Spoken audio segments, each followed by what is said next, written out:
Hey, howdy, and welcome, everybody. It is the final day here at Ride of the Valkyries Returns, and boy, do we have some good stuff in store. Maybe the best of which is standing or picturing right beside me right about now. My name is Dory, and I'm joined by the oh-so-wonderful host and now caster, Skiesti. Hey, everyone. It's Skiesti. we had to get the YouTube intro in. You had to. There's no better way to do it. But I mean, thank you so much for coming on. First and foremost, I know this is the big step for you, but I believe in you, and I know chat believes in you. Chat. Everybody, be very nice to Skiesti today, even more so than usual. Okay? You guys aren't allowed to be mean to me like normal. No bullying the streamer now. No. Except this time, now we've got other people to bully, because we've got two teams getting ready to duke it out. And unfortunately, we get to send one of them home. Well, unfortunately for them. Fortunately for us, let's take a look at how things are going to shake out over the course of today with our schedule. We're starting things out in the Valkyrie division. That's Skiesti, and I will be covering Team SI up against Inks. Following that, Divine Division, Redbird Esports TBD, Moon Gorillas TBD. I was watching that Moon Gorillas game yesterday. I mean, some crazy stuff going on in that bracket. I have no clue. Divine Division just seems like a bit of a mess. I'm going to be honest. Yeah, that was one heck of a game. It was just the edge of your seat kind of thing. Yeah, and I expect more of that coming in today. Team SI up against Inks. This is, of course, the GM division. So, like, the gameplay is still going to be, I think, up there in terms of the quality that we're looking for. And now they've got, I think, a better sense of what we kind of expect the meta to be. A lot of teams really leaning into those projectile changes in the current patch pretty heavily. I think it's made it interesting in terms of meta. And also, Mercy seems to not slot poorly into that, to say the least. Well, I'd say she herself feels a little bit better than I'm so sorry, that's Murphy squeaking. She herself feels a little bit better right now than she did previously, just with her buffs. But the overall changes from Season 9 kind of put her in a little bit of a rough spot. But these teams we've seen so far yesterday have been making it work and doing it well. Yeah, I mean, I'm not going to say Mercy's in a good spot, but when everybody has to play Mercy, even playing field. And a lot of the teams are choosing to run a Sojourn, and there's plenty of stuff to synergize it with, even if in the current meta it's not the strongest thing, but everybody's running it, so, you know. Yeah, so you have to. You don't have a choice. Skiesti's like, Rain just lays the hammer down, writes the laws. You've righted the wrongs of this patch with this tournament. I mean, that's what you can do when you run your own tournament, right? Exactly. So everybody should run their own tournament. We should just have hundreds of these going on where you can only play Mercy. Exactly. All right, let's go ahead and take a look at how much Mercy's gotten us, how far. Let's take a look at our bracket and how this has gone in the Valkyrie division, I believe specifically. If you look down there at the lower semifinals, you can direct your attention towards the bottom of your screen. It's Team SI up against Inks. That's how we've gotten here. Inks made it so far as the semifinal round, but Team SI has slowly and patiently ground their way through a lower bracket after taking a loss to Gilbert's family. Now, Ski, there's something that we talk about in esports called the transitive property of esports. It almost never applies, but it's a great joke. In that Gilbert's family beat Team SI, and then Gilbert's family also beat Inks. Ergo, these two teams should be dead even, no matter what. With the one match history that we have for both of them, clearly it's going to be a good game. Yeah, I think these two teams are going to show us some interesting stuff. And I mean, Gilbert's family is kind of a monster to go up against. So far as we've seen, we watched one of their games on the bracket or on the broadcast. And yeah, they're scary. Yeah, those upper bracket teams, one of them will drop down to face the winner of this, but the loser, sorry, we got to send you packing. That's the way of the world. Let's go ahead and meet our teams, though. Team SI and Inks. Who do we get up first? Oh, that's me. Hello. How are you guys doing? And there's our roster. Team SI up first. Quantum, Dea, King Mode, Ayana, and Alfie. How are you feeling about what you see here? Are there any names that stick out to you, or are we flying in a little blind here? Ooh, I think we're flying it a little bit blind, although Dea looks slightly familiar. Not entirely sure, but yeah, this will be an interesting team to watch. I'm kind of going into it with no knowledge of them, so I feel like That's the nice part about having multiple brackets like this, though, is you get a lot of players on that wouldn't normally get their opportunity in the limelight. You know, get that opportunity to exist for a day, make a name for yourself, make that play, get your clip with the caster screaming over you. Again, unfortunately for these teams, they've only got approximately 3 maps to form that clip, but I suspect it should be happening pretty soon here. I'm not sure what they're going to run, but I suspect that a lot of teams are going to be leaning... Like we said, it started out everybody kind of leaning into the patch pretty heavily, but as things have gone on, as Moon Gorillas played yesterday on the ball comp and made it look really good, I think people are beginning to open up to other possibilities and trying to shift away from the more standard hero picks in order to search for wins, and that's kind of what I'm hoping for when you have teams that are coming in without any real precedent as to what you expect them to play. But looking on the other side, we do have another team, of course, Inks, Ame, pardon me, Vice, Pila, Thunder, and Bizer lining up this roster. Yeah, this roster is looking more familiar to me. Definitely people that I have seen running into ranked versus them with them on my team. Definitely is that a good thing or a bad thing? I'd say good thing. These are good players, you know. Like they're definitely going to make it quite competitive. Excited to see what they bring to the table here. I can't wait to see. And look, I feel like the ski seal of approval's got to be like pretty high praise, all things considered. But we are getting ready to hop on in. And like I said, you guys have to be very, very nice to Ski. And Ski, I got to teach you a little something about casting. I think the most important thing that you learn is that you learn to maintain the audience's attention. And I dug through your audience, and I got to know them over the course of the past like week or so doing this very scientific research. And I thought, you know, if I can just make it so easy that you don't need to hold their attention, but you can just cast and not have to worry about holding their attention, that would be awesome. And so I've built a tool actually that makes sure that their eyes are glued to the screen. And I'm gonna deploy it now. Okay, I think we're good. Okay, listen. They've literally joked about trying to get me to do something like this, except not exactly with Subway Surfers, but with washing machine YouTube videos. I know it sounds weird. What comprises a washing machine YouTube video? I feel like this is a genre I've missed. They put their laundry in the washing machine, and literally it's just like an hour to 4 hours of the washing machine just going and making like sounds, and you can hear like the cars in the background and stuff going by, and it's just like, I don't know, there's something very, very satisfying about the sound of it, and they're just like, oh my god, Ski, can you just like put the washing machine in the bottom like right of your gameplay so that we can just, you know? And I'm like, you guys are so weird for that, but you know what? Listen, the appeal sounds weird, but it's actually very satisfying. No, I get where it's coming from. I'm just like not in on the washing machine meta. That being said, we'll leave it be for the time being. Let's take a look at our maps. We've got Lijiang Tower coming up first. Okay, let me get the Mercy heat check here. How we feeling? Lijiang Tower is a phenomenal map. When I was playing with Kunoichi, we would always rally for Lijiang Tower to be our start because Mercy's great on it. The only point that is not so awesome is Control Center, but even then, you can kind of make it work. We might see Bafar going on the outside with the Mercy or something like that to try to like break into that. But who knows? We'll find out. How do you feel about the new patch Farah with Mercy? Do you think the synergy is still there despite her less reliant play style, or is it going to fall by the wayside? It really, really depends on the Farah player. Like, they have to be paying attention to you, and if they go in too fast, then you can definitely lose your Mercy. But if you're playing a little bit more considerate of them, it can still work. Excited to see as we hop on in, and oh my god, the ball comps are out in full already. Yeah. It seems that our upper division has inspired both of these teams to lock in something a little crazier. And for Control Center at that, this feels weird on this map in particular. Oh yeah, this will be interesting on Control Center. Like on Gardens, I get it, you know? Yeah, like on Gardens and the other map, yeah, like that makes sense. Control Center, you get a little creative here.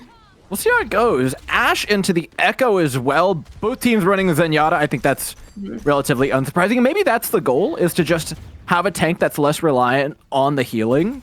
That would be output because you're running Mercy Zen as opposed to some more utility-based healers like the Ana, like the Kyrie, like the Baptiste. This allows you to kind of double dip into being forced to run the Mercy and have the Zenya alive. Dea getting picked off early, though, does bode pretty well here for Inks. So there's a pick onto Quantum. Seems like a first pick will be going over to Inks very shortly. Yeah. Looks like Team Inks is going to be taking that flip there. Off of a kill from Baser. Really nicely opening that up for them. No, next fight. I mean, not too much coming up in terms of ultimates. Yeah, so, no. I mean, it ended so quickly with just the 2 picks. I gotta respect Team SI for being willing to back up and play slowly. That allows them to come back in full force. No ultimates to walk through. Bizer gets picked off immediately. There needs to be an answer here soon from Inks, and there's a lot of low health bars. Finally, 3 of them hit the deck at virtually the same time. Inks finds themselves in a position state where there is an advantage of 1 player. Tracer getting run down as well. Bodes well for the team in blue. Yeah, Team SI gets some picks there initially, but it's all coming up Inks here. We are starting to get some ultimates online for Inks, but we'll see how they handle this. Yeah, it's going to be a little tricky to avoid a lot of, especially for Aina, who's been the focus of much of the pressure, and Alfie, who just has no mobility. It's an insta-kill from Inks. The pulse bomb, a little bit of a stinker, but that's okay. Happens. Team SI going over to the Cassidy now off of the Echo, maybe looking to stop some of that dive onto Aina. I think that's a good goal, but it doesn't work! Oh, look at her float down. Oh God. It's tragic. That's gotta hurt. A whole chat full of Mercy players, and they roll over the body, insult to injury. Yep. Oh God. Yep. That's a painful one. Yeah. I felt that one. All right, Team SI can work their way in from the side lane here, but until that Mercy gets back, there's no real doing anything. Some mines on point to buy time for King Mode, but it doesn't seem like a particularly coordinated push. These mines, though, seem quite potent. No. Alfie again! The backline of Team SI, so vulnerable, it seems. How do you answer this? Bizer's traded, which is great, because Bizer had Trance. So now Inks are flying without a critical support ultimate. Can they get the res off? Oh, they do, and there's a C9 in the midst of it. Yeah. Oh, God. Gonna say they get the res, but it doesn't even matter because no one from Team SI is gonna be touching that point. Man, these first picks though from Inks have been ridiculous. I don't think Team Yeah. SI have walked into a fight with 5 players yet, and No. I hate to look at 2 names, but it's not easy to stay alive with these compositions. But Aina and Alfie have got to figure out a way to live. Yeah, whether that's maybe hopping off the Zen and wanting to try something else, or I don't know, maybe peeling a little bit more for them so that they can walk in further. I mean, that's what the Cassidy's goal was, and I guess we didn't get that much time to actually see it in action. Yeah. So maybe given a second chance, it can do something a little different. How's our heat check on Night Market though? This feels like a little more optimal Mercy grounds. Oh yeah, 100%. Flyers are really good to play here, but we are not going to be seeing that from either team. We're going to be sticking with the Ashe and the Cassidy. And Team SI put themselves in a position, like you said, not to fly, but in particular to try and peel for themselves, putting that Zen as far back as humanly possible. This is the safe space for them. If Inks manages to crest over the point, though, and reach this back area, all hell is going to break loose, and they're already setting themselves up for this 2-pronged approach dive. Look at this. Alfie doesn't know which way to look to try and defend this. King Mode getting pushed back. Team SI running out of space slowly but surely, getting pushed in on the point. Health bars dropping. Dea the first to go down. Inks collapse on the backline, but Team SI, a strong response. They dive the side lane towards Thunder and aim. That's a beautiful response. Now they can start to reclaim some of that ground on point. Oh, yeah, we might actually see Team SI take this. Got some good picks from King Mode onto Inks, and yeah. We're gonna see Team SI take that flip. Or cap the point, initially. Should give them a nice advantage as well in terms of ult charge. The Valkyries almost up. Pulse bomb out. No real loss of pressure from Inks. They instead keep going. Force down that health bar of King Mode. Whittle, that doesn't end. Oh, he's so close to falling off. But he will burn down nevertheless. And a quickly won fight for Inks. Oh, some double boop tech from Pela. Okay. I see you. I see you. Nice little win for Inks there. Yeah, Quantum takes Baser out, but yeah, not going to be enough for Team SI to be able to keep this point. Inks is going to flip. With that, ultimate economy kind of flips to a more even state, I'd say. Roughly, yeah. Although we've got Vice with the advantage over Pulse Bomb here. Yeah, the Pulse Bomb build, if that connects, and by God, I mean, it has been. I think every last one of them has gone at least in the direction of Team SI's backline. But there's a chance we see a lot of sustain come through here. What with the mines and the transcendences available for both sides. Valkyries as well coming online. A lot of living is to be done. To find picks through this will be really difficult, though they do anyways! Down goes Baiser, down goes Daya, bodies hit the floor in a fight that was meant to go long. Both practically unrecoverable deaths as well. No res available for these Mercies despite their ability to fly around these maps. Putting aim into the mines as well. Immediately tries to get res by Thunder, who does get it off, but has to pay the ultimate price for it. Team SI slowly but surely whittle down the likes of Inks and flip the point for themselves. Yeah, those mines on point from King Mode really helped out Team SI there with that, and we're seeing quite a few alt trades. Oh, the Transcendence is coming out, matching, but Team SI must have the flip. This is what we call a commercial break in the business. Wait for the Transcendence to fall, and okay, we get back to fighting. Inks now looking for a way to get themselves in. They don't have that much time in the stick! From Daya, Thunder down, Payla again trades it! Alfie is having, like, the worst time ever playing Overwatch, let me tell you what. It's a one-player advantage now for Inks as they storm forward against the lacking backline of Team SI. Yeah, that Team SI backline, it's a little rough for them. It's so tragic to watch, just like your Zen getting pushed off the map, or oh my god, that's so sad. I feel pain for them. Inks does have all the advantage here, so it's gonna be a little bit hard for Team SI to push in. Yes, Murphy, I'm glad you agree. Murphy doesn't like the backline going down either. Murphy is, oh god, she wants to go really going through it, watching this many Mercies go down at once. Really upsetting for her. It really must be tough. Full spell available for Vise.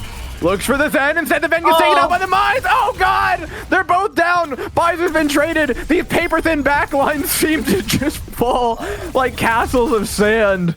Seems to have gotten a teensy bit better for Inks, but they need to find a re-engagement. If they want this point back, 75% goes over as we near final fight territory. They just buying time for the spawns to come back. I think wisely so at that. Once those supports come back online, Team SI will have a much better opportunity at holding on to this point, but losing Tracer is not the way you want to do it, especially with a Pulse Bomb in her back pocket. That's a lot of the damage and now lacking a lot of the kill pressure that Team SI were counting on. They're going to need to find it through this Cassidy. Quantum trying desperately. Alfia is able to help on the Zenyatta. The boop nearly sends off the last remaining DPS member of Team SI, but as the point flips over, the win conditions become thin. How did that boop not connect? It doesn't seem to matter. AIM does manage to shake down Quantum. Daya back just in the nick of time, though. Able to take down AIM and a res on the King Mode. Team SI are back in full force and look to swing back onto Inks, but they're going to have to survive till the end of this Transcendence. There shouldn't be a kill coming in the meantime. A short break. A breather for Inks before the fight breaks out. They take that breather and throw it right back in the face of Team SI. Now recovered, now at full force. Inks look to finish off this fight. They just need to be able to clean off these health bars, and they do. Alfie down, the ball next in their sights, and the map in their hands.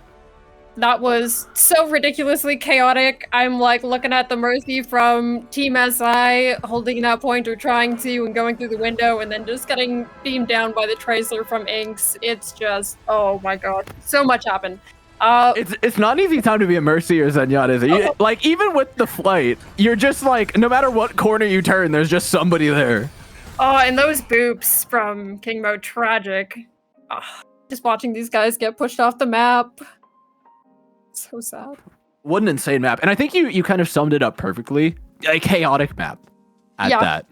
Right? Like, I gotta say, as far as your first map of a real cast, oh my god, what a horrible composition to get. It is so hard to keep up with those ball comps, but no, you did great. Chat applaud, because I think we're gonna need a little bit more of that energy coming into a map number 2, because I don't think these ball comps are going anywhere. Yeah. Maybe Team SI want to change the backline, though. They teased that Lucio a little bit. And it seemed like the survivability was maybe a bit higher. Yeah, I mean, I gotta say, casting this, I'm starting to understand a little bit, like, obviously not even close, but a little bit of the kind of hell we put CB and Tiny Shiny through during Calling All Heroes. That is much fun as it Oh, this is just karma. This is just you getting your comeuppance, isn't it? Yeah. What goes around comes around. Oh, they saw Ski was casting. They said, lock in the balls. Nope. It did make for entertaining Overwatch, though. I gotta say, watching support players die, unfortunate for support players, but overall it does make for some exciting stuff. And you know what? Bison and Alfie did get their licks in every once in a while. They took down some tracers. They took down a couple balls here and there. Yeah, they definitely got theirs, but yeah, they just get bullied. And we can see like this match or that clip replaying like from 3 different perspectives. Visor just getting thrown off the map. So sad. Was it 3 different perspectives, or did Visor just get thrown off the map 3 times? You know what? It could be either. It really could. I feel like I lost track of who actually got booped and when. It felt like there were so many times that were just like insanely close to people getting booped. Oh, this was so sad. Yeah. Well, when you're playing that backup point to try to stay safe, there's not a lot of options for you, and with that ball, it gets very, very scary very quickly. Yeah. Let's take a look at the scoreboards here as well, because oh my god, does one name top it? Look at these stats from Vice. 1 death, 31 elims. Pela actually backing that up. But I think the big thing that we saw and why Aina and Alfie were dying, and the thing that we kind of had the opportunity to hit on, was just the coordination from Vice and Pela. Like, those are 31 and 29 elims that are practically entirely in tandem with one another. Very few solo kills amongst those. And that's critical when you're playing a ball comp, is finding that coordination, being able to put the pieces together from separate parts of the map. Yeah, they just worked together beautifully. They did such a great job. And yeah, really made that tough for Team SI. Now the question Team SI are kind of posed is, I always phrase it as like the big red lever on the wall, right? How dire is this situation? Are we like pressing the emergency button, or are we trying to stick it out with the ball comp? I'm gonna be honest, I have a theory in like best of threes. If you lose first map and it is by anything other than 99 to 99 on every point, press the emergency button, dude. There's so little time to adapt in a best of 3. They're picking Blizzard World for their second. I think there's plenty of opportunity to try and change the precedent here, because matching that Tracer ball is just, I don't think it's going to happen. Yeah, I mean, Pela and, oh gosh, Vice. There we go. Yeah. Yeah, those two make for a ridiculously scary duo, and if you can't match them, you might have to try something else here. So it'll be interesting to see if Team SI is going to be staying on that ball comp, or if we're gonna see them maybe try something else. But with the new patch and all, it'll be interesting to see what they cook up, or if they're gonna try to do better with that match. We'll see. Like I said, I'm a proponent for trying something new. And as far as new things, there are plenty of opportunities. This is a map that Sigma can play well on. Ash is available. I know they were teasing that earlier on, especially paired alongside the Mercy. There's plenty of opportunity with regards to that. I think a super slept on pick coming out of the patch is Mei. I think Mei is ridiculous. Her breakpoint didn't get broken by the health changes. She's still 2-shot squishies to the head, and she has a massive projectile size, so if you want to go something like a rush composition, you could do that. But no, Team SI believe they know better. Stick to their guns. Keep Aina and Alfie on the Mercy Zen in particular. Like I said, we saw the changes towards the end of the last map for them, but it doesn't seem like they're sticking. They're going to try this again, see if they can maybe do a quick little 5-minute VOD review in between the maps. Do you think what's the over-under that this works for them? I'm not going to ask you directly if it works, but what's the vibe check here? I'm gonna be really interested to see how they play that Tracer Genji, if that's what we're gonna see Deo switch back to after CP here, and how that's gonna work with the Mercy Zen, especially because if you're gonna want to be going in as a unit, it's gonna be a bit tough to keep that backline alive. Ooh, wait, Tracer Genji. I'm kind of here for this. I'll hear you out.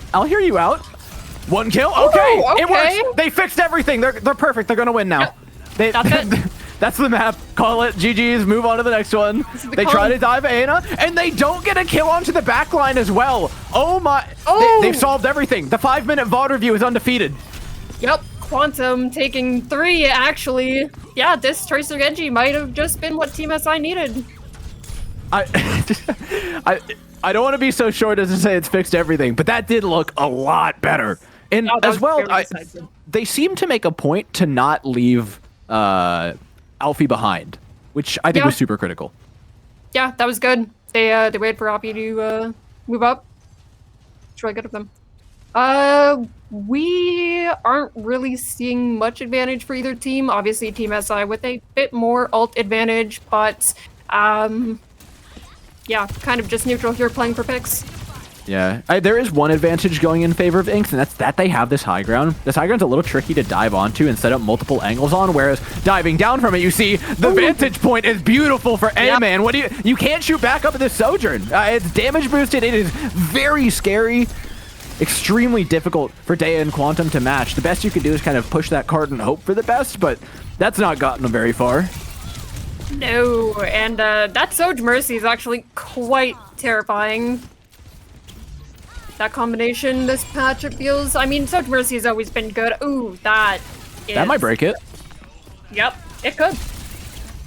It The high ground no longer ruled over by the likes of a Mercy. Let's see if Team SI can push their advantage here. Vi's looking to even up this fight with the Pulse Bomb. Doesn't get the stick, throws it out. Caught without recall as well. They went all in, but their bet came up empty. It's cart push now for Team SI, and they've gotten around that high ground. They've circumvented the real problem that Inks were offering up. Yeah, as they round the corner here, they're going to be looking at probably another good high ground area for Ame and Thunder to set up on. Fortunately, it's a little bit easier for King Mode to dive this time. You can throw the mines up there, boot people down. Not as bad as that initial choke, though Team SI have already had their Transcendence forced out. Oh? Ooh. Oh? Okay, okay. Oh. Maybe next time, Turns maybe out next time. Transcendence. I'll Hey, take a you trans. go trans, It's certainly, yeah, yeah, that's by good. all means, it's worth. The follow-up from the ball is good. Vice able to find two in the meantime. And that's all off the back of having pulled that trans. Now Byther in a bit of an awkward corner. Maybe a little bit more than a bit of an awkward corner. Just a really bad corner overall. Can Quantum make it out? Does dive. Makes it out to the health pack. Numbers beginning to thin, though, for Team SI as they pull back and look for a reset. Yeah, Inks is able to keep up this hold. Pella is hanging out in their spawn. Ultimates were pretty neutral again. Pretty evenly matched. We're probably just going to be looking for picks again in this neutral. Yeah, this high ground is kind of all important. It is what allows teams to look for the picks. If Team SI can get onto the high ground without losing a player, they'll be in a good spot. Or if they can find a way to safely push this cart while occupying that high ground. Just keep them busy while it moves forward and then force a contest later on, which seems to be the option they're going for. Things might become a bit easier. Alfie, in the meantime, though, has been run down by AMA. Ayano to fall next, and that cart progress is useful, but not as useful as a one fight that Team SI have gotten out of this. Yep, Ame's just going to take down the supports from Team SI, send them packing back to their spawn, and it's just cleanup crew for Inks right now. Worse than cleanup crew, stagger crew. Yep. For Team SI. That's a little bit of a nightmare. It's like 20 seconds off the clock, and fortunately, it's a clock that was pretty large considering they got A quickly, at least. Yeah, well, we're looking at 2 minutes to see what Team SI can get done here. We're going to have some ultimates online for Inks and Team SI. We're going to probably need to come up big with this blade here. Yeah, that's what I'm looking at, really, because I'm going to be honest, Alfie is basically got the dark mark on him at this point. I think there's only one way out of this fight for that Zenyatta, and it is by going back to spawn. Guess what? You've got the mines on you. You've got a pulse bomb you're staring down the barrel of. Payload's mines don't connect. The pulse bomb still can be lethal, but maybe Alfie actually lives for this by taking their time again, just like they did on the first point. Team SI seem to have found a safer way up to the high ground. Dea, though, finds the less safe end of some Zen orbs, and Alfie may have had his fortune told a bit too soon. Down they go. Ame cleans up. Inks continue the hold. Yep, Bazer actually gets some picks to start that off with, and yeah, Avi he's just not allowed to breathe at all. At what point do you go for the swap? Like, the Discord's really strong, I know, but man, the Zen is dying so much. Yeah, it's really tough. I'm a little surprised that they're sticking with it so much here, but we do have Transcendence, so... Yeah, you stuck with it now. See how it goes. Overclock pop. We tramped for overclock. That's how scared Team SI are of Inks right now. And honestly, I can't blame them. They try to sneak a cart in the meantime. Dea's had the recall forced out. Great dive in by King Mode to buy space for that Tracer. Allow them to get out. Team SI need to soft reset right now. Oh. Their tank's at half HP. They've pulled Trance. Just pull away. Pull yourself back to high ground and then dive again once that Trance comes out, and they do. In comes the blade. The shots from Visor, though, shuts it down. Not before Thunder falls, though. Team SI coming up with the goods as the mines land down on the point.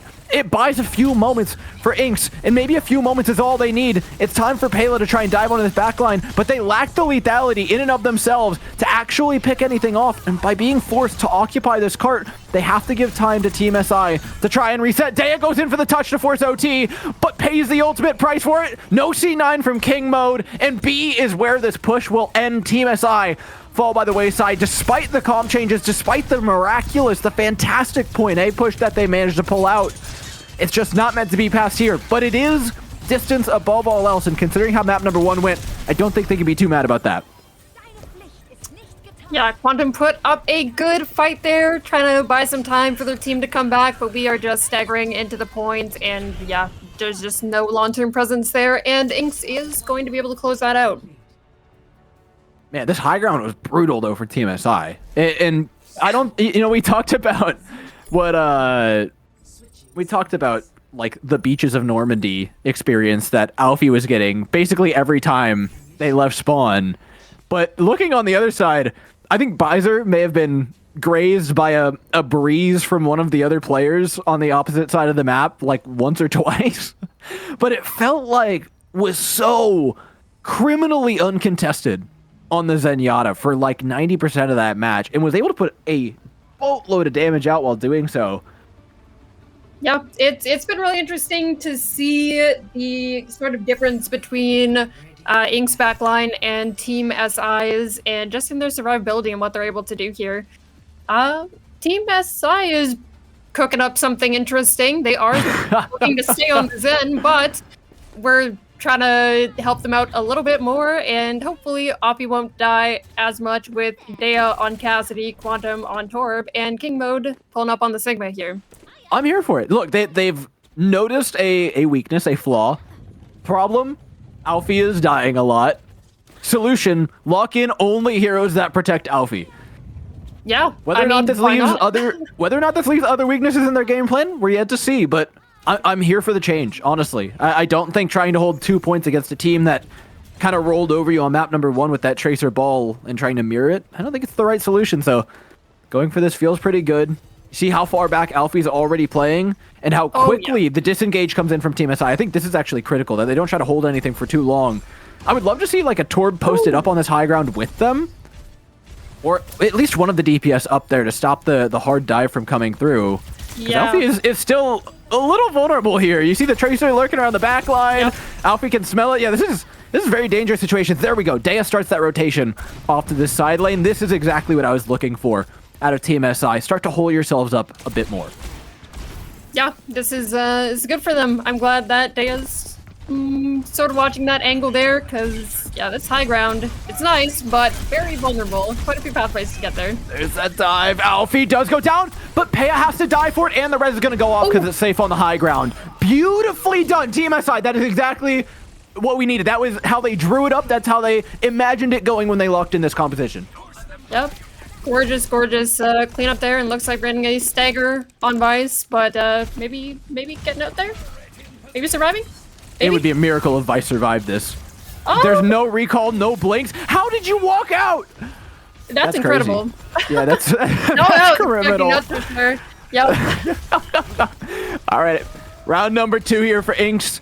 As they begin to work their way up towards ultimates, that pulse bomb can be a real problem in the hands of someone like Vice. Knocked off the high ground shortly by Pela, but they'll make their way back up. Alfie actually not wanting to jump all the way back up to that high ground. I kind of wonder why. Instead, opting to play for the choke point here, disengaging, giving up even more of that space than they did before. And I think it's because that wrap isn't coming out through their mega room that they feel pretty safe here.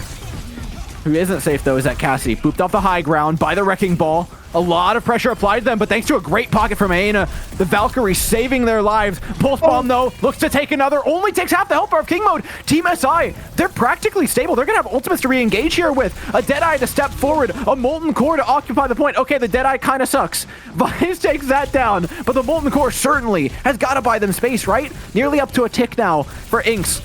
A Transcendence in their back pockets, though, should they need it. How do they actually want to use this, Bizer? Hold it close, despite the Molten Core coming out on point. Much patience being shown by the like of Inks, and to their own benefit at that. They'll pop. Transcendence from Alfie, just trying to buy space for that res. Quantum up, back up to full force now. Our Team SI, but the health bars from the slam of Pela are just so low. If they can just get the trade out, it'll be worth it though. And the hamster's down. No tank for Ink, no tip of the spear to lead by. No real way to occupy this point. They're gonna have to just find a way to frag their way through it. And they do. Ame, Vice, somehow manage to show up in the kill feed just enough to finish off the kills on this point. Goodness gracious. Talk about chaotic. Yeah. I mean, Team SI, really great hold.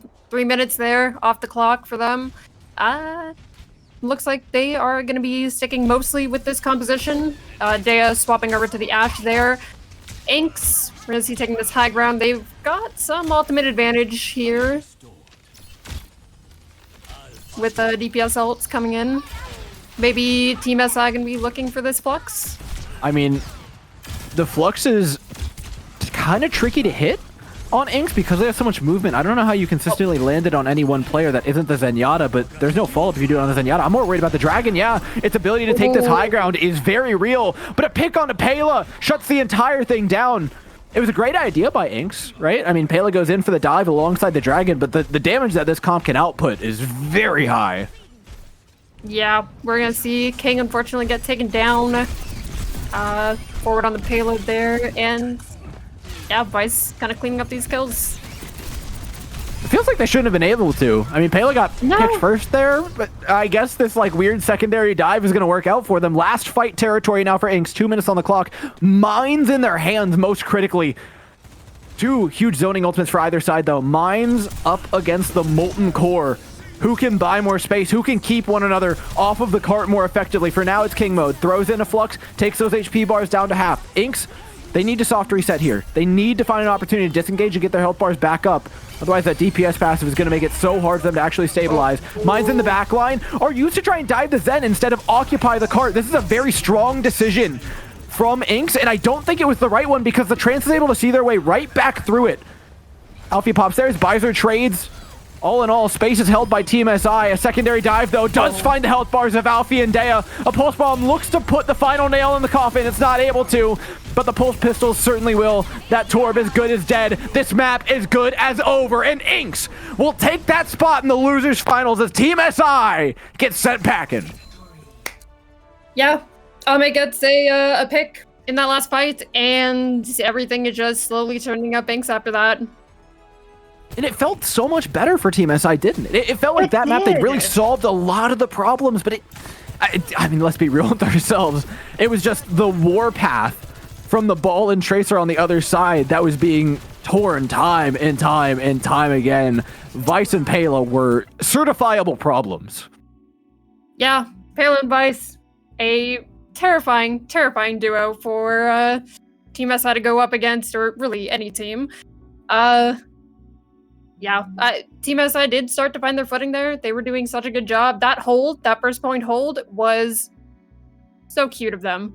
Off the clock, it was cute. 3 minutes off the clock, right? Like they were starting to find their footing there, and they were looking like they might actually hold first, but unfortunately couldn't find their footing on second, and everything just kind of unraveled from there. No, I'm with you. I mean, you saw the pieces. That first fight where they peeled for the Zen on the high ground, the Zen eventually goes down, but they like managed to trade 3 people for it and then insta-resed it. Like, oh my god, it's beautiful, beautiful. Overwatch doesn't always work out perfectly, and god, Inks are very scary, especially on those like second and third, the secondary and tertiary dives, if you will. It's like the first one, yeah, it had teeth, but Team SI were almost always ready for it, especially with the comp they were running. The real problematic one was like when you were in some sort of kind of a wild game state afterwards, and your Zen was a little out of position, and your DPS is kind of on the other side of the map, the dive that came after that almost always resulted in a kill. And I think that's what makes Inc so good at this ball comp, is being able to maintain that pressure for long periods of time, much longer than the other team can really sustain any defense against it for. Yeah, it's I gotta say, just watching these really chaotic ball comps it's so entertaining that you kind of get like wrapped up in it, and you're like, oh man, what on earth just happened? Because you're so busy watching like a lot of colors, a lot of flashing, a lot of diving, a lot of players everywhere over the map. I said it earlier, Ski, but like this is literally the hardest thing you could have possibly gotten for your first cast, is watching teams ball mirrors. So chat, please again give Ski like the biggest round of applause. This is casting on hard mode and just jumping straight into the deep end. And I think you'd be pretty happy to have cast this match, especially. Are you gonna be an Inks fan now? Do you have to back the team that you saw through their game? Yeah, I think I have to. You know, I've got to root for them. I, casted them, and they're maybe or maybe not going to watch this back and be like, oh my god, what is she doing? But I feel like I owe it to them a little bit. Like, yeah, I'll cheer for you, don't worry.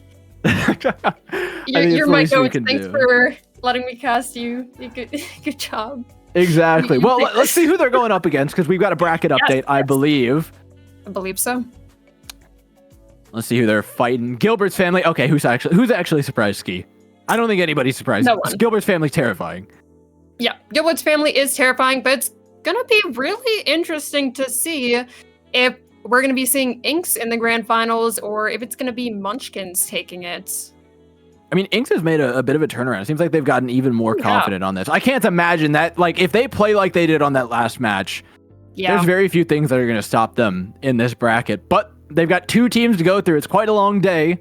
A best of 5 and a best of 5 to get through there. And then, of course, we have the other bracket that we're going to be hopping into in just a bit. I believe that is the larger one. I think they'll pull it up. But in the meantime, Divine Division. Exactly. In the meantime, though, I do want to shout out, there's a Mercy skin poll going on. Vote for your favorite, or forever hold your peace, I suppose. Are we like officially deciding best Mercy skin? Is that what's going on?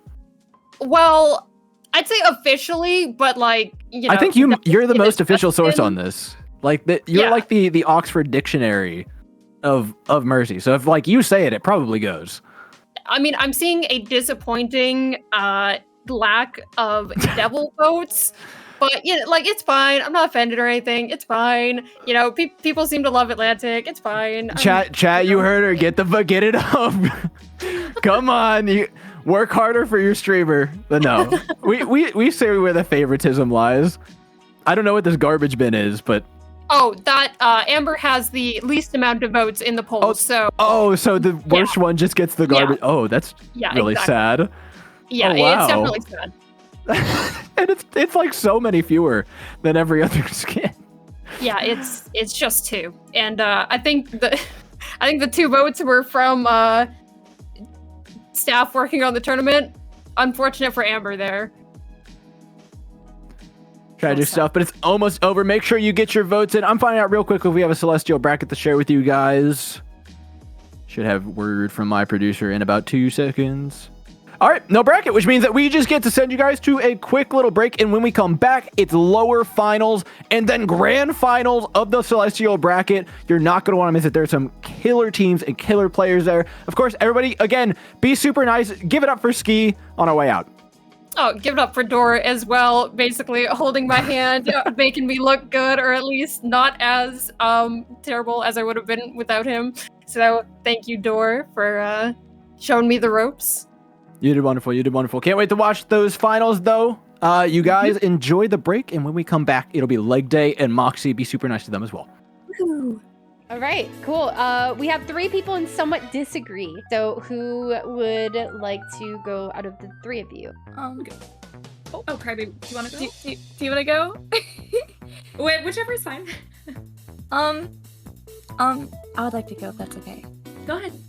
Okay. So polite. We need you guys to like fight. Come on, get me views. I really feel like DPS, it kind of depends because you can like be carried if you're not doing very well, but at the same time it's like you need to pull the weight for your team as well. Like it's a 5-person team, and I feel like if you're not pulling the weight, then it's like it's harder to win. DPS, you also need to aim as well, and I feel like people who come from like maybe games who like are like cozy games or something like that, like don't have like the skill to aim and stuff, and it takes like some time to build up. So I would like to preface this might just be a skill issue on my end because I am horrific at DPS, but like I do think it takes skill. I don't think it's the easiest role. Like I feel like the easiest is going to be like subjective to like what your play style in an FPS game is going to be. For me personally, I struggle a lot when it comes to DPS just because like being able to prioritize targets and like aiming as well, admittedly, is like difficult. And like it's so easy for you to end up like griefing your team as a DPS. Like a single Mei wall can cause the whole game to just like go horrific, like stuff like that. I don't think it's the like easiest role. I think it's pretty hard. I wouldn't say it's the hardest, but I don't think it's the easiest. Mercy gets way too many skins. Go.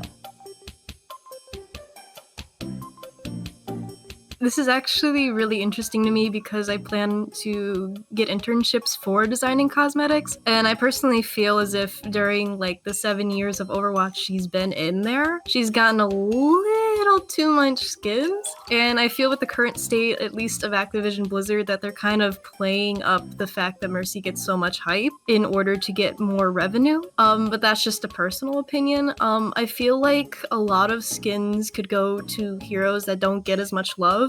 I believe Baptiste only has about like a handful of skins, like maybe like 13 if I'm generous, and same can go for like Lifeweaver. It's obvious that some are more favored than others, and I think Mercy is one of those champions that they're just gonna milk until it's like completely dry. So I definitely think like if we're gonna look at anyone as a criminal of hogging the skins, I would look at Kiriko. I do think Mercy gets a lot of skins though. I feel so sorry for people who play like Baptiste and other heroes who get like absolutely no skins and like no love. Like they'll maybe get a recolor every now and then, and that's it. I don't think it's horrible of them because I do know they are marketing towards like who the popular characters are, but she definitely gets a lot more skins than average. All right, now let's head over to the disagree side of the spectrum. So these people think Mercy does not get too many skins. I work in gaming, so I have a different perspective to offer. So coming from both the player and kind of game maker side of it, the thing about skins is it's not about being equal. It's not about every single hero getting 20 skins before you go to the 21st skin, because the number of people who play each hero is different, right? Let's be honest, Mercy is one of the most popular heroes in Overwatch, and like mentioned before, when Mercy comes out with a skin, when Kiriko comes out with a skin, a ton of people are going to buy it, and so there's a ton of demand. So you also think about it from, right, a lot of players want Mercy skins. You also think about it from the business side, where Mercy skins will generate a ton of money. And at the end of the day, I know players hate to hear this, but games do need to make money in order to fund these teams to continue producing new content, putting out, you know, amazing heroes, maps, modes, new skins. And so it's kind of a virtuous cycle. And so from the business perspective, like if it makes money, yeah, go make more Mercy skins. And that's why I disagree. I think Mercy could always use more skins. I completely agree with everything Ashton is saying, but I know it's kind of a joke that Mercy gets a lot of skins, but let's face it, a lot of the community that plays Overwatch plays Mercy, and Mercy is also like one of the faces of Overwatch, so it just makes sense that Blizzard would cater their choices of skins to a popular hero with a wide audience that also has willingness to pay for the new skins, because like what business would not cash in on something where they're getting like higher ROI? So like everyone thought the Orisa Mythic, well I shouldn't say everyone, but come on, like most people thought it was like not as great of a skin. It's on a hero that people didn't really care about. And I like alongside this discussion, like people were like, why did they give the Mythic to a hero that's not as popular? And so I just feel like this is like the reverse version of this, where it's basically like the Orisa skin isn't going to perform as well. Like people aren't going to be as excited. And I think it makes a lot of sense right now. Like Overwatch, I'm not gonna say it's like a dying game, but it's like certainly trying to like regrow its popularity, and I think it makes sense to excite the player base with skins that people want to actually buy, not like on hero models like Baptiste or even like Tracer or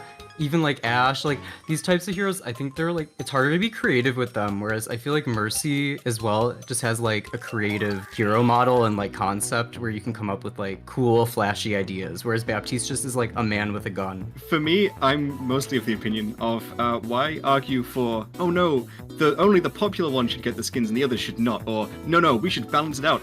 Give everyone more skins. Every hero should get more skins. You know what I'm most excited about? My hero looking cute. And you know which heroes I play? All of them. Why not just give every hero a lot of skins? I think arguing that, oh, Mercy gets too many already, she should have less, when it generates revenue and cash is like, you're asking for the game to die. And also, the ones that are less popular should get fewer skins. Like, well, why? Why not generate more popularity by giving them good skins and then make more money from them?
What's up, guys? Welcome back. It's match number 2, and of course, you got a pair of new casters. I'm Day, joined by the wonderful Moxie, and we've got some very, very exciting teams to showcase for you, and of course, got a brand new patch as well.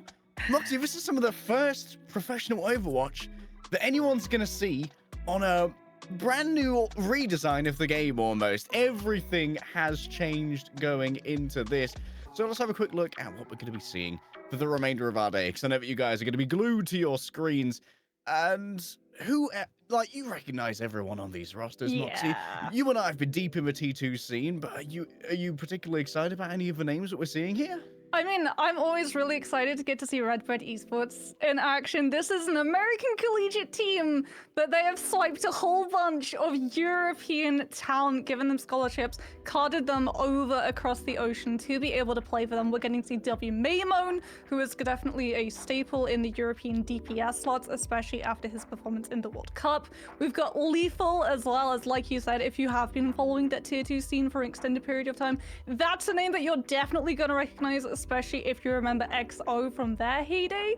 But we also have Pirates in Pajamas, who themselves are absolutely no strangers to that tier 2 scene, either on the Contenders NA side of things. These two teams, they're not strangers to each other on this patch either. They've already played, and it was a 2-0 to Redbird Esports side, but I think that scoreline doesn't really say the entire story. That first control point of Oasis was a lot closer than a 2-0 would suggest.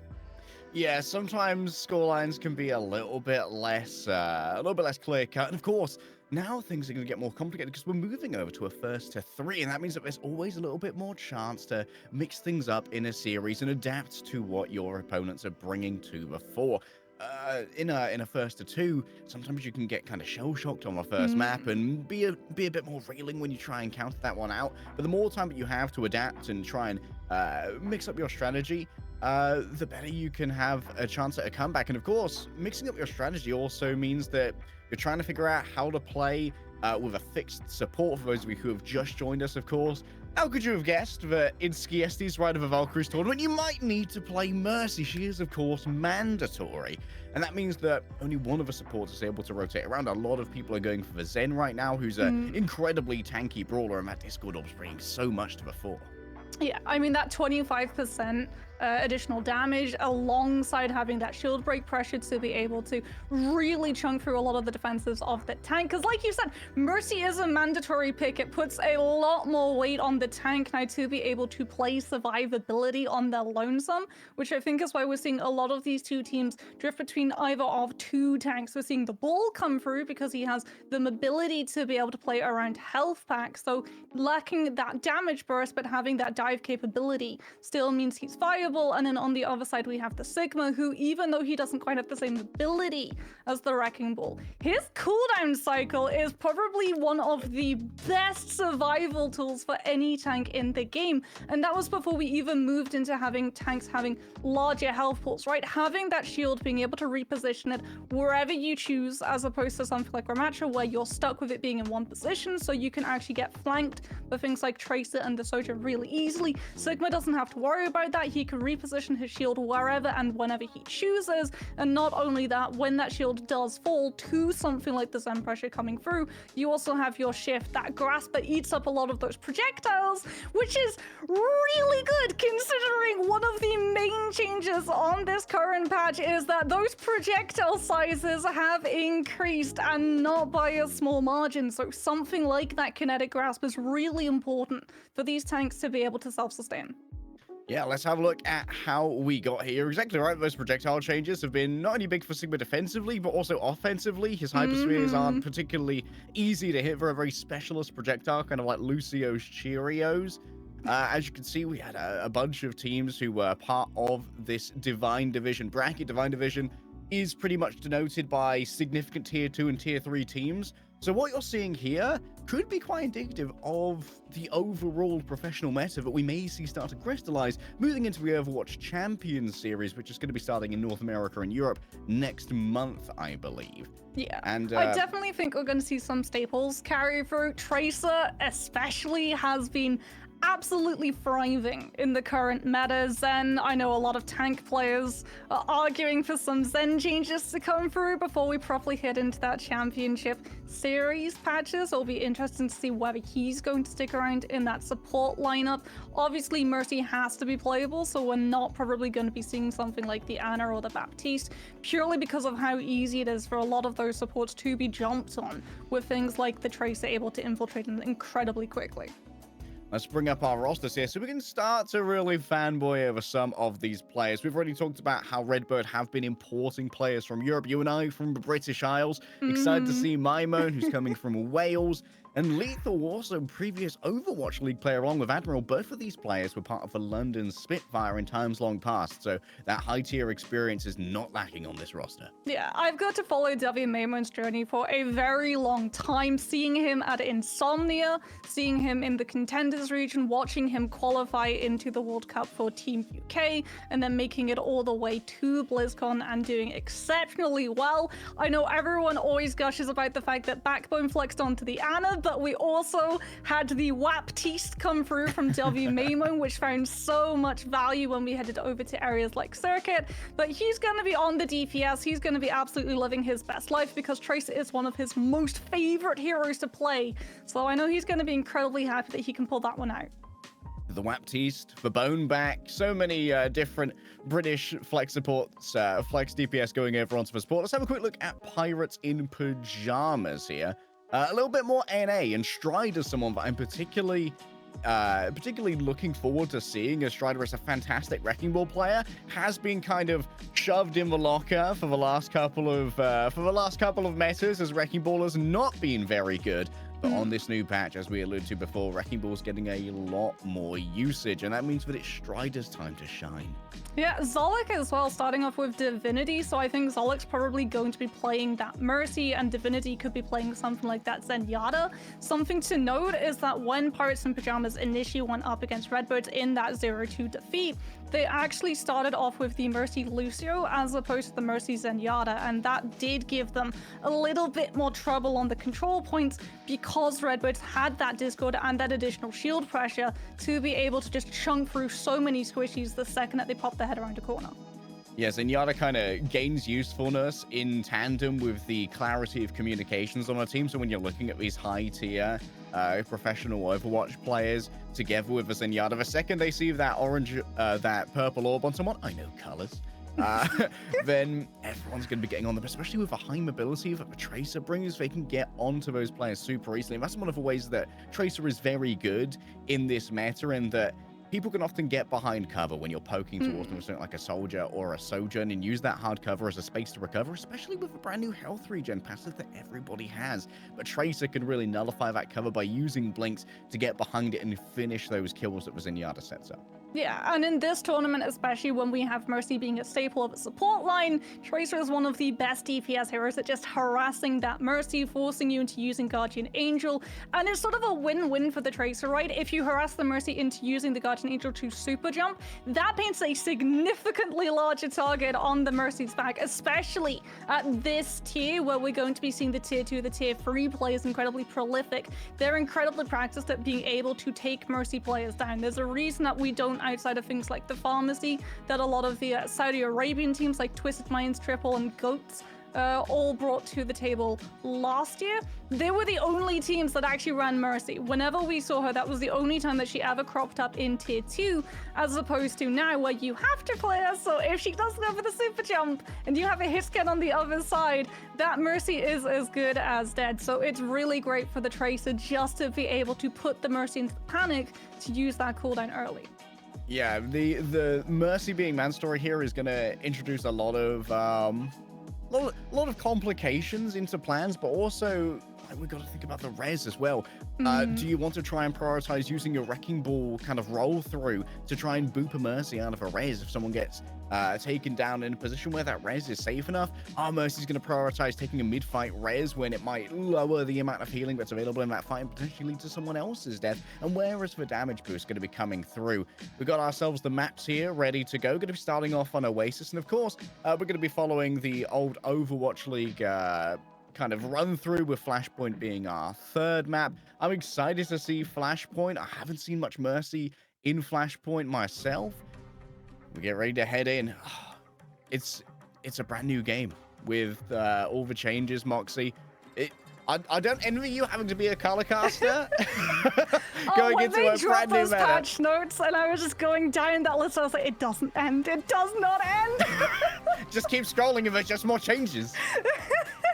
It's crazy. I was hiking last weekend, and I was like, reading this patch notes is actually taking me longer than it took to climb some of those mountains. But no surprises where we're going to be headed off to first. This is very much a deja vu. Redbird Esports were able to take Oasis up against Pirates in Pajamas, but I'm really excited to see whether or not we're going to see that immediate adaptation as these teams figure out if one side has a Zenyatta, because of the amount of damage that Discord brings because of the new breakpoint on a health bar it introduces, you're forced into the mirror yourself, and that's what looks like has exactly happened. Okay, for now, Cassidy solid on both sides. Is someone that does benefit quite a bit from, of course, the Mercy damage boost, and can be a pretty effective deterrent to someone like a Tracer. We expect Stone and Mimone to both swap over here after the rollouts on the Symmetra. And it's going to be the usage of the Sigma for both sides as well. Yeah, no surprises there. They want to be able to use those shields. You've got the accretion as well to try and discourage potential dives coming through from that Tracer. But you also get to be so much more aggressive in taking the space. Look at how much Redbird Esports have already situated themselves on the high ground. In fact, so much so, Pip just have to go for the low ground instead.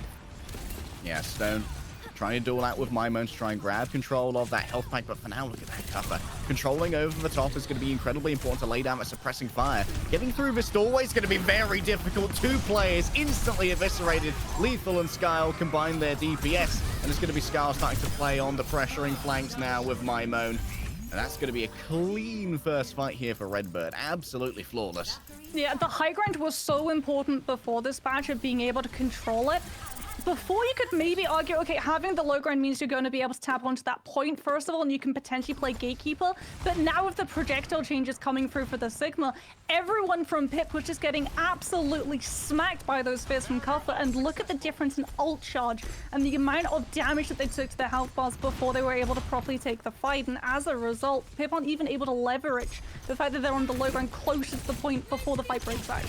Stone tries to grab the Mega. It's a big assassination. Attempting goes to Pulse Bomb. Doesn't quite grab a kill, and that means that Mimone is caught with no recalls and no blinks. Chronic picks that one up for free. Cuffer isolated by themselves. Drags in the Mercy, and Stone is caught trying to finish off that kill. A Flux rolled away from, but does grab Strider up into the air, and the healing simply isn't there to keep the Sigma aloft, either in health or in livelihood. Jolik goes in, gets the res, but it's risky in the mid-game, and that means that this Sigma is back, but with no HP behind him. Yeah, Redbird Esports still going to be in control of all of this space as well. They've been able to find the flip too, as well as keep Lethal up in the best possible position to be able to use that Deadeye. Stone does have that Pulse Bomb, might be able to infiltrate into the backline, but if you stick it to the Zenyatta, Skyle's got that Transcendence. You can see Stone just creeping around, trying to get a read on where exactly this Pulseman is going to be able to find more value. Forcing out that Transcendence, despite not getting a kill in the Zen, would open the door for Strider to come in with that Flux, but is going to go into the Cassidy, and Lethal doesn't even pop the Deadeye. Just use the roll with the damage reduction inherent to make sure that they can survive that. It's going to be Chronic on the other side. Oh, nice eat right there. Good catch on the rock. In the midst of all of this, Stone has taken out their counterpart in Mimone, and that means that the flank periphery control is going to be starting to lack. Out comes the Flux, and there's a trance that rolls in beneath it. No stun forthcoming as Strider manages to dodge that one, but it seems like Pirates and Pajamas have managed to control the point itself, Redbird. Instead, they prioritize the high ground control, waiting for Mimone to get back and start pressuring towards that backline. Chronic, unable to be saved in time. Divinity a touch too late with a Transcendence, but this will be enough to try and keep Jolik alive. Not through the Pulse Bomb, though. Too much damage, too much burst. In comes the Discord Orb as well, but can't be stuck onto the Cassidy for too long. It's Skyle, though, moving in with a headshot. Chronic just can't get in here as Cuffer's all over him. Yeah, Lethal too, just putting so much damage down as well. Pip not able to find that inroad onto the high ground, just denied entirely by all of the space control coming on through from the Cass and the Sigma. And now it's on to the absolute panic hero Strider, the Wrecking Ball, Chronic, the Sombra, just trying to touch and keep it in overtime. But new heroes mean new ult charges. Redwood Esports are going to hit win conditions far faster than Pip. Attempted knockoffs, Kafka, the Flux ready to go. Anyone who's immobile is likely to be a victim of this. You want to try and put it onto Divinity, perhaps. Jolik pops the Valkyrie. Split beam healing onto everyone who dares to move closer towards the primary target. That's a pulse bomb. He didn't stick Skyle, but he got close enough to it to die anyway. A quick resurrection from Jolik, and that's going to bring the whole support core back up onto this, but it doesn't. They lost Strider in the midst of all of that. Chronic looking for something to happen with the Sombra. A well-placed hack onto cover means no shield, no HP, and Admiral's going to be the next to fall as well. It's a classic meta of Sombra Tracer, and these players are more than used to it when it comes to hunting down these supports. The Sombra is so good. Not only is it faster at being able to move onto the point and stall, it also has the deterrence to stop cover from going for the Sigma Flux, because if the Sombra is still standing and has the hack available, it cancels the ultimate entirely. You don't have to worry about not having the Transcendence up, so you'll be able to peel all of the damage afterwards. And Chronic doing so much in that fight, by the way, almost built up an EMP already. Just an EMP. That is ridiculous. Accretion goes awry, but still suppressed. Is this Tracer has to move over back into a safe range for the Mercy to heal for now. Chronic almost got the EMP. Likely to go on to the Zenyatta. Remember, it doesn't do damage anymore, just locks out abilities. This is a dangerous three-piece to try and go for, but going to make the attempt anyway. Already down 2. Stone and Jolik unable to contribute to the follow-up, but going to be his own. Looks like it was a solo Flux maybe onto Divinity. Violence enacted upon the Omnic Monk. And Redbirds now with overtime ticking down. Do get a slight touch coming through from Strider, but unlikely to be anything more than that. Oh, Strider's got the mines though. But he goes down before he uses them! Oh, Resurrection coming on through though. This could be a return to form for Pirates in Pajamas. The mines could do plenty onto these less mobile players indeed. Up into the air, the Pulse Bomb is dodged thanks to an assist from Strider knocking them up, but still they fall down into the mines. Admiral trying to stay alive here, using the Valkyrie to dodge away from incoming fire. Chronic too low to try and make this work. A quick resurrection is going to be lethal on the flank now. This is where he's at his best. Out goes the magnetic grenade, doesn't connect, but the shots do a little bit more than that. Mimone's taken down Chronic, and Divinity unable to really stay here for long. Jolik thinking about the res, is going to go for it, but no!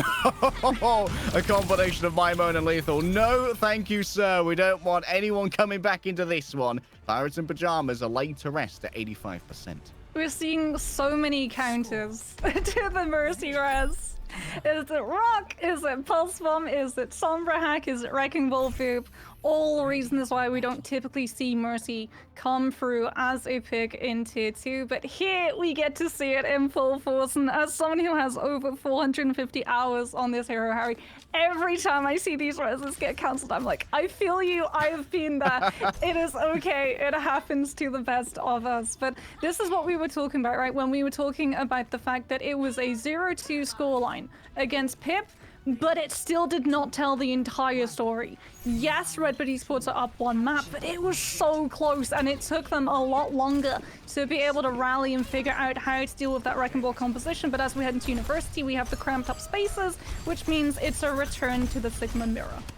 Yeah, those Hyperspheres do so much damage here, and so too does Chronic. An attempt to mitigate that res. Admiral manages to get away. Nice peel there. Coming through from Kafka. Great shield work to keep that Mercy safe, but guess who's still in a disadvantageous position? Lethal isolated, and yes, Chronic continues to hit those shots every single time. A fan, the hammer to break on through, and it seems like a good start here for Pirates in Pajamas. With Stone down, though, flank control could have been Mimone's. Chronic was having none of it, though. That's going to be a first cap now to Pip. Yeah, and yet again, we're seeing the Sigma who has the better position when the fight begins is the one whose team walks out on top. Those Fizz not only do a lot of damage, but they also connect onto multiple players. And as a result, Redbird Esports couldn't really rally around the anchor of the tank, had to instead split off into separate pockets, which left them easy pickings individually when Divinity and Zolik communicated who exactly Chronic wanted to chunk down. Damage boosted headshots are particularly nasty, but of course Chronic can't demand that pocket all of the time, as Mercy is going to be the main source of single target healing here. Zenyatta's Orbis, and that good and lethal. manages to grab Chronic as they overstep the bounds. Jorlik just dipping in and out of this little university room, hoping to try and find themselves admission to an alma mater that matters. A resurrection coming through. It's on to Kuffer. An exchange of accretions. Everybody's stunned. Everyone's feeling a little bit of geological trauma. Taken out by the pulse bomb. Lethals began to start aiming, but all around him, Stone invests every single blink, every single cooldown to try and leave the Cowboy confused. Cover plays from the side. In comes the Trance. May not have been particularly necessary for this point. If this may allow Kuffer to get some real value out of the Gordic Flux, certainly he's going to try, but it's a full-on miss. Oh, the accuracy's not there, but when it comes to the rocks, it certainly is. Moving down onto Vicinana, but look at this. Strider's coming from the back. A good block on the stick from the shield, but still it kills Divinity. Mimo managing to grab that one anyway. And it's finally going to be a flip for Redbird. Finally, though, it is definitely the word that we have to emphasize. 71%. A lot of it stalled out by Pip. You can see what we were talking about with the things like the Sigma self-sustain as well as the Tracer just being able to contest that point almost eternally. And as a result, even if you're losing the fight, you're still coming out on top for that map type, as Chronic still has that Deadeye. That's the reason why Kuffer wanted to go for the Sigma Flux in the closed up space, didn't want to provide an opportunity for the Sky Noon, but now as a result, they haven't ripped the Band-Aid off. They have to give up the space and pull back. Attempt at a stick. It's onto Skyle. Pops for Transcendence and manages to take it away from Admiral to save the Mercy's life as well. Survivability found. That doesn't mean there isn't going to be too much to try and deal with the High Noon, but of course, the best way to deal with that is simply to leave. Deadeye comes through. Oh, the rock a little bit too wide. An attempt to try and finish this here. Everyone simply moved away, and this means pressure on the point comes through from Strider as Admiral channels the Valkyrie and simply stays in the room with that split beam for maximized healing. Now it's down to Lethal. Try and get their own High Noon to deal with this Valkyrie and make that Mercy much easier to hit. Still, it feels like Redbird are slowly losing space. Maple's gonna pop the Deadeye and make sure to try and recoup that space, but W Memo still goes down to Chronic, even though the cast was sequestered in a space. And now it's up to Lethal to just try and chunk through, but without that Tracer additional pressure to flush everyone out from the Sigma shield, he's shooting into an absolute wall. And Pip will be able to find a couple of kills, but Skyle, the Zenyatta finds two before Stone takes him down. That might have been the win condition necessary for Rebels to hold on longer. Strider is on it when it comes to these rocks. Accretion after accretion hitting pay dirt. And now it's down to a little bit of zone control. My men forced to use the recall. Could well be a hostage here now. Has to use the blinks to get on out. It does seem like they're going to maintain their life for now. Lethal swapped over onto a Sombra. Kuffer now on the Wrecking Ball as well. W Maiman looking to try and find a target to be able to stick. Divinity does have the Transcendence, but Chronic so close to the Deadeye and all of the space control. It is the target he goes for and he misses. Lethal found. Skyle used for Transcendence mostly to save themselves, but it's going to be answered out by Divinity now. Chronic unable to get the finish here onto Admiral. There's been a little bit of a rotation of the map here. Confused about the positioning. Yes, Redbird can be anywhere as they're all flankers all the time. Overtime can't be recontested by Kuffer. And that's going to be 1-1. Oh, the series begins. I told you, Harry, we were in for a barn burner, and that is exactly what is occurring. Redbird Esports, you can see that they understand they need to take this Cassidy down. They know that Divinity is closing up on that Transcendence, but the Cassidy with the Deadeye with all of that space control is the more important target, because when we hit into overtime, like you said, the easiest way to counter Deadeye is by simply walking away. Overtime, unfortunately, flips that on his head because you don't get afforded the luxury. So they want to try and take the cast down before the ultimate pulls up. They're not able to find it. Chronic, as a result, he doesn't find anyone with his ultimate, but he still clears the board. And that's when you see the confusion hit Redbird Esports, because like you said, they're all over the place. They're trying to figure out who they want to dive, and as a result, they don't manage to successfully take anyone down, and Pip take us in to City Center, as we're going to see the Wrecking Ball and Sombra combination starting off of the blocks for Redbird Esports. They've seen that it's found a lot of value with the Sombra, with the Hack, with the Virus, taking Divinity down in seconds. Kuffer making a great distraction there, just putting Strider into a bad position. Divinity does get rezzed, yes, but look at the healing tax that now has been placed onto Pirates in Pajamas.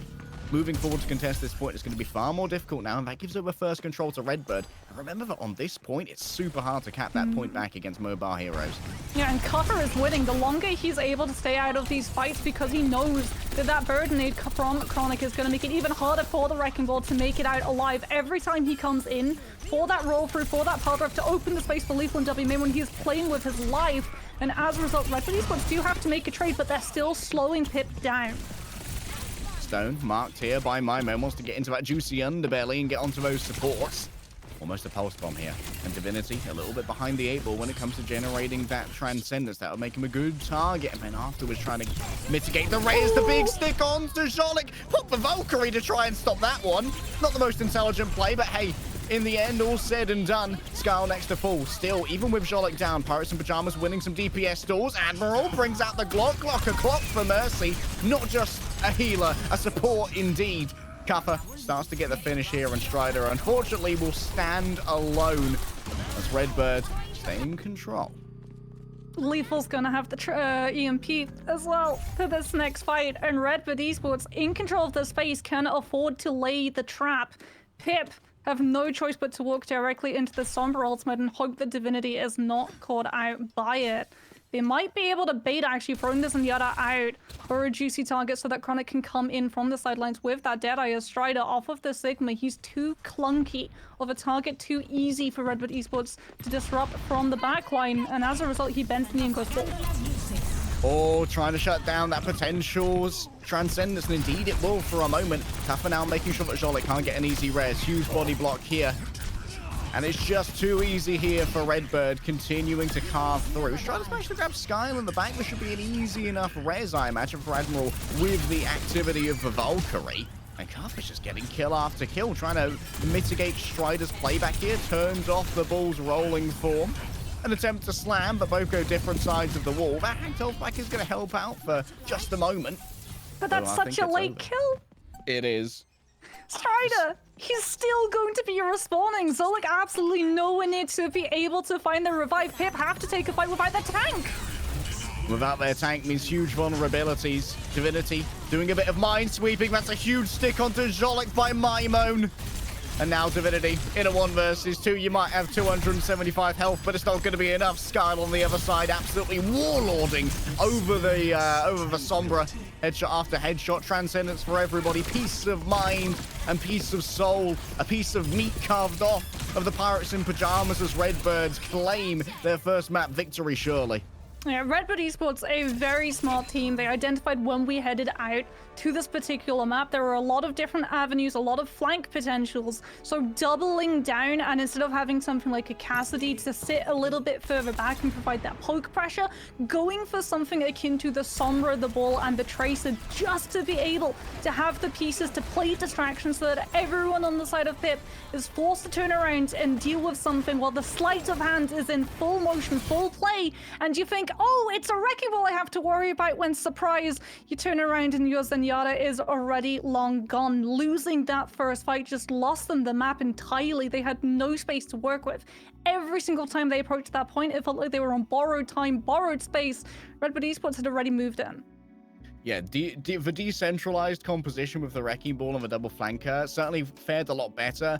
You alluded after the second map to how it was having trouble during the overtime because of having to stay on the point, but not only that, because they were on a time crunch as well, so they weren't able to plan their fights as effectively. But once Redbird were able to come in from the start with that composition and had a lot more time to plan their fights and pick their moments when they thought that maybe Divinity was in a more diveable position, or they could certainly get a crunch and some distraction coming through from Kaffa, that's when Redbird really started to shine on that composition. Yeah, especially when Pip tried to go on the offensive rather than the defensive. There are two ways that you can deal with a dive, right? You can either play incredibly defensive and bundle everyone up so that if a dive does come through, no target is isolated, which means that they shouldn't be able to find kill, or you can try and counter dive yourself, which is where you wait for the enemy team to dive and then you yourself dive their exposed backline, because the resources that they've sent out aggressively are therefore not available to be able to heal for their backline in time. Unfortunately, time is actually Pip's biggest enemy at that point. Counter diving can be incredibly effective, but not towards the tail end, because what it leaves you vulnerable to is getting staggered out of those kills. And because Strider got taken down so late in the game, he was not available with the rest of the team to actually be able to push onto the point. And as a result, Redbird Esports didn't have to even play aggressive. They just got to hunker down on that point, drop the Hammond mines, and know that there is no body of health large enough, except the Transcendence, which is the worst thing for Pip to have to open up a fight with, that they can only use to commit and hope that it's able to do enough to stick around long enough for Strider to come back. Yeah, time might have been their worst enemy, but we're going to give him a little bit of cushioning here to try and figure out how to play out the next map. We will be right back after this break.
Mercy enthusiasts, welcome back. We hope that you've ramped up your damage boosts and your healing beams, because we are ready to go into map 2. It's going to be hybrid, and Pirates and Pajamas are currently starting off from a little bit of a disadvantage. Redbirds managed to really fine-tune their strategy when it came to flexing between the Sigma and the Wrecking Ball, and it seems like these are the de facto go-to tanks at the moment for our teams. And on wider maps like hybrid, where there's a lot more space to maneuver, it might be even better for the Wrecking Ball to try and make those sneaky plays. Yeah, I mean, wider maps, bigger space as well, so those power drives are going to be a lot more effective, especially if you decide to double down on having that Tracer and the Sombra. Something that we haven't really talked about, right, is the DPS new pass. So the sort of elephant in the room that a lot of supports are having to try and figure out how to work around. getting 20% reduced healing every 2 seconds for every bullet of damage that you take is honestly really impactful when you're running into things like this Mercy and this Zenyatta, because one thing that the healing is slow. And one thing that Sombra provides, very similar to Ashe, is that dot tick effect, right? Ashe is being prioritized at the moment in ladder because of things like the dynamite, where if you land it onto multiple people get affected by the new DPS passive.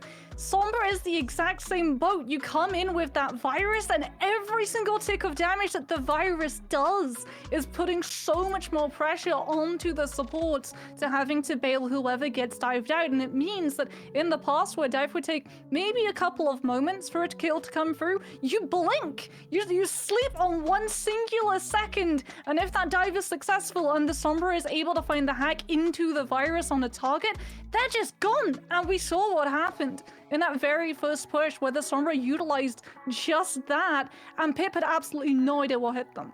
Yeah, and the longevity of that virus as well during the tick damage does mean that it's a longer time before the support passive can kick in and start regenerating that health afterwards anyway, which I believe also is 2.5 seconds, which means that hiding in cover, not quite as effective, and just allows for a second wave of dive to be lined up. One of the stats that I want to take a look at here is between our tracers, and actually comes down to damage taken. W Mimone, only 5.4 damage taken compared to 7.4 from Stone, and that translated to 3 less deaths. And it meant that either it came down to good distraction when Mimone was going in, or not quite as much marking from Stone as we would like, because Stone was dying more, taking damage from auxiliary sources. Either way, it seems like there's a lot more distraction going on when Mimone tries to strike him. It allows the Tracer with a smaller health pool to stay in for a while longer and get more damage done. Because of course, Tracer is going to be your main source of DPS in a huge amount of these matchups, just because with the larger projectiles,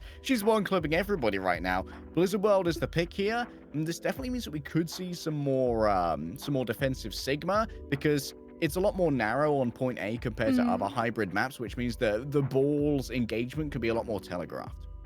Yeah, we could still see aggressive wall on the attack. However, there's a couple of flanks that you can take as a wrecking ball, as well as having that rooftop over the awning of the point itself, which does provide for pile drive locations. Plus, you're able to deprive the defense of a lot of the high ground, either being able to find a pile drive onto whoever is perched upon it, or bopping them down onto the point below, into the waiting arms of your team, who aren't quite ready to embrace them happily as much as send them packaged and parceled express delivery back to their respawn. First class mail, baby. Heading straight back in as we check out the crows. Compared to our beautiful, bright broadcast package with the lovely colors of the Ride of the Valkyries, does seem a lot more... it does seem a lot darker. Well, I mean, it fits the battle pass, right? Eldritch Horror? You can't get any more Eldritch Horror than Nax Ramus. I'm sorry, Snax Ramus.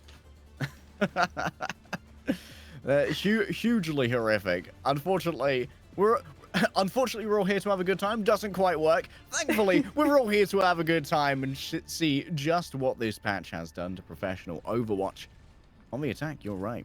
We might well be seeing that wrecking ball come out from cover again, and why not? When it seems like Pirates in the Pajamas, definitely the onus is on them to hit the adaption die and try and figure out how to deal with this.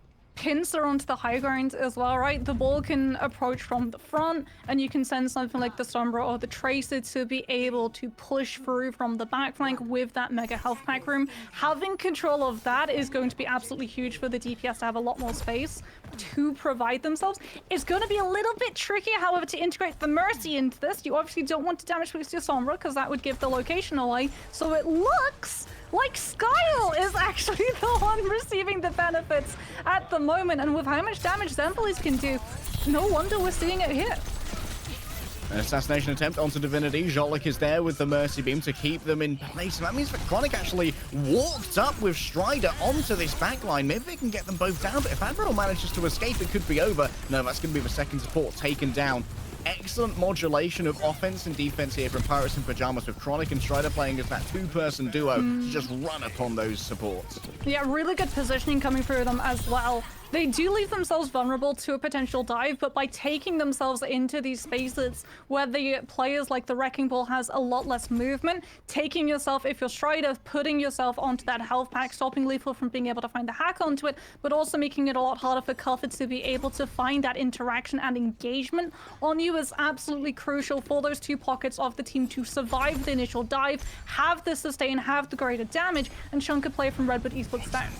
Oh, Divinity could be caught out here. The Discord Orb's already been taken off him, though. Remember, that can't be reapplied for a while. Skyle's been stuck on the other side. Stone, the first one to strike. And Cuffer now at half HP. Doesn't have those adaptive shields for a while. Still Divinity cornered. But the yellow beam does its best to keep Divinity alive. But Cuffer manages to get through that one. A lovely roll, though, from Chronic. Keeps him alive for the moment. Red's still in the back pocket, but Jonic can't afford to make the play for it right now. Tells Chronic to just play and cover for a moment to allow for it to happen. And now Divinity's back in the fight. And Redbird, without Lethal, are going to have an even harder time diving. Yeah, Strider, really good shield coming through just to cover Zolik on the res in case. The Redwood Esports still having control of that high ground, not allowing Chronic to set up in a good position for the Deadeye. They just haven't been able to find an in onto the point itself, however. Everyone from Pip sees that they're going to be pushed off of the high ground, so decide to play off of it entirely. And as a result, Redwood Esports going to have to rely on the EMP to set this next fight up. It's going to be a virus hitting onto a Mercy Man. Oh, no, that's going to be no one. That's a mem. Unfortunate right there, but still Chronic going to be taken down nonetheless. Divinity hops out the Transcendence here to try and get through most of a minefield that was laying down by Cuffer. Cuffer gets stuck, I believe, and then this damage boosted Zenyatta does more than enough damage to take down the Wrecking Ball. For Redbird, this was a huge amount of their diving tools gone. Yeah, EMP not hitting anyone. Chronic still holding onto the Deadeye as well. WMAMon coming up to the pulse bomb to be able to attach it onto the stuck in place static Cassidy, but I don't know if he's going to be able to find the kill off of it, as now Pip put themselves onto the high ground. Gorgeous boot from Cuffer. Can they actually capitalize and find Strider? But no, there's the Sigma defensive cycle, like we talked about earlier, kicking in, and even though they found the separation, no kill off of the back of it. While waiting for that kinetic grass to come back, though, this allows Redburst to start creating a bit of a pincer, start working at those peripheries and eating away the space that Pirates in Pajamas want to use. Once again, Snacks Aramis is going to be the location you alluded to earlier, Moxie, that you want those low ceilings to stop the ball text to come through with the pile driver. Yeah, it's working really well as well. Cuffer just not able to find that engagement to distract Pip, allowing Lethal or WMM to actually come in with the real hit.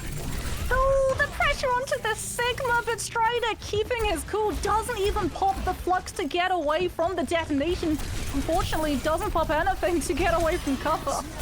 Could be Resable. Quick Deadeye onto Mimone. Great choice there from Chronic. Why risk missing the shot when you can just one-tap them instead? Knowing that you can easily be hacked out of it as well. Here comes the Transcendence. Plenty of healing here for Cuffer as we move towards overtime. A tick and a half have been gained here, 50% of a point. But this is not looking great for Redbird because still the Sigma Flux is available. Anyone who dares to come and touch this one likely to be lifted up into the air. Can Cuffer escape? The answer's no. Ball goes up and ball goes down. Touching here. Even more precarious as it's just the supports who are going to try and make it work. Fancy flight from Admiral, but this ain't no F-22 Raptor. And Skyle next to full. Huge defense from Pirates in Pajamas. Yeah, really smart stuff coming through from them. Like we talked about, kiting the fights where the dive is going to be at its weakest, knowing as well that you're going to be able to have more burst damage. Dive is all about having multiple players target these lower health bar characters, these little pockets of weaknesses that you're able to take advantage of. But unfortunately, what it doesn't have is sustain in the face of a damage boosted cast. And when we saw what Redwood Esports were rolling out with, doubling down on things like the Wrecking Ball, but putting the Sombra and the Tracer alongside it, we were concerned about the Mercy not having a great target to provide that damage boost for. And there was a gaping distance in terms of damage output that Pip were able to hold over Redwood Esports' heads. And because they were taking these fights in the positions where the dive wasn't able to properly formulate and get off of the blocks, Redwood Esports were entirely blocked off of the point. Yeah, and talking about stats in terms of raw damage as well, the lack of raw damage that comes out of a Tracer Sombra and they're having limited uptime does also mean that the comparative lack of healing from a Mercy Zenyatta duo stops being as much of an issue. And you can really start to see the Mercy flex that blue beam. Yeah, and we saw, what, one EMP? Yes, and it hit 0 people. And it hit 0 people because, again, Pip kited the fight where they knew they would have the most natural cover. So Chronic, he knows that he's going to be the target. he just rolls out of the way of it behind the wall. And that win condition for Redbird Esports goes up in smoke. Chronic going up into the air with that grapple, but everyone very wisely keeping their heads down. It's a little bit too late in the game for some of these players to get caught out by a surprise Widow coming through from spawn before swapping on over to the tried and true cast. Okay, we see Redbirds playing the same defensive comp that Pirates in Pajamas did, but because this is a mirror, the calculus for the positions now changes, and you can use a little bit more high ground to try and make this work rather than play inside Snack's Ramus to avoid the ball slam. Yeah, Redbird Esports, this is where we're going to see the Sigma. As we talked about, the Wrecking Ball is great on the offense, not great on the defense. Ooh, that was a very low health Zolik who is able to find the res onto Divinity. No one from Redbird Esports able to overstep and actually punish the Mercy, but that is at least one cooldown removed on the side of the attackers. One person goes down afterwards, and that is going to be a permanent death that's going to be split apart from the rest of their team. Getting Zen onto that high ground might also be fantastic here, as it would mean W Mimon has to invest more in terms of links to get up there and deal with this. Try to just anchors on the corner to make sure that there's this constant forcing of position from Kuffer. Mimon forced to go a little bit too deep here. We'll have to escape as Lethal's fallen down to Chronic, maybe in a resible position. A nice avoidance there. Look at Kuffer bringing up that shield quickly in order to interrupt the magnetic grenade. Jolik still gets the res, and that means that's an early force on the Transcendence. Remember, that can be blocked out by the shield as well, so the healing not quite connecting with Kuffer the entire time. Still, though, Kuffer's already got himself a Gravitic Flux, and now there's nothing to interrupt it, and accretion used, so it's Strider taken to the sky and brought back down low again as Lethal on the flank does more than enough. A flourish from W Mimon brings this one to an end, and Pirates in Pajamas, half their time bank is gone. True, but this is going to be the real test for Redbird Esports defense, because they did have to use that Transcendence early. And Strider is going to be able to hit the Flux potentially, well, definitely given that ultimate charge at the moment, faster than the Zenyatta is able to build it back up. So Redbird Esports, it's on them now to be able to find these poke picks, delay the fight long enough for Scout to come back in with the ultimate so that Strider isn't in a position to use the Flux where he feels favorable enough to throw it in. She don't have to worry about it getting hacked. True. Playing this a little bit more. Oh, it's a lovely bait and switch. The stick from Stone. Oh, sticks and stones might break Lethal's bones, but you can always roll on through it. Nice damage mitigation right there, and this is going to leave Pirates in Pajamas with no flank control. Yeah, they got baited. W Mamo just shows a little bit of himself, and then Lethal immediately jumping on. Pip trying to find that high ground pressure as well as take cover inside Snake's Ramus to be able to avoid this poke and keep all of their players intact before they can properly push, but it is burning through their time bank so quickly. Did I now pop from Chronic just trying to allow Pip some way of engaging onto the point, but cover gets found! Unreal bullying there, but nice positioning from Admiral, using the Valkyrie to the best of their ability to keep that physical cover between themselves and danger. Kuffer falling low again once. It's going to be the accretion moving through. They need to try and take out Lethal, but the Transcendence is too much healing. To the sky, a high ground gained, but no, there's not enough lock-on Jolik to manage that through. Jolik brings Chronic back, but they lost Divinity in the process. Remember, it's only a tick and a half here that separate Pirates in Pajamas from a sealed-up series, and it seems like when the dust has settled, 1-1 is going to be where we land. Both the flankers come on in, and that means Kuffer now has to try and fight for their life. Hindered for a moment. The next person has to contest. 70 HP as they move on in. It's one shot from Skiesti to put him in the grave, and the one shot is delivered. 1-1 as Pirates in Pajamas off the back of a massive defense bring it back. Yeah, just having that hold, that massive defense, like you said, taking us to a map where they're obviously incredibly comfortable. They knew that they were going to be going up against that Sombra, that Tracer, that Wrecking Ball, after how that last map on Control had panned out, where it was so hard for them to counter. It almost feels like they threw it out as a little bit of a bait, just being like, hey, you want to try and double down on that composition? Because it really, really was hard for us to deal with, so you're going to find so much more value if you continue to play that. And hook, line, and sinker. Pirates in Pajamas are able to fool Redbird Esports into holding on to that composition far longer than they should. But unfortunately, the argument is, right, for a composition, when you want to full swap a comp, normally the rule of thumb is one ultimate cycle, and then if it doesn't work, that's when you swap off. But because it took Redbird Esports so long to actually build that one ult cycle, they didn't really have any time where it was plausible for them to fully swap off. Yeah, no time to really find that opening. And one thing that I really want to fanboy over is kind of like the the flow chart of killing Kuffer the first time on the point for that final fight, forcing Kuffer onto point by having Strider continually just pressure on that corner with only a tick and a half to give, and then forcing Kuffer to use his cooldowns, using the Sigma to break through the shield afterwards as well, and then using the accretion to deal with the kinetic grasp, which was kind of the breaking case of emergency cooldown that Kuffer was holding onto to try and mitigate that Deadeye. It created no way for Kuffer to effectively win that fight and forced a really disadvantageous fight from the Sigma. Yeah, and you have to imagine as well that Pip are playing, like you said, the way that they are taking these rotations, taking these positions, purely off of how much they actually need off of that point. If they needed the full push, we would have seen something else entirely come through from them because they are incredibly cautious. They take that time, they wait for everyone to fully be positioned in Snacks Ramos before they want to properly try and forge onto the point and break out through the no man's land, through that poke pressure that is being held up on Redbird Esports with Lethal on the Cassidy's side. But like you said, they know they only need not even the full tick, pretty much just half of it. So all they need is just a couple of pushes, a little bit of additional pressure, and Redbird Esports, if a fight starts going out of their way, have no choice but to double down. The ball composition far faster but less lethal, the Sigma composition far slower moving but better sustained. Unfortunately, however, if the dominoes start stacking against you, they very quickly fall entirely out of your grasp. Yeah, I think you're right that the Sigma composition was definitely the better choice on the defense there, considering that they only had a tick and a half to give. Having to try and keep someone on the point at all times when you're playing a Wrecking Ball and a Tracer against a damage boosted Cassidy is going to eventually overburden your healers. Check out how much healing Charlotte got here as well. A huge amount more than Admiral, getting a lot of survivability, certainly only 2 deaths as well. I think that Jolek definitely got a lot of value out of the Valkyrie here, in particular with everyone together in Snacks Ramus, meant that beam splitting was getting more value.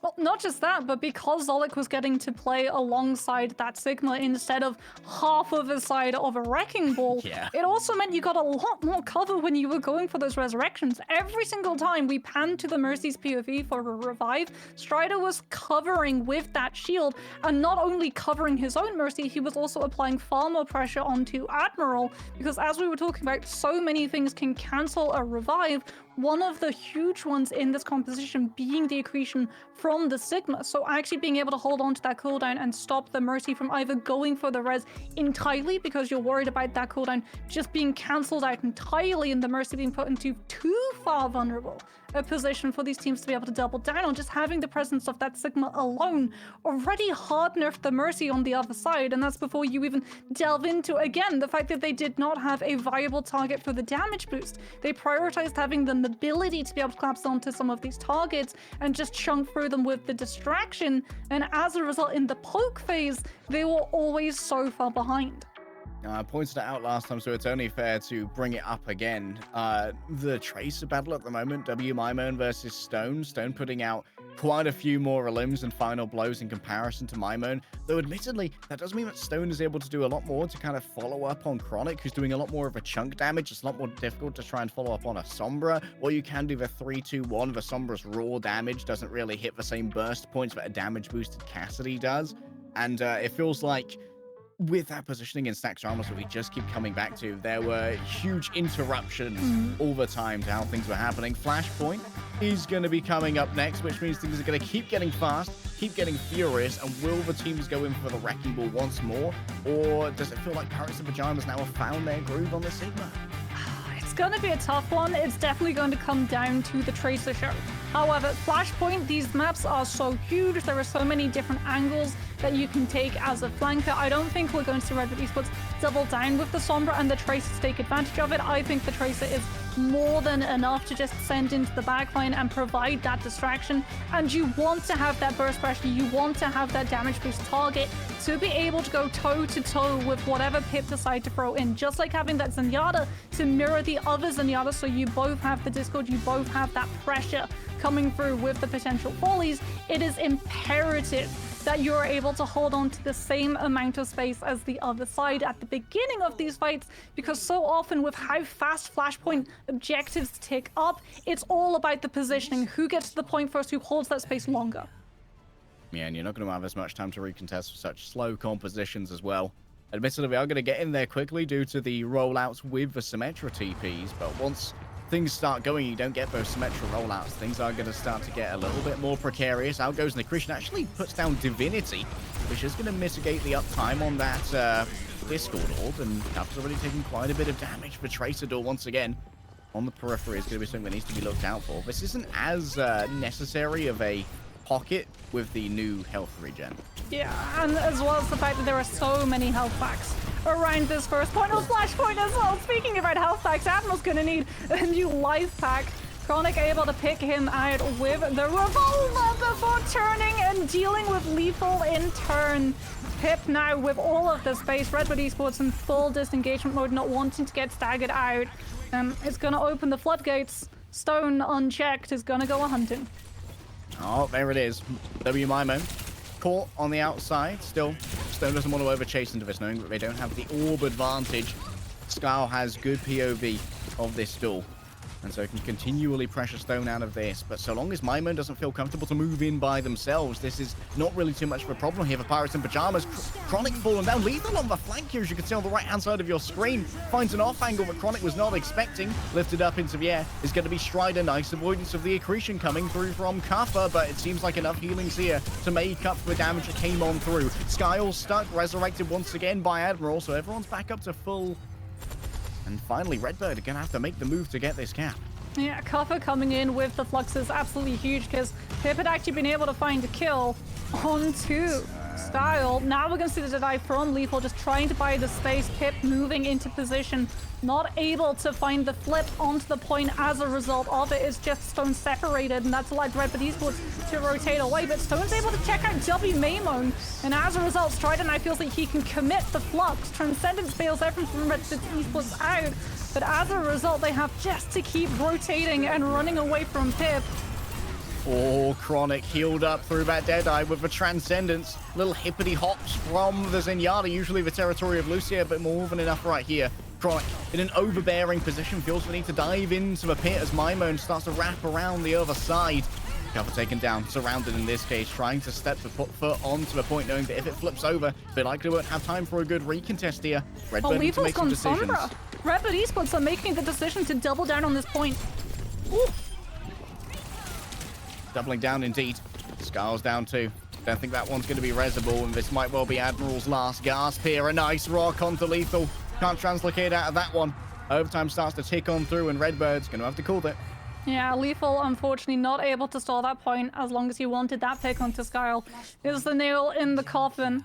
And now we're going to be seeing Lethal swapping back onto the Cassidy. Pip, however, sensing the deficit in numbers, decides to take an early fight against Redbird Esports, and they down the tank. Kuffer still having that flux goes down. Divinity claiming that one, swapping on over to the Lucio to be able to let Pip take faster rotations and just speed directly onto Redbird Esports, who were not expecting to have to play defense so soon. Yeah, one thing here that might be interesting is how Divinity tries to play in conjunction with Stone to try and get onto these less vulnerable targets. You can see the assist right there onto Mimone. A 2 versus 1 might be found with the greater mobility that the Divinity brings to the table.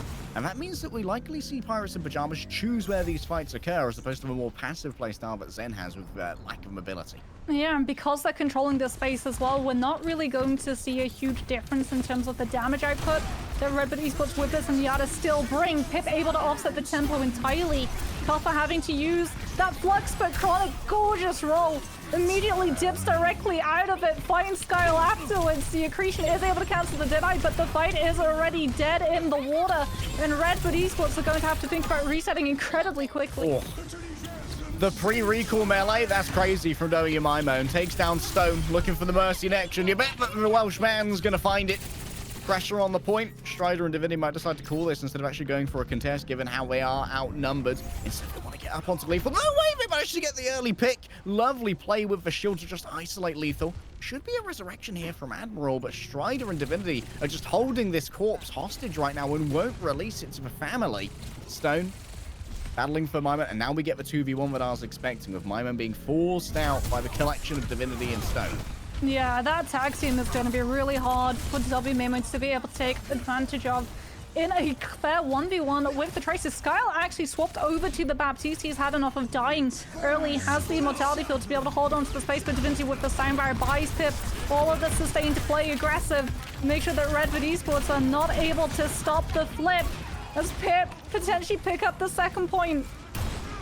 God, lethal aims. Paris and Pajamas are actually in control of the point once again, and that means that people have to stay on there. And that means undermanned in the high ground fight for now. So close to the flip over. Kaffa has made it down here, but he is now in an exposed position, only exposing himself to raw violence, though, as Strider and Divinity get themselves in the way of danger. A damage-boosted Cassidy turns around upon it. Jolik noted. W. Mimon gets to clean up, and Kaffa with just a sliver of health gets the heroics for Redbird. I mean, Kaffa surviving is the heroics, but W. Maimon is the hero of that story. He comes in with so many kills, all while holding on to the Pulse Bomb as well. And now we can see that Tracer unchecked. Pirates and Pajamas are going to have to be so paranoid about how they rotate into this next fight. And paranoia is that they slow down that rotation. Redbird's going to buy so much percentage. Here's the Tracer, finds the stick, but Chronic is able to roll out of it. However, he wasn't looking for the kill. He was looking for the delay. It's Redbird Esports about to come in with that point, and Stone has to go aggressive to be able to just contest it. Brave attempt at the stick. Remember, Skyle up here. That's going to be the window. Not sure if it's in the right position. In fact, it's in front of Kaffa rather than in front of a Deadeye. So that's me moving forward. Caught up in the gravitic flux. Brought up into the air and slammed down into relative safety, it seems, as Jolik's going to use the Valkyrie to get themselves a better resurrection. Trying to help out Divinity. Close to the edge, but not taken out. And that means that Chronic's left without healing this time. Admiral drags out the Glock. It's a bit of a mercy gap, baby, as that's going to be 1-1. And Admiral, this man can do it all. Yeah, Redbird Esports able to find that flip, even though that amp was a little bit of a whiff. Stone left in the back line. Are Redbird Esports able to clear the Tracer? Even if Stone isn't able to find a kill, if you're able to force that Immortality Field out, that is as good as a fight win condition handed to the side of Pip as he's lurking.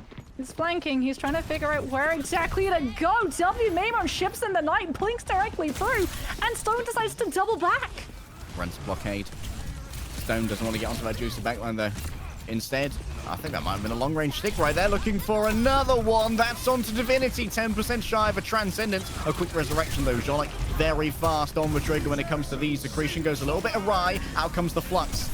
The Sigma caught within this. Surely it's going to be corpses for everybody. An isolation of Jolik. Oh, and that's a beautiful shot. Stone, Skyle, lethal, combine. Craniums are burst. And Redbird are in control. Yeah, Kaffa lines them up. Lethal knocks them down. Redbird Esports, like you said, in control of the space, in control of the choke. Divinity does have that Transcendence to be able to afford Pip the survivability necessary to walk through this amplification matrix, but without a Lucio, you have to be absolutely perfect in your coordination and communication with how you want to bypass this ultimate, especially because Lethal's going to be directly behind that window. The opportunity open with that Deadeye behind it. Stones do with so many of their resources, a recall, a pulse bomb. Unlikely to go for the stick onto the other Tracer again, but going on to cover that force out the Immortality Field. It's broken down by the accretion, and now peeking is going to be even more dangerous. Can there be enough pressure on the point, though? It's going to be the Cassidy, who actually just sidles on over and tries to get a hoedown going over here. Kaffa so low, the res is instant from Admiral. So quick on the E. That's going to be another stick coming through. I believe that was onto Strider, bringing him low, courtesy of W. Mimon. Admiral continues to dart around. Pirates and Pajamas have managed to flip this point, but now the sports are under pressure, under siege, and Mimon is the barbarian at the gates. Seems like there certainly isn't going to be enough to try and make this one work. Mimon's stuck. No, at long range, it's just the explosion that grabs him. And the good evasion here from W. Mimon finally manages to find Jolik. Yes, Chronic's aiming, but no teammates to work with. Redbird Esports playing that last fight, the beginning of it, absolutely perfectly. They split the Cassidy and the Baptiste, both sides of the point just sandwiching in with the Deadeye, with that amplification matrix, and as a result, Pip do not get the space necessary to be able to poke some of these kills down early and have to overcommit with the ultimates with how close Redbird Esports were to being able to scoop up that point. And as a result, look at where their ultimate economy is for this next fight. Kaffa Going to have that Flux Strider holding onto one of his as well, but it's going to be down to these Tracers, Stone and W Mainmon with those pulse bombs. If you're able to stick the Mercy, that's as good as the first fight win for either team. This could be a huge stick here. Stone sends it in. The Immortality Field will take the brunt of it, but it does mean that everyone falls low. Healing that up, going to be difficult. Another stick, another slam, another big explosion as W Mainmon blows apart Pirates in Pajamas. Anything you can do, we can do better, especially when you don't have an Immortality Field and you take a fight in that close the whole way. Oh, that's an absolute beaut. That's a snapshot if ever I've seen one. Great patience as well. Pirates in Pajamas, they're back off of this Sigma composition. They're back on the Wrecking Ball. They know that Red Bull Esports are going to try and take advantage of this high ground. They can have the Sombra and the Tracer with how open a lot of these fights are going to be with all of these flank opportunities. Try and pull, divert attention away so that one of them can threaten the flip and disguise the dive for what it truly is. Well-timed knockoffs could be what this is all about, but Mainmon's already grabbed one. They're still winning on the flanks, even with only one player going up against multiple. Skyle, an unmoving plinth of healing, just letting everything flow. Divinity caught on the disengagement. The Mercy unlikely to be able to escape, but Stone's got here just in time. That Immortality Field as well. W Mainmon is able to play guard dog to everyone else on Pip's team because he has the backup of that one cooldown, and Skull knows he's not going to go down.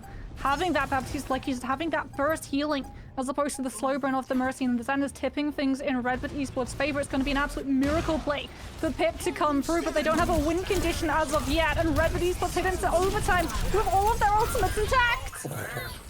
Beautiful stick. Choices to be made. Who do I res? Do I go for the Wrecking Ball? Do I go for the Zen? Can I go for anybody at all? Redbird are making sure there are no good options, as it is going to be Charlotte getting Strider back, but it's right in front of the Deadeye. Lethal punishes life with death, a soul for a soul, and a map for Redbird as they take themselves match point in this series. Yeah, we said maybe it's going to be a little bit closer, and that first fight of Flashpoint definitely felt like it was close. This, we have to just lord in the glory that is this.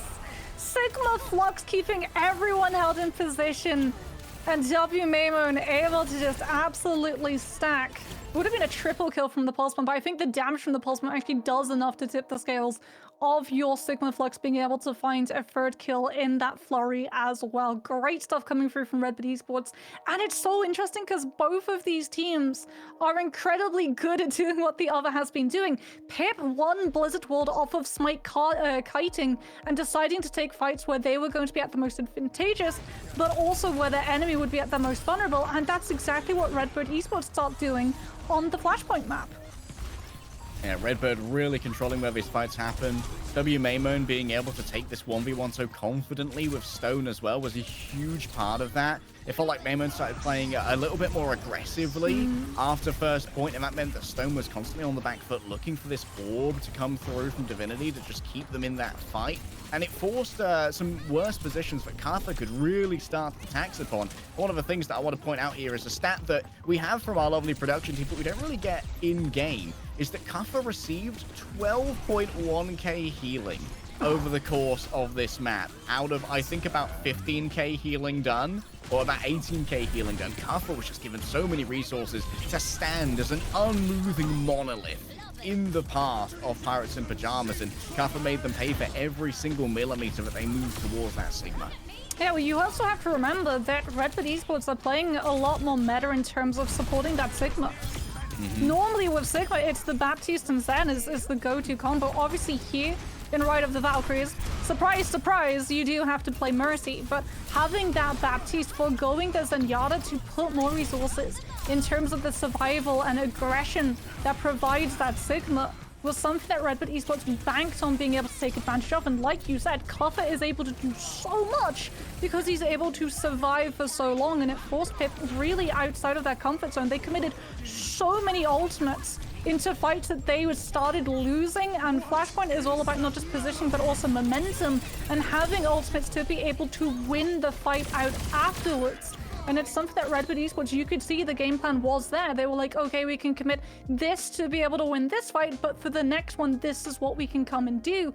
that game plan wasn't as clear for Pip. There were times that we saw it, especially when they swapped over to the Lucio, but after the initial success of the Lucio started to slow down, we didn't really see them come in with another solution as opposed to Redbird Esports, who just figure out, okay, this is working for us, and then when we do use the attempt of the Wrecking Ball, Sombra, and Tracer, Redbird Esports already expected and they know how to deal with it.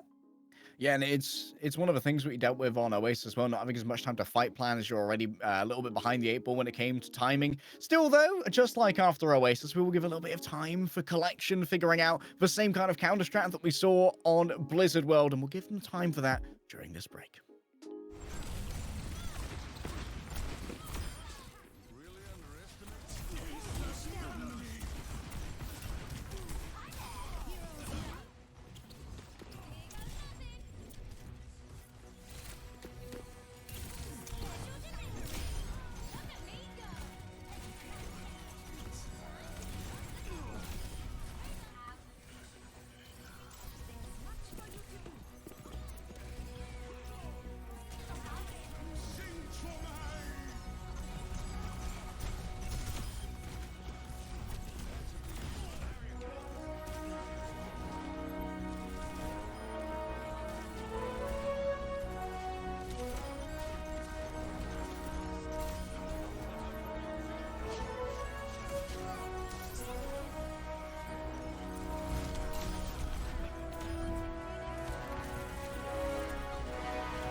What's up, Mercy Enjoyers? We are back for map number 4, and, well, 3 Overwatch is over. We are back into our best of 5 series. Both this one and the grand finals are going to be giving you all the action that you want, and possibly some incredibly close games, as Moon Gorillas are waiting in that upper bracket. Question is, who's going to be meeting them? Right now, Redbirds are on match point. Ooh, but it's been a close one. Larry, it's been a really close one. It's so interesting, though, because it's always been close on every off map. Every single time we've seen one team lose a map, they decide to take us somewhere, and they are so dominant on it, and then the shoe immediately flips onto the other foot. And potentially that's what we're going to see occur here as well, because Pip, when they were able to decide the territory that they wanted to take us on, looked absolutely unstoppable. That Blizzard hold was insane.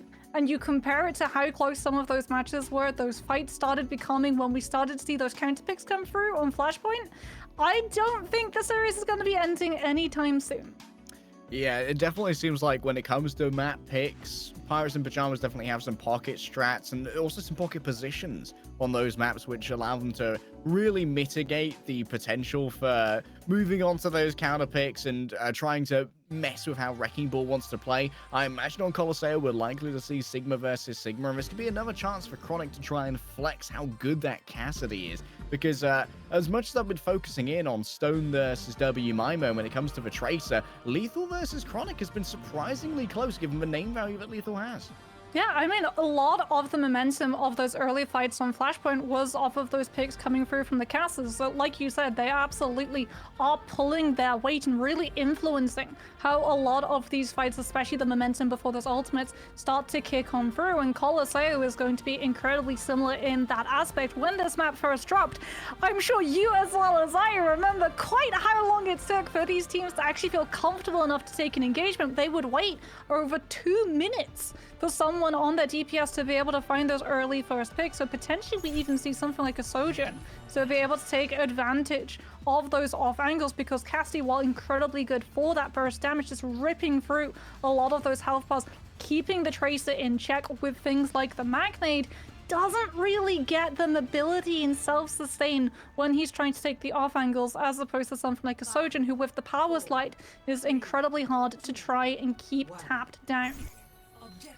Yeah, that power slide is sometimes we call it the wicked. It's a lot to deal with. It's a huge escape tool. Seems like Redbird are going to be sticking meta for now, but have a look at this. May and Hanzo, no damage drop off from Pirates in Pajamas. Their long range poke is going to be something to fear.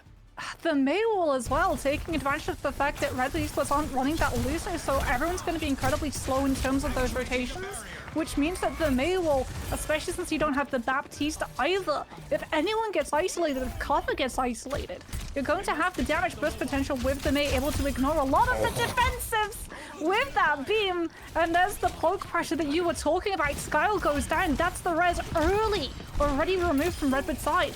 Oh my goodness, it's headshot after headshot. There's the wall that you were bringing up, Moxie. Everybody gets a point validated in this fight.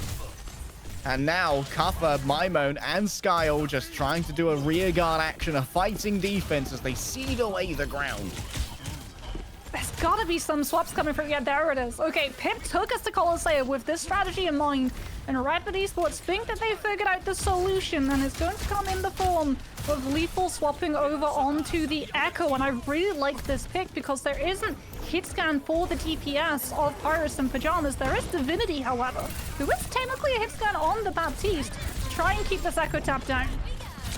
Yeah, it might be slightly more difficult to battle with, but of course, it's all classic combo, the Fly around the Mercy. This is going to give over a lot more safety as well to Admiral. Out comes the window. That's going to mean a lot of poke damage, of course, with that lack of damage drop-off. Timmy, for now, is staying still on Terra Firma. You don't want to move up too far in order to escort that bot. Stone actually gets caught through the wall, an attempt to try and keep that res safe, and yes, there's enough pressure from Chronic to keep the Tracer at bay. A beam goes over onto the Sigma, mostly missing it, I believe, from the Griddick Flux. More damage coming through onto the Echo, hiding behind an ally.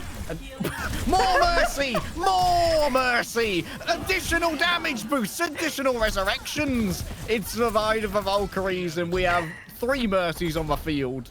You know, this is just the 2024 adaptation of, remember when you had Resurrection and then you popped Valk and it reset the cooldown of Resurrection? True. Chain reses. This is how you chain us in 2024, and it seems to have done the trick. Having that additional vein of support is able to overcome the potential sustain of that Baptiste, which would have been lopsided against Redbird Esports. Now Pip, having had that initial impact, forced onto the hit scan. Chronic off of the Hanzo onto the Cassidy to deal with the tag team. That is Lethal and Admiral in the sky. Oh, Chronic's taking a lot of damage already, though, moving in towards everybody. The Pulse Bomb goes wide, threads the needle between multiple hitboxes.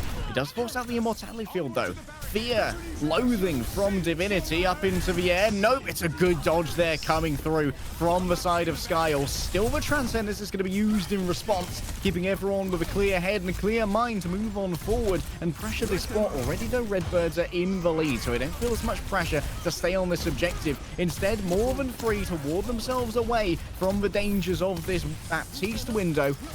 Regen burst used. And now there is enough pressure to make sure that everyone can get healed up by Divinity. Cuppa's not able to find the Sigma Flux to punish Divinity using that lamp! And Stone closes up the distance and takes the Sigma down before he feels comfortable enough to use it to flip the fight in Redbird's side. Chronic still holding onto the Deadeye as well, is really mitigating a lot of the momentum of the Echo potential that is available for Lethal.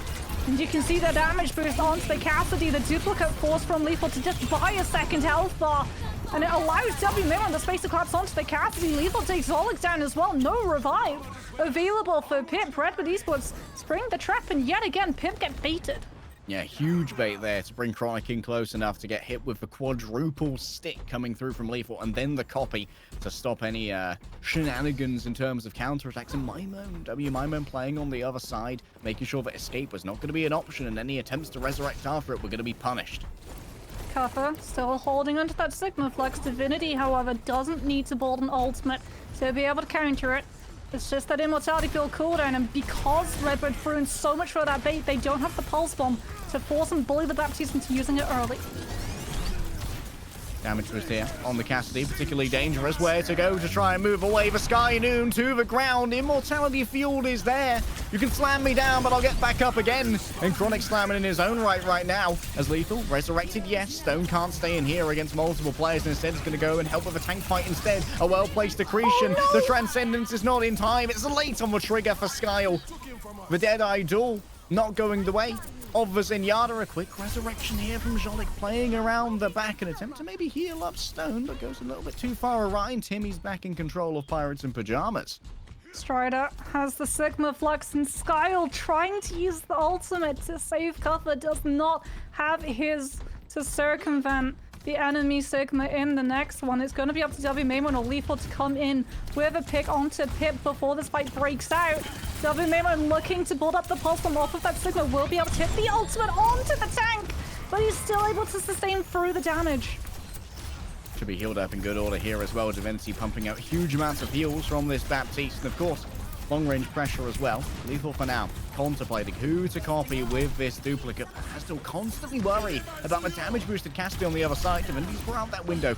Double damage means that there's going to be plenty of suppressing fire here. Still, there's trouble getting this bot moving. Nice stick. Skyle tries to kick Stone to death for the audacity. And that's going to force out the res, but no one's there to really punish it. Speaking of punishment, 3 players up into the air, 2 players consigned to a briny grave.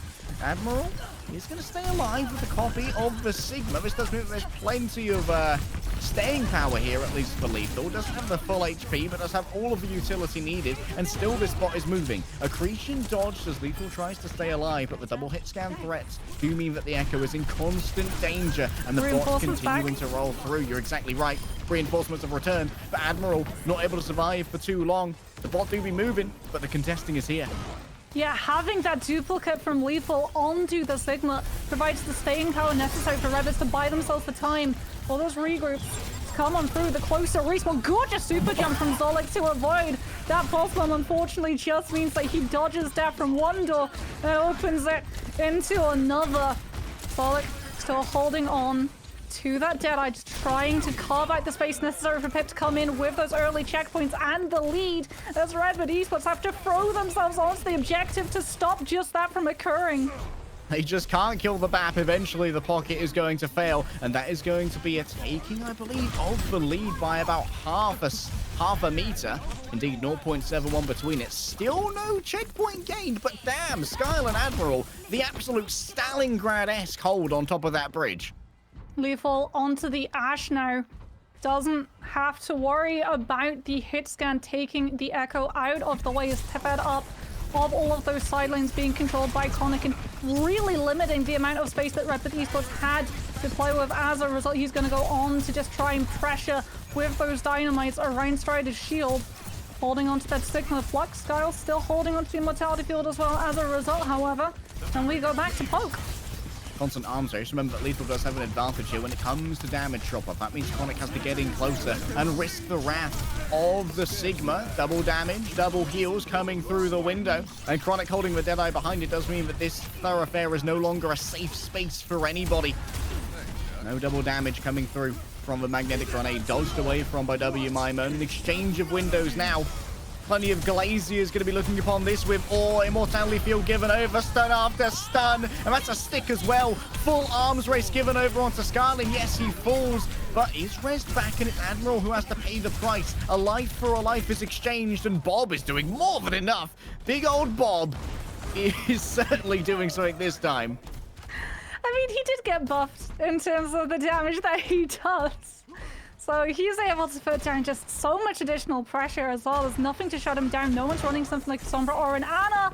And now it's up to Pip to just throw themselves onto the objectives to stop Red Bull Esports from picking the lead back on up. But like you said, Lethal having that leg up in terms of the damage. Conic onto the Sojin to be able to power slide back into the fight a little bit faster. Divinity to Kiriko. Strider the Wrecking Ball for the exact same reason, but Skyle picks the Wrecking Ball out as a result. Less defensive capability, but still the objective snuck away by Pip in the meantime. Stealing the bot away. Desperately trying to keep the Sojourn alive, but it's Mimoon round the back, finding the Mercy. And that's finally going to be a checkpoint found. It's in favor of Redbirds. Forward spawn, all the better, and Skyle, evidently too worried about this fight, decided to come back on the Lucio. Just wants to return in as quick an order as possible. With 11 seconds remaining, Pirates and Pajamas, they are all hands on deck to keep themselves in this tournament. They've got the dive composition that they're locked in, however, throwing themselves onto the point a little bit faster means that they're off a sustained composition. As they're about to hit into overtime, they dive onto the Sigma. Coffer isolated away from the rest of his team, cancelling the res as well. The swing through from Strider, knocking Admiral away and securing Pip another chance, a second lifeline, as they have to keep the objective moving. Red Bull Esports, a fight prior, were able to pick up the further distance, and as a result, Pip have to keep themselves on that point. Forward spawn still going to be active here for Redbirds, mind you. And one thing we've got to think about with this composition, Moxie, is that the dive is going to be nerfed by someone on Pirates and Pajamas always having to be on top of this car. Yeah, and Lethal's about to approach that Bob as well. Coffer has the Sigma Flux, can Sig 9 everyone from Pip, so they're going to have to be incredibly organized with how many bodies touch that objective. Pile ride into the hammer mines coming through. Chronic on the Sombra able to hack out the effects of that Bob, but like you said, someone from Pip always having to keep themselves on the objective, and the longer the overtime goes, the faster this map is going to finish.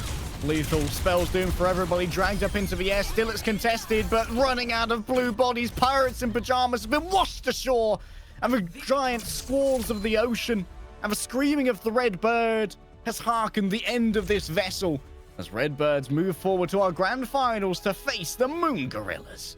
Oh, what an absolute treat that push map was. Counterpick after counterpick. You could see in real time how these teams are trying to figure out how to adapt and counter each other.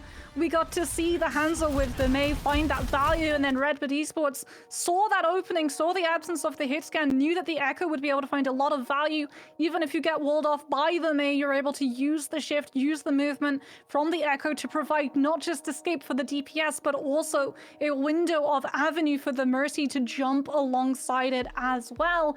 And then the adaptation just started to fire between both of these teams, and Pip, it was agonizingly close. They were so close to being able to pick up that lead. But Redbird Esports with the faster regroup, with the duplication coming through from Lethal onto that Sigma, securing the lifeline that the team needed to keep the objective out of Pip's hands. The arms race when it came to these counter picks went crazy. Those were some manic sticks. I actually think that pick on Stone might well have been what turned this series into the momentum for Redbird. Sky Noon here. Lovely play, but oh, look at that. Somehow not managing to get the kill onto Lethal. Maybe some manner of damage mitigation coming through, or potentially a little bit of a burst heal, meaning that skull was no longer valid for a full kill.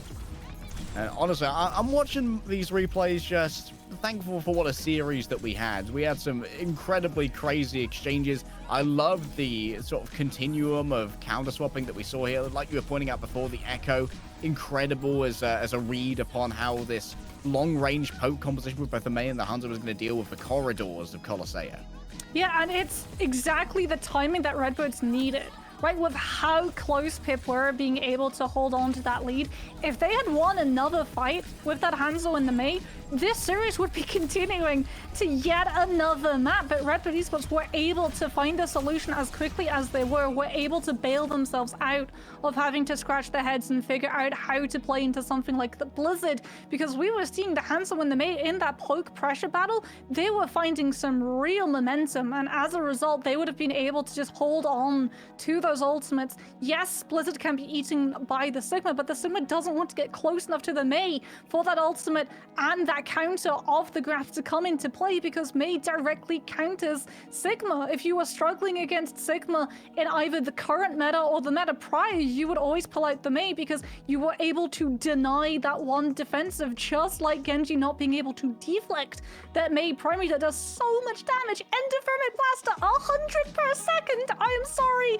What? And that's before you even bring into account that Mercy damage boost, pushing up 25% extra damage to the 100 already on top of it. And as a result, Redbirds needed to find the solution fast.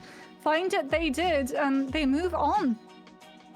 Yeah, it's been a crazy series thus far. We are going to get some thoughts, I do believe, from Redbird before we head over to our grand finals. We're going to go set up an interview, and for that, we need a quick break. See you in a sec.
Welcome back, everyone. We are returning with an interviewee. Mox and I have the pleasure of introducing you to Kuffer. Hey, Kuffer, how are you feeling?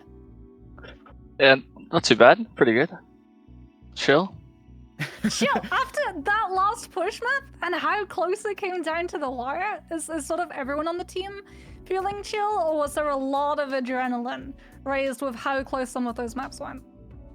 It's just another day, you know. Just another day at the office, clock in at 9, clock out at 5. That was incredibly close. Do you have like a personal MVP on your team for how that match played out? Probably Will Maimon. Like, I think he gets like underlooked. He's just kind of the goat. Like, he always just gets so much value in like every instance and just plays well always. So talking about getting value, that Hanzo and the Mei for Pip found a lot of initial value on push. How exactly were the team able to come up with the solution of Echo? Was it something you were expecting them to pull out, so something you already had in the back burner, or was it something that you had to come up with on the spot? It was mainly just lethal, just picking Echo. Like, it's a good pick into that comp. Like, we're gonna care Hanzo. He can still one shot with the Mercy Pocket on this patch, so like we have to play a lot more slow because the Maywall brawl is like scary. The Echo just like gets so much value just playing above them. How have you found the new patch in terms of augmenting your strategies? Obviously, in this tournament, we've got a bit of an enforced meta, but is there are the DPS being played kind of close to what you expect to see in other tournaments? Yeah, it's pretty similar. Like, I think Cass and Tracer are like two of the strongest DPS right now. Obviously, we have to play Mercy in this tournament, but I don't really think Mercy's that good in this patch. Like, if not one of the weakest supports since the patch came out. So, to expand on that then, because obviously, like you said, in this tournament, you have to play Mercy as opposed to a lot of the other tournaments where you are going to be widening the scope of the supports. How has it felt for you as a tank player specifically with the increased projectile sizes and everyone getting a lot more health? How has having a Mercy constantly on the team impacted how aggressive you feel confident enough to play? I mean, all tanks already have pretty big hitboxes, so the change doesn't really impact me that much as per se. I haven't really played that much in this tournament so far. We've been sharing playtime as the tanks, me and Aerial. But I think you have to care like the damage boost, right? Like Hanzo can one shot, is really strong with Cass getting pocketed. But honestly, I don't think Mercy's like a huge like indicator of like who's gonna win a match in this tournament. I think it's more like the DPS or the tank. Speaking of tanks, you've played both the Sigma and the Wrecking Ball. The Wrecking Ball to slightly less success on Blizzard World. What do you think went wrong on the Blizzard World attack? I think we were just trying to force too much on their backline.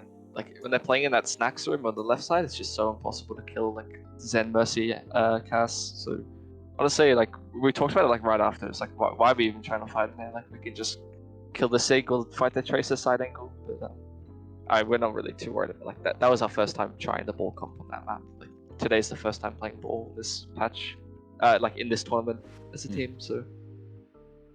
So today was your first time playing that ball composition. However, moving into this next match, it's not going to be the first time that the team is headed up against Moon Gorillas. And something that did occur the last time that you guys came up against them was that there was maybe, is it fair to say, a little bit of overconfidence coming through from the team, especially on certain maps like Paraiso, with Lethal going for some incredibly aggressive, shall we say, and interesting tactical visors. Is that going to be something that the team identified and is going to be pulling back on, or are you going to be slipping directly back into the okay, this is just another day in the park, we take this easy mentality?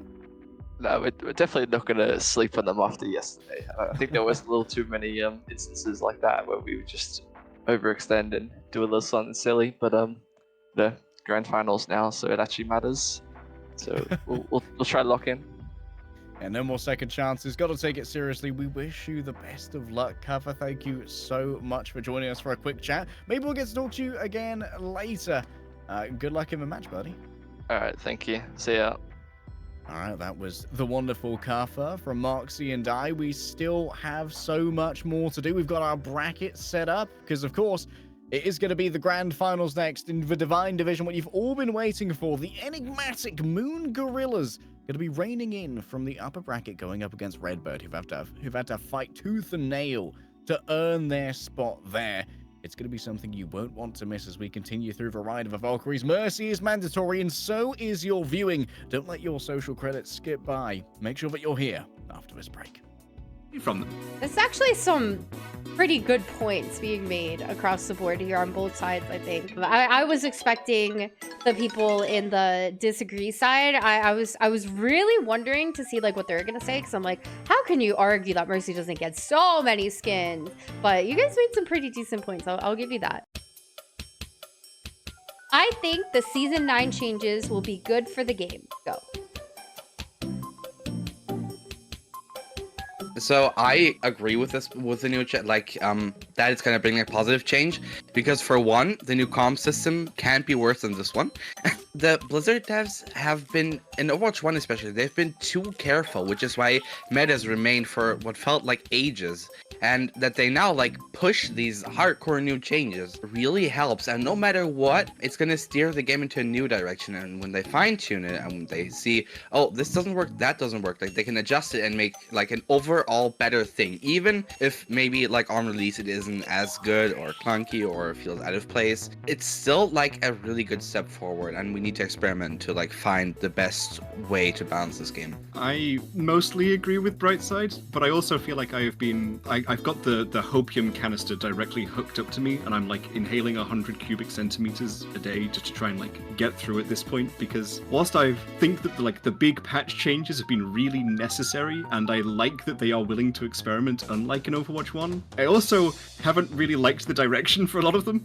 I think that they've kind of done the opposite of the way that I would approach the problem, and at this point I'm kind of just the way that I would do it is no longer viable. It's kind of too far gone, so I just want to be really hopeful that they are going in a direction that will eventually work out, because even if I don't agree right now, it's kind of too late. And I want to say that I agree, I want to say that I think that the changes will be really good, but I'm so apprehensive, and I have to be I can't fully agree. I like the idea, I just think it's the wrong way to go about it, but I still am happy that they're doing it than just sitting around doing nothing. The new patch has a lot of content in it. There are a lot of changes that they're changing a lot about the game, and I really enjoy that. In concept, Overwatch's execution is not always great per se, and when it's not great, they're not always willing to make the change to revert things. So on paper, I like it a lot, but past experience leads me to believe it's not going to be great, so it's just kind of a gray area of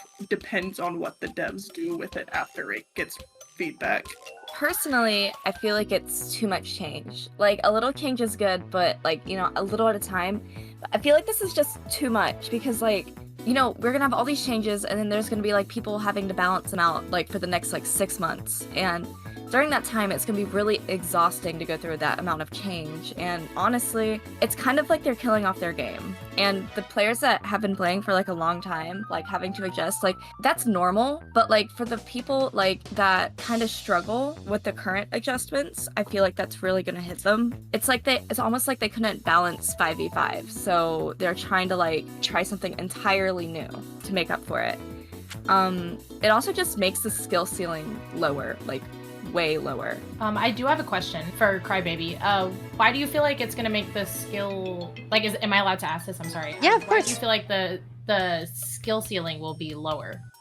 Personally, I feel like increasing projectile size, the passive healing, it's gonna make the game easier to grasp. I know that's kind of a good thing, but at the same time, in higher ranks, having I don't know, it's just I feel like the people who are going to be plat are gonna be diamond, and it's they're making it kind of more spread out, trying to make people who are a little bit lower ranked that are there's so many people in plat, they're trying to make them a little bit higher, or yeah, that's what I think. All right, so we'll have that be the last one. Those are all the questions that I have for today, but I appreciate you all coming on.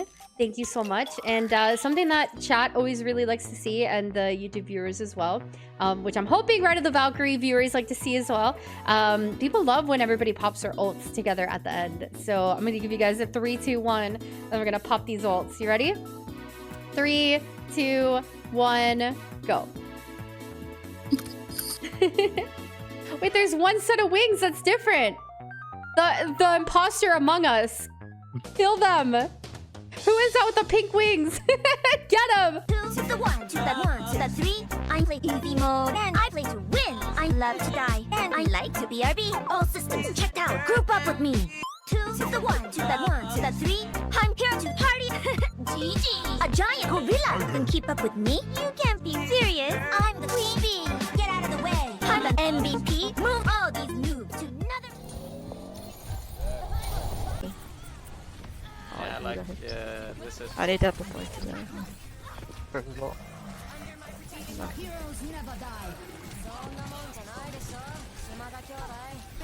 Reloading.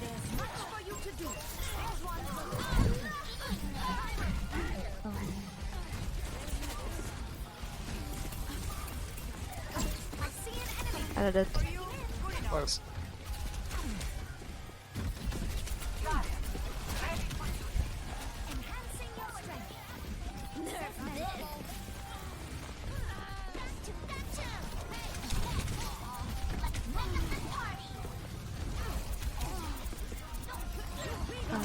Good one. I got Mac. 3-1. Of course. I've CC. I don't have... Do I need mark? I can bob if we need to. That'll be We're good, right? good. Oh, we're good, we're good. Low. Call out to my tracers. Bottom left, in saloon right now. Actually, might try and back up. Oh Yeah. my god, yeah, they're free now. Lucky and high. Tracer in top of saloon. Good drop if you need to have Bob. Sorry. No way. That's good. Three behind, I need help behind.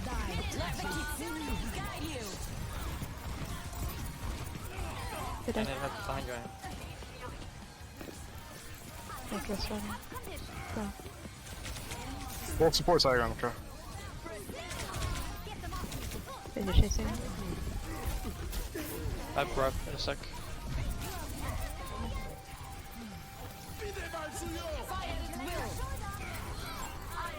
Okay, this one. EMP activated. Yes.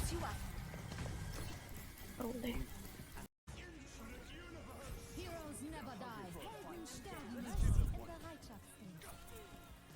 Tracer going Behind you. behind.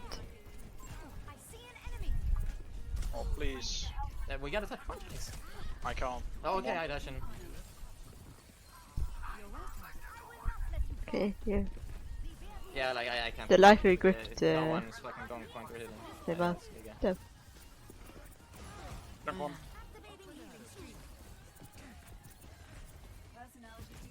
Drunk low. Nothing. Drunk one again. I killed drunk. What is happening to me? Don't know. It's grand finals, baby! Get excited! Redbirds have battled their way here, and they are going up against Moon Gorillas. But before we look to the future, we must first take stock of the past. Me and Moxie are here to bring you through the bracket and through the game. So let's take a quick look at what brought Moon Gorillas and Redbird to our screens. Yeah, these two teams definitely not strangers to each other. They met first in the upper finals, and it was Moon Gorillas who walked away with the win. Redbird Esports, I think, banking maybe on it not being as tough a matchup as they believed it was, and Cuffer did confess that this time around they would be taking things a little bit more seriously. Redbirds having just won an incredibly close series up against Pirates in Pajamas. As we talked about before, a scoreline of a 3-1 does not sell the entire story by half. Oh yeah, 3-1 is, there's a lot of wiggle room here in this scoreline. We're looking at some alternate facts potentially, but Moon Gorillas, not to be underestimated, you said before. We had to confirm with Cuffer, like, how's the estimation? Are we going to be taking this seriously? Indeed they are. Moon Gorillas, for those of you who don't know, it seems to be a console team. which is an interesting little bit of nitty-gritty, because we don't see that much in both Moxie and I's experience in competitive Overwatch. It's been PC all the way down, with the exception of maybe Tensor from Goats, who played on a controller. So it's fantastic to see that competitive Overwatch could expand, and while I do know that PC elitism could be a big thing in our community, it is, for those of you who aren't keeping track, good for the game to have more outlets for competitive play, whether that be on Battle.net, Steam, or console. So I'm more than happy to see a console team getting their time to shine here in Ride of the Valkyries in our Divine Division, of all things, where we have a huge amount of notable teams and notable names. And Moon Gorilla have a lot of expectations riding on them at the moment. They are essentially here showing an entire community off and the skills that can be found on console. Yeah, and they've also been showing off a couple of different compositions. NRG has been playing a lot of the Sojin. We've had some Wrecking Ball come through from the team, as well as some Doomfist and some Sigma. So potentially we have a third tank entering the ring. Doomfist, just like Wrecking Ball, having a lot of prowess in a Mercy-only tournament as one of those supports, since he can play around a lot of his mobility, play around a lot of those health packs, doesn't require as much resources to support him. When we talked to Cuffy, he said he was being a little bit too aggressive with that Sigma when he didn't have that Baptiste. Then when Redbirds swapped that Baptiste in, he was able to find a lot of footing, but originally with just the Mercy and the Zen, you did not have enough sustain to be able to play quite as confident as some of these Sigmas are used to. Doomfist obviously does not have that problem. And while we're highlighting our players, we might as well bring up our graphics. Let's take a look at who's in Moon Gorillas, our team coming in from the upper bracket. You talked about NRG playing plenty of that Sojourn, also listing the Ashe as one of their favorite heroes. Akaza, she's going to be someone to really watch out for on the Tracer. As we were interviewing Kaffa talked about how WMIMO, the Tracer player, is kind of like the unsung hero of Redbirds in many cases, and the Tracer's doing so much to keep that heal debuff and wounds applied onto players, and making sure that the Mercies and Zenyatas can't get quite as much healing as they'd like. And Dinks, are we going to see a little bit more of that Doomfist? Is it going to be effectively controlled by Cassidy's nade, or a Tracer going for sticks while he's in block to make sure that as it drops, the stick does enough damage? So Necrease is not in the starting lineup for Moon Gorillas, which would suggest he was the one who normally plays the Doomfist. It's actually something really interesting about this team. Dinks plays both the tank and the support. And Ricky is able to come in and play the Zenyatta when they want Dinks to be able to play that Wrecking Ball. So Cheon's able to play the Mercy, Dinks is also able to play the Mercy. So it'll be interesting to see what composition they do decide to run out with, because we do have to look at that competition, since Redbird just faced that Wrecking Ball composition and were able to see it out. But Kuffa has actually gone out. Ariel is going to be on the starting lineup. This is something that we've seen from Redbirds all the way through this tournament. They've been swapping a lot of their teams in, so it'll be interesting to see whether or not Ariel is going to be starting out, and we're seeing something a little bit different, potentially even a little bit of mirror matchup. Yeah, Kaffa alluded to splitting playtime with Ariel, and splitting playtime on tank can be a very interesting concept when it comes to like how that can change your shot calling overall. Some tank players can be a little bit more passive, some tank players can be truly active. We've learned to characterize in the Overwatch esports scene tanks often as leaders, especially in Overwatch 2 where there's only a single one of them. It can often mean that a lot falls on the shoulders of a singular tank to both be the leader of their team and the only tank in the lobby to create the space and generate the conditions for those plays to work. So swapping in between those shows a lot of adaptability on a team, in those who have to either follow the orders and execute the plan, or on their ability to kind of, no matter the circumstances, create a good scenario. And that's what I think WMIMO brings to the table, being a good solo operator on the Tracer, or being able to link up well with Skyle to get onto those targets, means that maybe there's a little bit more ease in moving between those two tanks.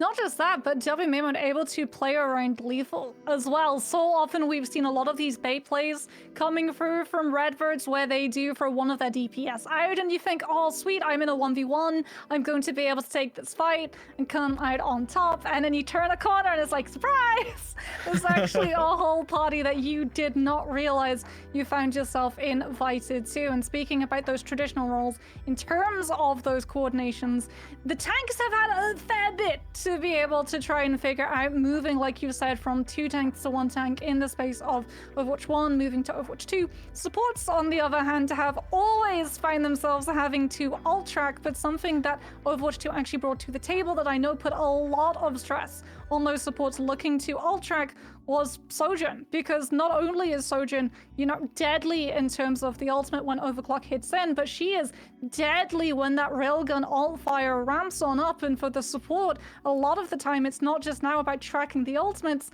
it's also about tracking that railgun charge too. And that's something we wouldn't normally talk about, except Moon Gorillas have gone through both the Ashe and the Sojourn. So if that pick does come on out, that's going to be putting a little bit more stress and pressure onto Redwood's communication lines.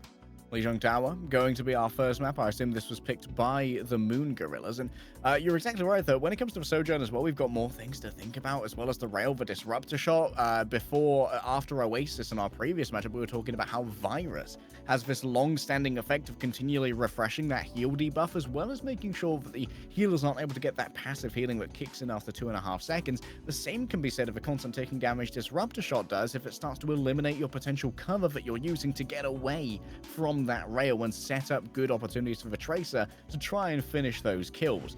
Lijiang Tower, of course, it's always been one of the most popular control maps, and also a control map with a huge amount of variety in the topographies available, which means that there is going to be a lot of room here to play Wrecking Ball, as well as those maps where you might expect to see a Sigma or a Ramatra potentially, like Control Center, where often Rush and Brawl are at their strongest. I would love to see a Reinhardt. I don't think we're going to see a Reinhardt. You're a dreamer, Moxie. You're a dreamer. Let me just manifest it, okay? But no, I think, like you, we're going to be seeing the Wrecking Ball come out in places like Gardens and Night Market, and then if we do see Control Center crop on up, it's probably going to be that Sigma, potentially that Ramatra pick coming on first, since, you know, bigger projectiles means larger amount of space that the pummel is able to cleave on through, which is something that's going to be doing significant amounts of damage to these teams if they do decide to play a little bit closer to their tank instead of splitting on off and trying to monopolize the space instead with that Wrecking Ball Tracer composition. I just realized the Moon Gorilla's logo ostensibly has 3 moons. If the gorilla's on the moon, we see a moon in the background, and then there's a 3rd moon behind that. Yeah, but the space, like the rocket as well, is kind of shaped like a moon too. Moons for days. Why can't I hold all these moons? Do you know what? It's Lijiang Night as well, so if you look up into the sky, there's another moon. Plenty of moons here. So, speaking of moons, the 2019 Atlantic Mercy skin, currently one of the most popular. We do have auxiliary activities for you guys to engage in here at Ride of the Valkyries. Vote for your favorite Mercy skin. I'm sure there's a link somewhere in chat. Someone will help out. And as we head in, we're going to be opening up on Gardens, which means danger, boops. Danger boops, but potentially no Lucios. It is going to come in the form of those Wrecking Balls that we talked about. There it is. Both of these teams just locking in that Symmetra to get that initial teleport. NRG power sliding out on that Sojourn, deciding to take off angles as opposed to Redwood Esports, who go for full coverage and double down on the dive, and already lethal has Chaewon in his sights. Virus hits. It is almost going to be Ricky falling off of Terra Firma instead of a knockoff, though. It's going to be the full completion. Nice double boot there from Kuffer. Still NRG looks to the side, takes off Lethal's head, and Akaza, she managed to find Admiral in the midst of all of this. It's a messy fight, but still Moon Gorilla's coming out on top. Chaewon able to find the revive unpunished as well. Dinks takes Kuffer down, and that is going to be Moon Girls cementing themselves on the point. And this is devastating news for Redbird Esports, because they have a formulated dive. They want to be able to set these snares up to push and pressure Moon Gorillas on the approach. And that is not going to happen, so it's NRG who's going to have a favorable position on the Sojourn. Yeah, playing from this defensive position. Remember that those first 8 shots of the primary fire do have no blooming when it comes to the accuracy, so a very effective spam if combined with a damage boost. Sky already falling low, and Kuffer forced to split away and look for those health packs. They can be hacked by lethal, though, which gives additional sustain. Darby Maimon just pressuring Dinks, so the Wrecking Ball moves away. Potentially opens up the space for Kuffer to find a pick onto Ricky. The Zen still standing, however, as you see the pulse bomb stick come through from Akaza. Doesn't manage to find anything, but still clears that point. Does not allow Redwood Esports, with the distraction Kuffer provided and provoked, any flip. Maybe considering a res. Chaewon thinks better of it. Of course, it is going to be warded away by those mines laid down by Kuffer. Did lose his life for it, though. A quick wicked away to dodge the incoming pulse bomb from NRG. And Skyle's getting crossfired here from a respawning Zen. Forced to back off, and with those mines in the way, can't move in to try and cap the point. Moon Gorilla's still in direct control. An EMP towards the back. Lethal takes away the abilities, but Akaza, she takes away the supports. Both of them falling by the wayside as for Tracer starts to go buck wild. Finds a Mega, looks for Mimone. That's going to be a forced transcendence elsewhere. Ricky keeping everyone else uptight and well healed. However, Mimone flicks a little bit too far, laid out on the table and punched to death. But where's the win condition for Redbird Esports?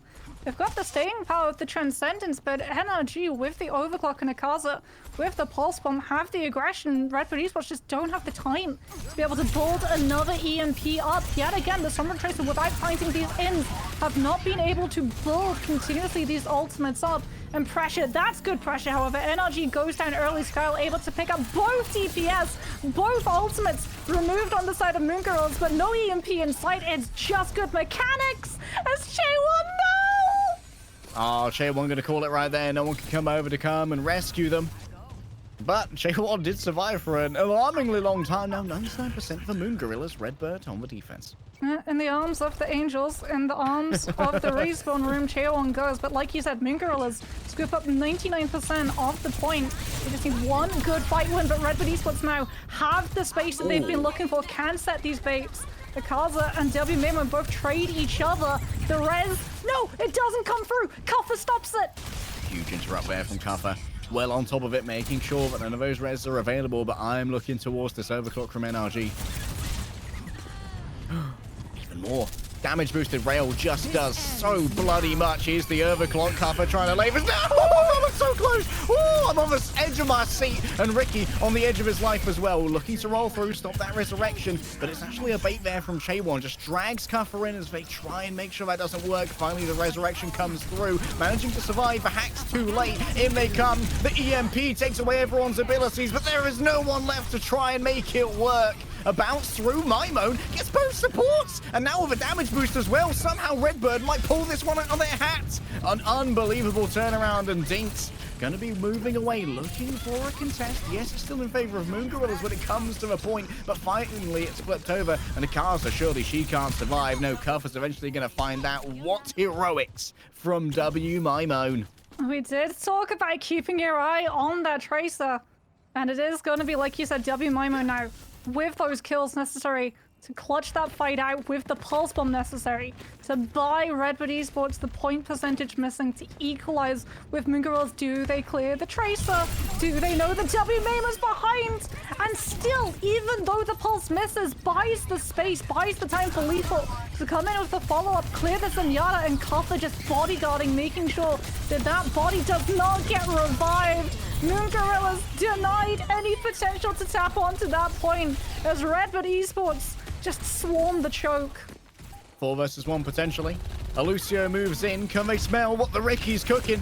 The Spotify playlist going loud, but I don't think Ricky's going to be able to win the 1 versus 4. Indeed, it's a boot to the back of the head and a hack to the front as Dinks moves in to keep this one contested, but this is certainly going to be potentially beyond the pale. NRG's here with a pocket, and Sojourns can do anything. Sojourns can take out Skyle. Lethal tries to keep Dinks away here. Overtime starts to tick down, but Dinks is well on top of this one. Kuffer makes half the point off bounds. Admiral's gone as well. That's both the supports gone now for Redbird. One miracle deserves another. Lethal still has an EMP. Don't roll into those mines. That would be rather silly. Multiple players hit by the EMP. No abilities remaining. The Pulse Bomb goes wide. NRG is going hard, and I can feel the energy flowing. Can't be created nor destroyed. It stays constant. It stays winning, and it stays 100% for Moon Gorillas. We talked about it. We said that Sojourn, that win condition, Sojourn, there's a reason that she's so strong. It's very similar to Baptiste, right? Baptiste is one of those heroes like Sojourn who does not rely on the ultimate to come in with the win condition. Whenever you swap to that hero, you are always going to have that cooldown of Immortality Field, and for the Sojourn, you always have the potential to build into that alt fire. And when you have that Mercy Pocket, ooh, is that alt fire spicy? And that is something that Redbirds found out, and you can see that they are panicking about it.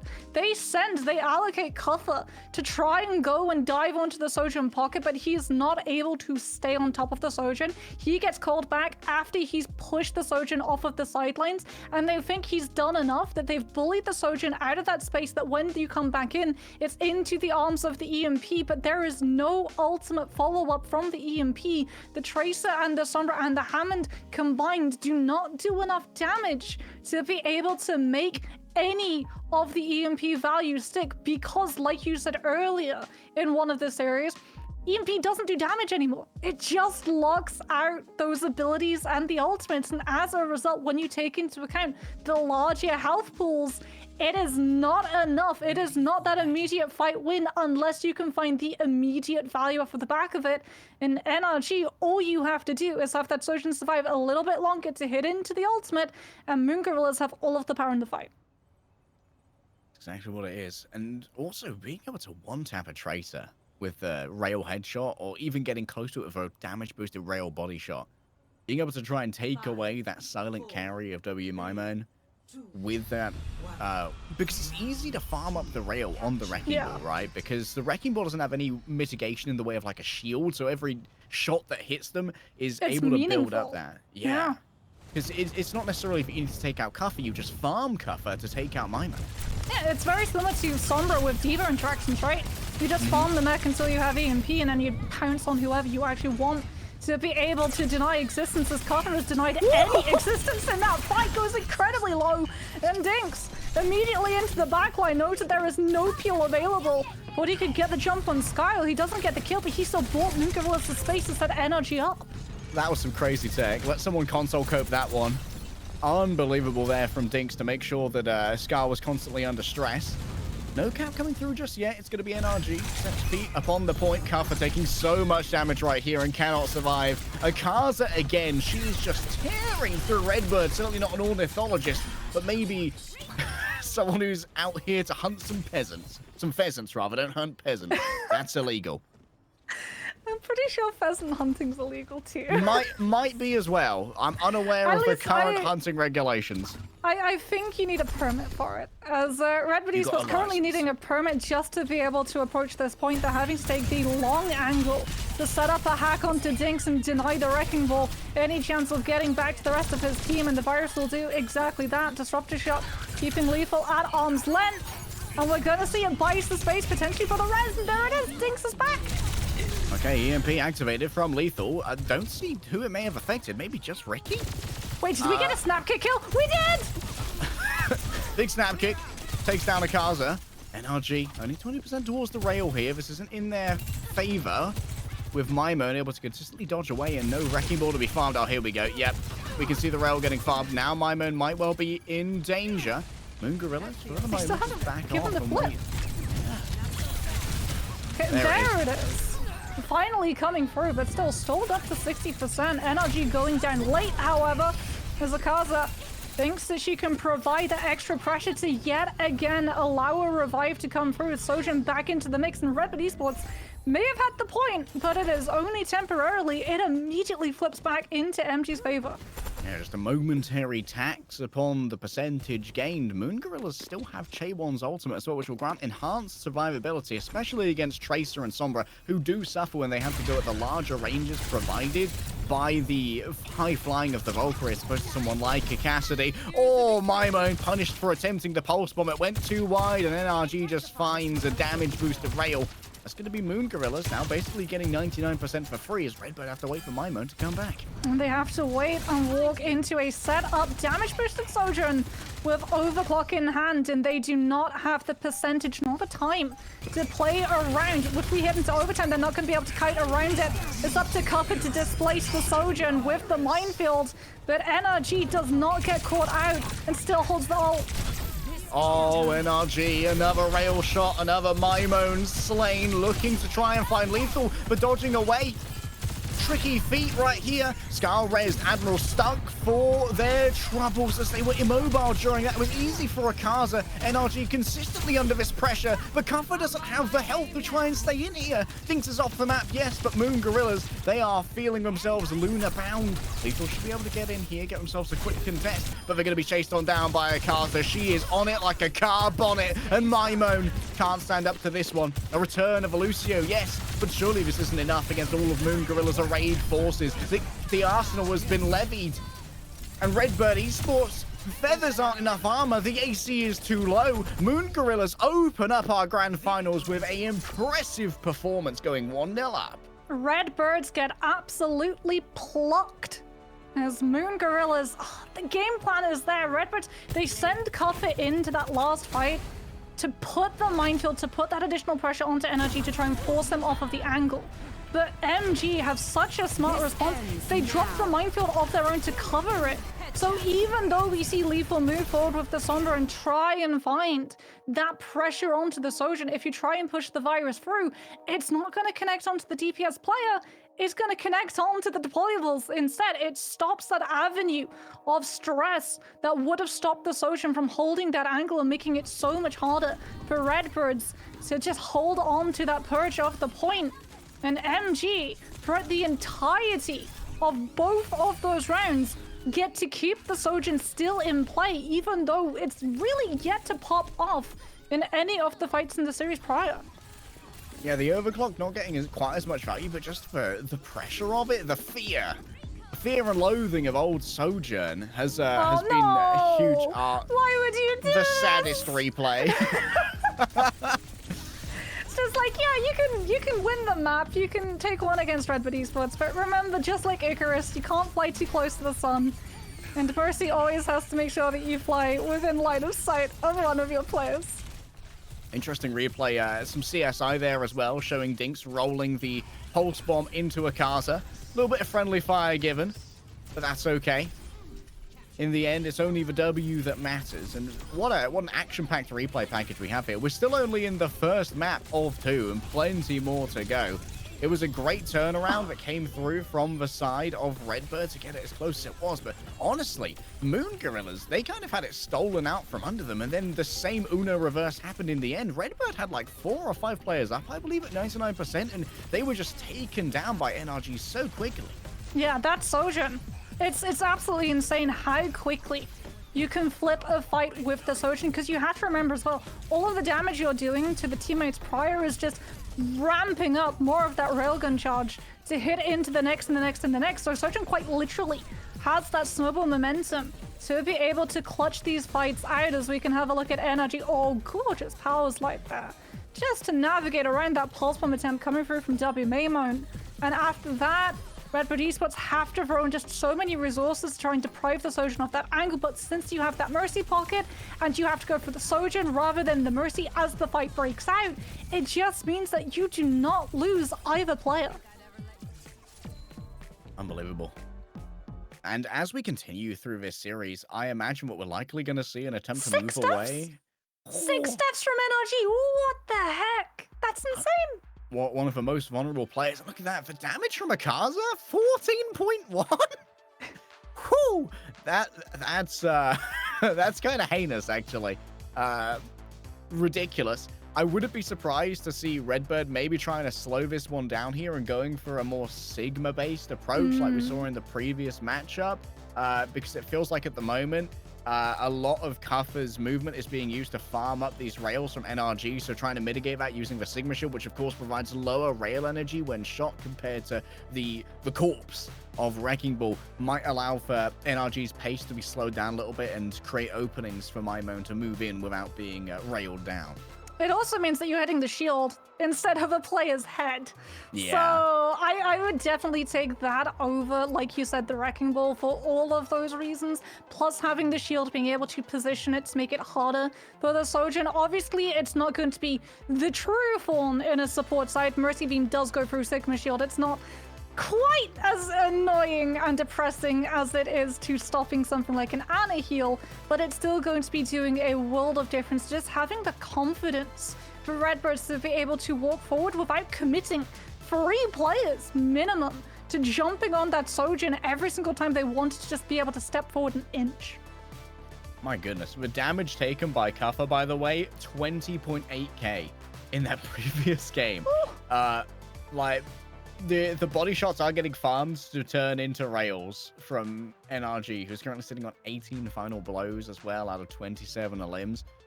So I'm definitely expecting to see a move over onto a more static position here, allowing Kuffer to really tax these positions using those hyperspheres, which are a little bit harder to move away from, especially if you have someone like Dinks playing on the Wrecking Ball, being unable to stay in the fight as long because the hyperspheres do so much damage. But for now, Redbird, the ball's definitely in their court as to how they're going to adapt to this. Akaza just continually is putting out so much pressure on these peripheries as well that maybe the more tightly grouped up playstyle that you'd have with a Sigma allows for Akaza to get slightly less of those 1v1s, because right now she seems to be winning every single one. Yeah, Redbirds, however, as we saw from the last series, are a team that are incredibly adept at being able to land on their feet and figure out solutions to their problems. I am just a little bit concerned because this is what we saw the last time. They stumbled against the Sojin. They overestimated, I think, their staying prowess as a dive composition at being able to just force the Sojin off of that position. And it was the Sojin from NRG that allowed Moon Gorillas to find a footing hold on Parariso the last time these two teams matched wits against each other. So maybe we've seen Redbirds finally meet their match and find a problem that they are not able to brute force their way through. And just waiting for our map pick at the moment, and it is going to be Blizzard World. This was expected, but not without its little bit of trauma, unfortunately, for the side of Redbird, as they did lose out on this 2 pirates in pajamas. And, well, Kuffer did say that afterwards they pretty much in-map, they coached themselves out, like, why are we trying to fight in Snacks or Armors? This isn't good for our Wrecking Ball composition. Honestly, they're unlikely to play the Wrecking Ball composition again, in my opinion. They're likely to play the Sigma. We'll have to see if we get more than a first point of Blizzard World in this competition. I think we are yet to see third point, as has been alluded to in chat multiple times. Maybe we'll make it all the way today. I mean, it's still worrying though, right? Because the more you go into Blizzard World, if you think about it, the more those line of sights open up for that Sojin to find a lot more value, especially on your attack. If you lose a singular fight, if you lose control of that high ground for a singular moment, and NRG is able to grab it back with that pocketed Sojin, it's going to be so much harder to be able to full push. Those are some nasty teeth. Akaza has been sinking some nasty teeth into Redbird thus far. Question is, when a Gorilla grips on, will it let go? Another attempt at the Wrecking Ball. Interesting here, if Redbird decides to stick with it. Would not mind seeing Lethal picking up that pocketed Cassidy. May suffer in the long-range duel against NRG, as I don't believe NRG is going to be dealing with as much damage drop-off from those projectiles as Cassidy does. Cassidy currently does have a fairly woeful damage drop-off. I believe after 20 meters, scaling to 30, it goes all the way down to 50% damage, which is not ideal, but still, it's the world that we live in. He's going to be lacking mobility as well. It's going to be far easier for that Sojin to be able to sidestep that dive as opposed to Cassie, who's going to have to throw in that Magnade and hope that it does enough to be able to deter any of that follow-up. As, like you said, it does look like Moon Gorilla's on that defense going to be running that Wrecking Ball composition, but Redbird Esports, surprisingly, no Sigma in sight. Kuffer going to be sticking with that Wrecking Ball. Are we going to see them take a fight somewhere else? I mean, they're going to have to, given how Moon Gorillas are playing. As the defense back all the way behind the point. This is far favorable for Redbirds in the dive, but NRG on the Sojin with that pocket just takes Kuffer down in a matter of moments, and that is the attacking team having to press pause. Oh, here we go. One headshot from Lethal, one tap to take down Akaza. She is brought back in short order by Chaewon, mind you, but Kuffer will be returning soon. But with a rail close to being completed here, remember that we talked previously about how much you can get for Tracer to try and follow up on those high damage hit scan shots like the rail. The Balls are currently doing their best Newton's Cradle cosplay. An avoidance coming through of the magnetic grenade does mean that no Hinder's going to be moving in as well. Maimon dares to step up towards Akaza. She has been dominating thus far. Dink's incredibly low. A chase through here, yes, not sticking around to figure out if it was a bait. Instead, Dink's just going to be gone, and Skyle going to be joining them. Damage boost onto lethal. NRG taken down. Resurrection comes on through. That doesn't mean that NRG's return. Not Ricky. What a stick from Akaza. She's decided to try and take this into her own hands. A stick comes through, doesn't connect. Recall instead, moving Akaza away from the danger zone, as this is anybody's game. Absolutely wild. NRG still under threat, but still farming up those rails. Getting close to a cap here. Someone needs to step on, and no one's going to be there to make it happen. Moon Gorilla's had 3 players, 4 even, but still it's a cap for Redbird. Lethal didn't even have to dig into the pocket and part with Deadeye. It is simply Moon Gorilla's, unfortunately, in the confusion of all of those players trying to monopolize that space. No one taps onto that objective, and as a result, we do see more of Blizzard. Well, we do see more of Akaza as well. Just saw on the overhead map that she is still in the backline. Ricky, having swapped onto the Kiriko, going to be stuck on that pick for a little bit longer before having to move on back over to that Zenyatta, and that is going to be a significant fall-off in terms of damage that Discord dispatches. Energy is going to be up to them to try and come in with that overclock if you even need it, as Akaza, like you said, sinks her teeth into 2 players from Redbirds and slows all of that momentum down. Calling the damage boosted rail hit, and Akaza is on it straight away. Admiral didn't have much help to try and live with, and well, Trace is doing a lot of damage at the moment. Maimon coming in with the orb is going to give a significant advantage, so Akaza might not want to stay in here. Is going to get Frisky in towards Skyle. Friskiness rewarded. Roll the dice, it's a natural 20. Now even Lethal's in trouble. Good amount of body blocking coming through there. Nice heads-up play from Admiral, but still stuck in the choke. They don't find the kill sticking onto Lethal, however, and the revive does come through Kuffa. Spooning the team of Moon Gorillas with the Hammer Mines, clearing that high ground, so NRG doesn't get to use the overclock as they try and move through from that choke. Chaewon, utilizing the cover of the pillar, will be able to find the revive onto the tank. Dinks brought on back, and Redbirds, as a result, still not able to walk through as Akaza stepped up to the plate and kept them all stuck inside room. Akaza, just a marauder in the back. There's the Mercy, getting some vengeance. The Skiesti chat lives for those ones. The marauder put down by the Angel. Medicine goes both ways, apparently. And get a roll through here. Chaewon surviving, gripping onto life. And life grips back. NRG. Nice headshot. Damage boosted with a rail. Lethal doesn't even know what hit them, and Akaza stands in the way of the car. Yeah, NRG still hasn't utilized that ultimate. Redbird Esports being incredibly careful as a result of these rotations and how clear a line of sight they play into that Sojourn with. As we're going to see W Maimon sneaking into that backline, wanting to harass Chaewon, just utilizing that Guardian Angel, and that's on cooldown, so Cover can strike. Unbelievable. Out comes the Kitsune Rush in the small area. This means Ricky's going to throw out kunais for days, but this nasty little area is ideal for Dinks to put down those mines in. Kuffa still daring someone to come and contest. It's all about the objective play here for Redbirds. They're consistently just prioritizing the play on the objective, and it's serving them well. It's really good stuff from Redbirds. I think they've realized that they can't face the Sojourn pocket head on, so they're sending W Maimon to just pressure Chaewon into utilizing that Guardian Angel so that when it's on cooldown, Kuffa can go in, and then as a result, NRG, lacking the bite, that extra boost of the Mercy pocket, does not feel confident enough to throw in their lot with this overclock, and as a result, Redbirds just overwhelm the defense time and time again. Moving into C, however, are going to have to do that without W Maimon. Chaewon still intact. W Maimon this time goes down. Can you smell what the Kuffa's cooking? Oh! Ooh! He's gripping to life. Man is not scared of a drop. You just gotta not fear the spear. That's the main thing. Dink's gonna be chased off here by W Maimon. Won't be enough damage to take his life away, and instead that may well be translating to ult charge here for Chaewon to get that all-important Valkyrie. There's Akaza. Cooking. They're cooking with that pulse bomb. She's looking for it, but Redbird Esports playing the high ground, making it harder for the Tracer to be able to find that immediate surprise entrance and stick with that pulse. As Kuffa just playing distraction, knocking Akaza down to the low ground. Lethal in the meantime finds the pick onto NRG, but immediately brought back into the mix by Chaewon. Both of the Mercies able to find the revive, and we go back to the stalemate as NRG decides to put both cards on the table. Comes in with the overclock to shut Redbirds down. Overclock given over. Hinder as well, but it's not going to be enough damage to deal with NRG, especially with the pocket at their back. Redbird are building up towards a considerable ult bank here, but the same can be said of Moon Gorillas.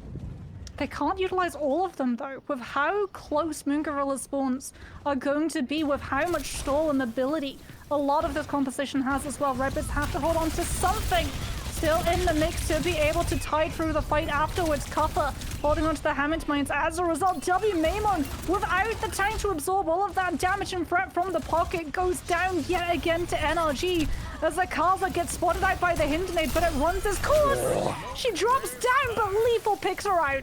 Yeah, while sailing through the air, that's when you're most vulnerable to Lethal hitting those nasty headshots, and that means even more progress on this cart. We finally seen third point here on Blizzard World as Ricky's bought low.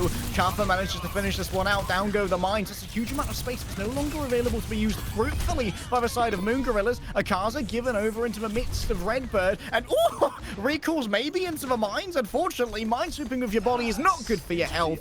Out comes the Transcendence, giving everyone a little bit more staying power. Moving over towards the cart now, but it continues to move in favor of Redbird, slowly draining out all of this. Admiral can now pop out the Valkyrie. Moving in is going to be dangerous. A quick recall here, as it's going to be the Bull who moves in to try and tank this one themselves, managing to avoid the incoming damage until Lethal hits the final shot with the Peacemaker.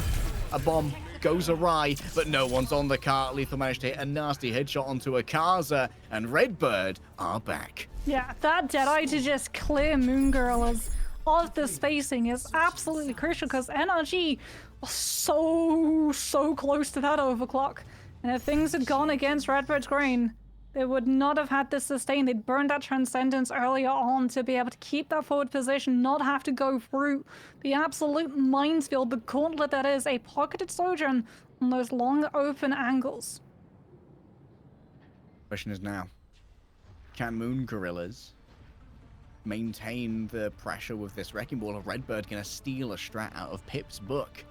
Just try and play in Snax Ramus. And does the Sojourn change the calculus there? Does the Disruptor shot change how they try and play that if there's going to be enough area denial? And one of the other things about the Cassidy versus the Sojourn that we should also mention is that while the Sojourn may be more mobile, her mobility does not come attached to any damage reduction. So she's a better stick target than the Cassidy is, who can roll through that stick and survive. True, and it is a lot harder to approach the Cassidy as well as a Tracer, because you want to be able to hold on to those blinks to be able to book it on out so that you don't get yourself traded. So having that Hindenade up, having that just force and bully presence to stop these Tracers from being quite as aggressive as when they're facing these Sojourns is definitely going to be a feather on Lethal's hat. And Moon Gorillas looks like they are going to be sticking with the Sojourn, prioritizing having that absolute rip-through potential of being able to take some of these players down. But here is where we see the defensive Sigma come through. Stepping the choke at your peril. Chaewon gonna risk the res. Good cover usage here. Wow, look at how accurate that accretion was from downtown. That was crazy. Oh, lucky use of cover. Good heads-up play from Chaewon, and out on this off angle, Naimon more than happy to try and pressure out Dinks, applying that trauma debuff, but there's more than enough healing here for Dinks to get them back into a good position. No Snax Ramus play at the moment, just making sure that that Mega is going to be accounted for on the other side. Hello, Ricky. Oh no! That was the Zen out of position! That was the Zen left him tightly without the rest of that team, and Redbirds are able to capitalize immediately. Chaewon not able to find the revive until now. Lethal distracted by the Wrecking Ball from Dinks, buys the cover as well for Energy to come in with 3 kills. And Redbird Esports not playing Snax Ramus may well be paying for that mistake. Oh, big stun comes through here onto Dinks. Still, the healing is good enough to keep Dinks in the fight. You can see the stack up of both the Orb and the Mercy Beam coming through at once to make sure that Dinks has got more than enough. Skyle bought low, a well-placed Rail now hiding behind this little stall. Dinks has been discorded, could be a finish here, but Maimon can't quite catch up to them. Ran out of blinks, and now they find themselves in no man's land. It's got to be a stick, and indeed it is. Ricky's gone, Skyle's back. The kill feed alight with the red, and while they may walk away with a single tick, Moon Gorillas will get no more than that on this push. I'm sorry, hypocritical? More like hypocritical. Admiral takes down Chaewon. And we see Redbird Esports holding on to the point a little bit longer. W Maimon able to just clear Moon Girls with the threat and presence of that Pulse Bomb, then able to find that kill and connection onto Ricky, as Dinks does have that minefield, is looking for an entrance to being able to use it. As Lethal sees the power slide from Energy, look like the Sojourn got a little bit stuck on that wall and takes the DPS down. Skal's on a timer here. needs to get this Transcendence before the mines are laid down on top of him. You know that immobile Zenyatta is going to be one of the most pressing targets. He's actually taken out early, or at least found early. That's a huge pickup for Redbird. This means Skull now has time to generate that Transcendence, and Dinks is punished. Ill timing, honestly. Skull's taken down by Akaza. She's managed to catch a rock. Unfortunately, your res isn't worth much when the rest of your team has been torn asunder at the hands of Redbirds. Yeah, looks like Moon Gorilla's prioritized holding onto that high ground and denying it from lethal instead of opting to go for the Zenyatta. And as a result, that's going to cost them in the long run. Redbird still holding on to the ultimate as well as the Flux. Ricky is going to have the Transcendence to be able to abscond all of the damage from it, but it's up to NRG to try and come through with a hero play and open up this fight with the overclock. As 1 minute down, Moon Girls do not have enough time to be able to fully regroup if this next fight runs long. Damage boosted overclock, Transcendence in the back foot. Can it be forced out by Akaza and Dinks in advance is the question. Oh, Cuffer, 2 of those are exactly what's needed. Taken to the sky is NRG, and yes, there's enough healing for it, but with Akaza gone, you can't really follow up on these damage boosted rail shots as well as you'd like. Won't connect with Skyle. Dinks at the moment under so much pressure, demands healing. That means NRG falls through the cracks. Chaewon next to go likely as Maimon is just making sure there's no disengagements, no options of retreat, no mercy to be seen, and Moon Gorillas are down to 20 seconds. Oh, W Maimon have been able to find out as well where Akaza had ran off to. Redbird's just checking all of the avenues, making sure that Moon Gorillas do not have any player hidden behind, and they're looking for the Wrecking Ball. Dinks, unspotted, will be able to tap onto that point and look to contest, but you have to buy so much time. They didn't touch it! Oh, no, they rolled over it if it didn't get the connection! Oh, no! That is quite unlucky, but to be fair, I think that Redbird's more than earned that one on the defense. Yeah. Stalwart and Stony, an unmovable bastion of defense on first. Well, they were a team with a plan when they decided to take us to this map. You could tell that they knew what was coming. They knew to deal with that Sojourn. The fact that they were just continuing to check Akaza every single time she showed up so that Moon Gorillas did not get that pincer opportunity to be able to play the Sojourn pocket on one side, the Tracer on the other, and as a result, off of the back of the other's position, each other find more value in their own lives. As without that Tracer, without that additional pressure and threat, no one is baited into walking in front of something like the amped up railgun nor the overclock. As Akaza had some brilliant moments, some brilliant pulse sticks, but unfortunately, you only get so many pulse bombs built up, and every single time Redbirds were able to start checking that Tracer and stopping the movements, those pulse bombs stopped building quite as quick. For those of you engaging in some pattern recognition as well, we are guaranteed a 4-map series, and seeing how Blizzard World went, I almost guarantee you we're going to be going to Colosseo. These straighter maps where Dinks doesn't have as much room to maneuver around and create space for Akaza is where Moon Gorillas really are going to suffer at the hands of Lethal, being able to dominate these lines on the Cassidy in conjunction with Cuffer's Sigma. Question is, on a much wider map, one of the biggest maps in the game that are Flashpoint, will Dinks once again be able to completely overwhelm? That was such an impressive accretion, but still heads up play from Chaewon to make sure that they weren't in range of that. Yeah, I mean, you see any form of cover as emerging, you're like, I'm just gonna push the boat on how far I can find a revive distance.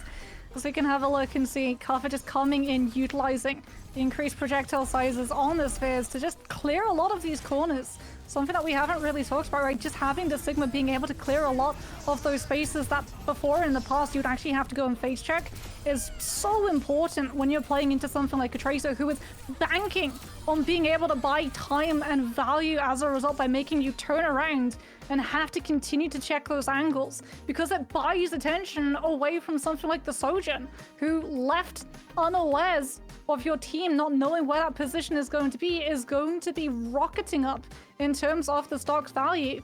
And having those spheres, having that immediate marker of a target hit or a target not, immediately signals and flares off to cover where this Tracer could potentially be or not be playing. Well, last time these teams met, Moxie, it was a 3-1 to Moon Gorillas. History does have a chance of repeating itself, but it's anybody's game. Flashpoint's coming up next. You don't want to miss it. Stay right where you are for this break.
It's grand finals, baby, and you know exactly what we want to see, a 5-map series, and we've made our first step on the way there.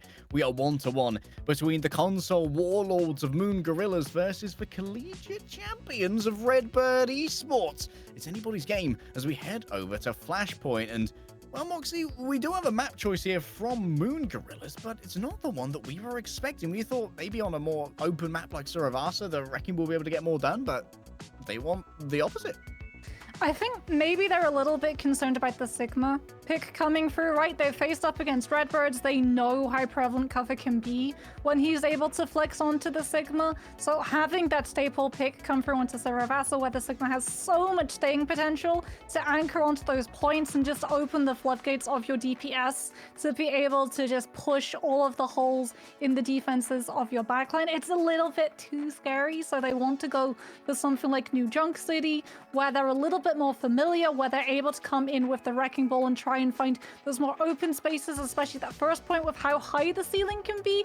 Those pile drives in the open space before you actually reach the point itself can be really good at just netting yourself that time to snag a pick to come off of a Sombra or a Tracer follow-up. Yeah, that might well be the case. I do think that Sojourn also probably has a couple of nice angles here on New Junk City. A couple of these points do have particularly prevalent high grounds on which a Sojourn can post up. Thinking about ducts and the scrapyard chokes in too, particular. the disruptor shots, like some of those spacing is perfectly made for Sojourn to come in and be a pain to have to push all of those chokes through with. Yeah, it's kind of a bit of give and take. Like, Dinks is going to suffer a bit, but maybe NRG gets some better angles. Maybe Akaza gets to pick up some of the slack here and there. And she certainly has been doing quite a bit of that over the course of this series. Previously, in our losers finals, we did see Redbirds take this map. And it did actually happen from, as Kaffa admitted to us before the interview, playing a little bit too aggressively. On the first few points, they're thinking, I'm taking a lot of damage here. I've got to have Skyle move over onto the Baptiste instead. And at the end of that New Junk City, Kaffa had received 12k healing. Skyle just went full heal bomb to try and make Kaffa survive. Will Redbird try and do the same amount of like Sigma bruising again, or are we going to see something a little bit more circuitous and more about the Zenyatta's Discord? Yeah, I feel like maybe Redbirds, because they saw just how beneficial the Sigma was alongside the Baptiste, if they do want to play the Sigma, from the start, they actually decide to field the Sigma over the Zenyatta, especially if they're expecting something like that Sojourn, something like the Wrecking Ball coming through from Moon Gorillas, because the Zen is going to be under so much pressure before these fights properly break out. Having that Baptiste, having the lifeline of the Immortality Field, but also just allowing Kaffa to move forward a lot more aggressively and shut down those angles, thus eating into the space and energy that NRG is allocated, could be really valuable for the team, but it looks like they're just prioritizing that glass cannon ball style starting out on the Zen instead.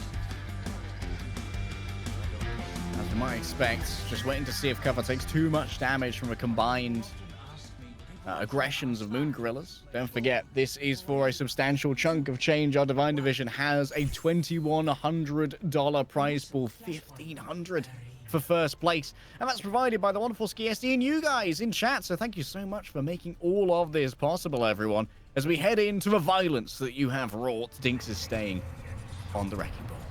Lethal immediately getting that damage boost, going to be in a much better position to start just putting the pressure onto Moon Girls before they even make it out of the choke. Early damage here onto Ricky. This is very much some early choke stuffing from Redbirds, moving all the way over to make sure that Ricky can't find themselves a productive angle alongside NRG. A nice predictive rock doesn't quite connect from Kaffa, and now he's worrying about NRG starting to encroach upon this territory. It's surrounded on many sides, but Akaza, she actually backs off into a similar angle. It's with this Rumper Shot that takes down Skylar, and that's going to force out a resurrection, and while you do that, Kaffa's not getting any healing, so it's an easy pickup. And Moon Gorillas, they're feeling pretty confident here on New Junk. Yeah, Redbird's able to get the revive onto Skyle, will be able to pick up the first flip, but Moon Girl is still with that threat of the Sojourn once Lethal is displaced. Able to forge ahead and find a very fast flip as Akaza incredibly close already to that first pulse bomb. Have Redbird Esports been able to keep a track of how much damage this Tracer has actually done? Are they already expecting it? Because Skyle is so far away from that Transcendence, it's going to be up to Kaffa to come in with an eat to stop this pulse bomb before it finds a win. Dinks is real clean when it comes to attack on this Wrecking Ball. Has fallen low, yes, but does have some healing resources now. Akaza going to be the one to move in and contest up against Mimone. Does have a disadvantage when it comes to the orb, but guess what? Ricky's on top of that already. Over goes the Harmony Orb, but Discord onto Mimone is going to force out the recall, and they didn't realize that Mimone actually recalled behind them. Akaza, she gets taken down from behind. Lethal able to pop the Deadeye as well. Takes Dink down. Doesn't have that Wrecking Ball shield. Doesn't have that immediate stop pressure coming on through from Cuffer with those defensive cycles, and as a result, Redbird's able to find a very fast flip. 76% still picked up from Moon Gorillas, however, they just need one more fight clear, and they'll be able to walk away with that first point, and as a result, Redbirds are chasing, delaying this next fight from occurring as long as possible, so they can start eating up some of that distance. Yeah, Stick was given on to Kuffer, but more than enough HP to try and tank that one through. Plenty of ults here for Redbird. It's Dinks. Oh, nice. Admiral just doing kind of like the passive contest here to make sure that one of the DPS doesn't have to move on back. Now it's a 2 versus 1 potentially on the point. Dinks blink through to make sure the roll damage doesn't come onto Mimone. And right now, Mimone has decisions to make. Out comes the damage boost. That is going to be the Mercy dragged up into the air, and a little touch of healing with a Transcendence. A Pulse Bomb goes awry. That's not going to be taking NRG's life away for now. A big shot from the rail, trying not to back up into the mines that were laying behind before. Akaza playing as a little bit of a trap, and the trap has been sprung. Lethal rolls straight into the Stick, and now it has to be a flip over once again. That puts Skyle down in a disadvantageous position. Akaza going up against the world potentially. For now, avoiding the damage against Skyle. Support go up against the Tracer Menace that's been plaguing them this entire time, but guess who's arrived? It's another DPS upon the scene, and it's Mimone who's able to take down their counterpart. Dinks, yes, should be able to rotate around here for now, but it's a lose-lose situation as Shaewon comes in to try and heal, and it's easy pickings as Redbird grab first. Yeah, unfortunately, Dinks, like you said, really good in terms of that Hammond survivability, but Shaewon denied that line of sight onto a player because the Wrecking Ball was in the retreat mode. Does go down for it. Now we're going to be seeing that Sigma come on through, as I do believe we're going to have a pause in a matter of moments. And it's Redbird is able to pick up that first point, and you can see that they've very much landed on their feet in terms of figuring out how to deal with the Surge. And the second that NRG was coming in to that win condition with the Overclock, Cuffer sprung into action, utilizing that Sigma Flux, capitalizing on the fact that the Mercy Pocket plays so close to the Surge, and it's Mimone trying to capitalize on everyone playing so close to the Sigma, but Dinks able to stop the pulse from connecting. Swap from Dinks, that's going to be a stick onto the Deadeye. Cuffer's too close to call. And now Admiral, even with the Glock out, ain't able to do enough. Akaza, she is the reigning champ here on Duts.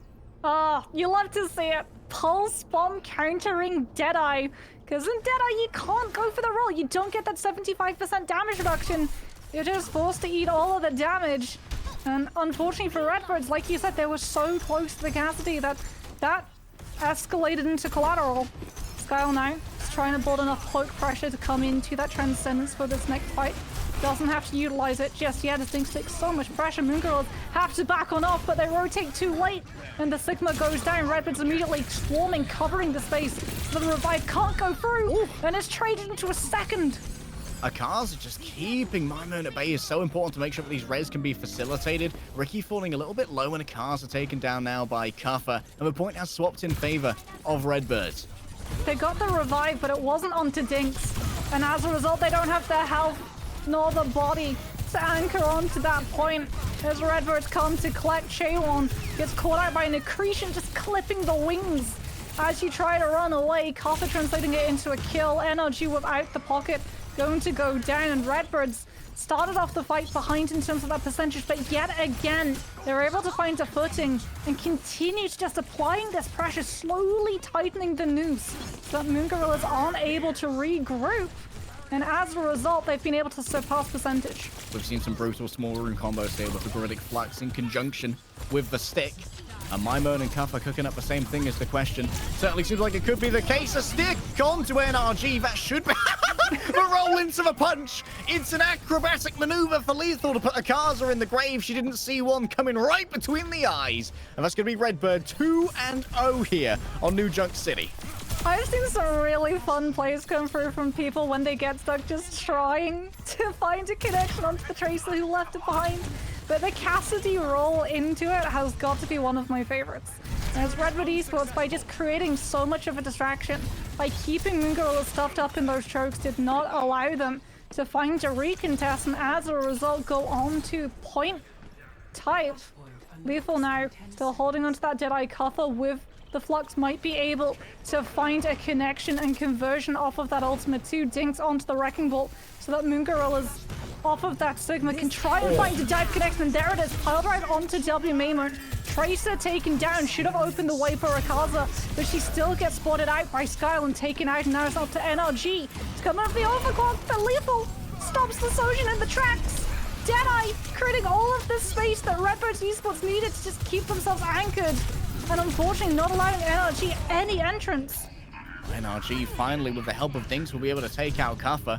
Redbird have been contesting this entire time. Nice roll from Lethal, does get a little bit of contest upon the point. Nice acrobatics.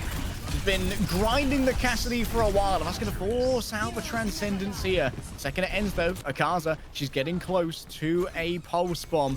However, Maimon able to just patrol on this point. If there's any 3 members of Moon Gorillas left, surely this one's going the way of Redbirds, and this has been gifted with a bunch of percentage points as well. An attempted res is cut off here by Akaza. She's grabbed 2 members already, and NRG's back. Somehow it's stuck around. Ricky is booped into NRG.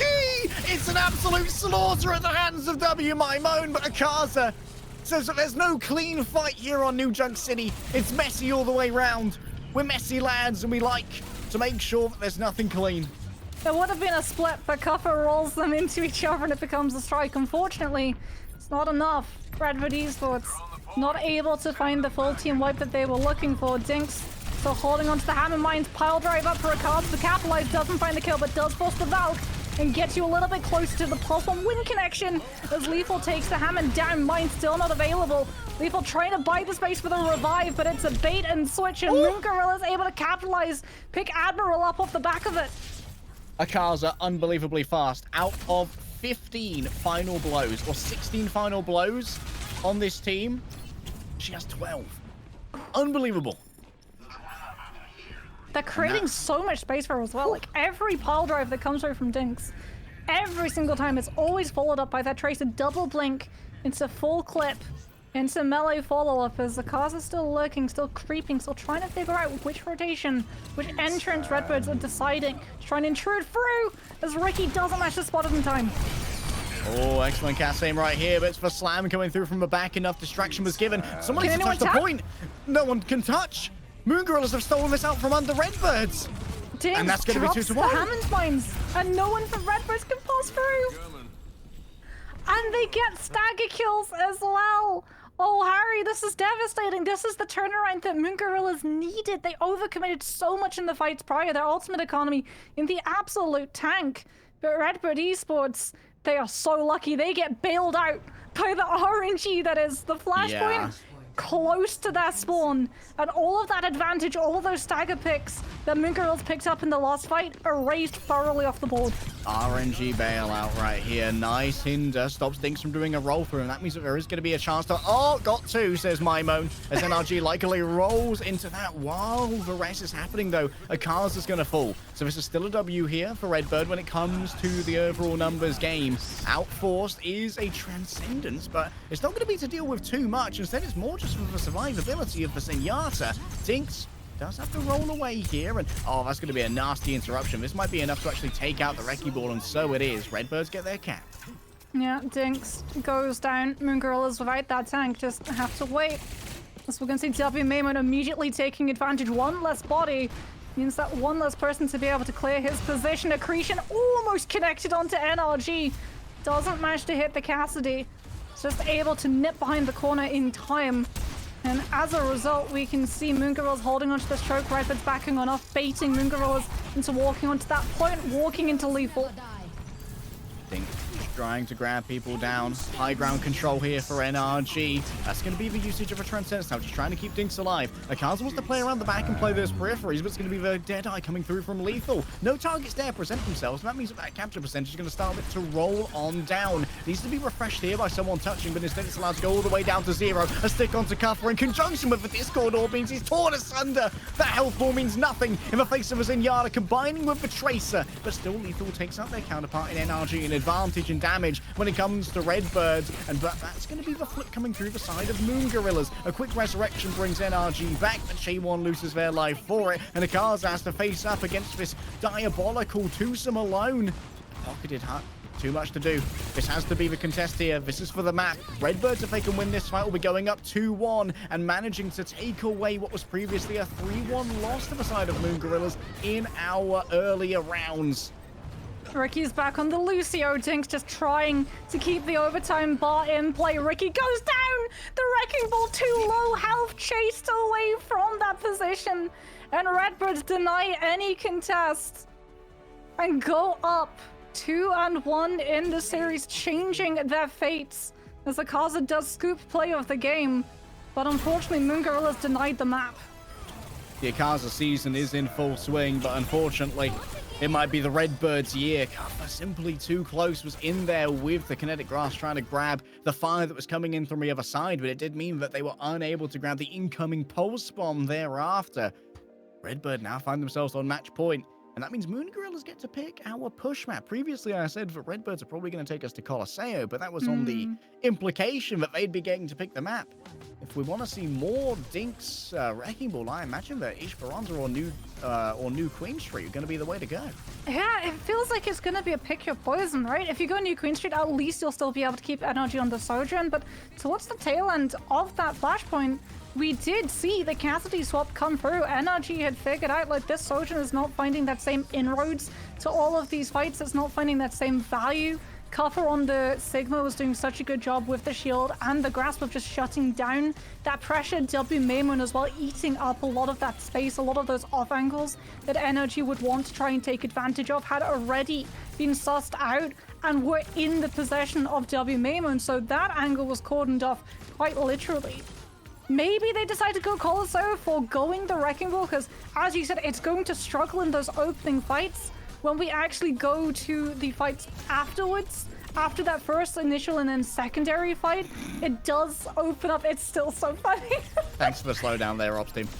Oh, if I go down, I'm taking you with me. Very much a mentality that I think a lot of Cassidys have had with that role, able to close up the distance. But going back to that point, the Wrecking Ball's going to struggle in those first opening fights. It's going to do better in the fights afterwards, but so many times we see Push determined by those first fights. I don't think it's worth the risk of having a tank hampered that much by going to Colosseo, by setting up a Sojourn and putting all of your eggs in a basket that Redbirds have already shown they are more than capable of checking out.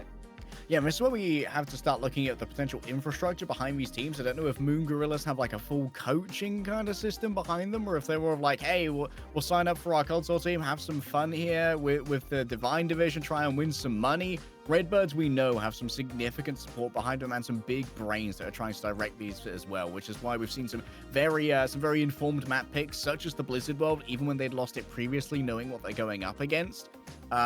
If I were coaching Moon Gorillas, I'd say go Esperanza, because I think that the Sigma's going to struggle a little bit more dealing with those high grounds, and the mobility that the Sojourn has in kind of contest with the Cassidy, being able to move between them with the slide and the jump, I think it's going to give a little bit more of an advantage there compared to New Queen Street, where we can see hit scans dominate, but it does mean that Sigma not having to deal with as much of a sheer high ground on either side can get a little bit more value from those hyperspheres.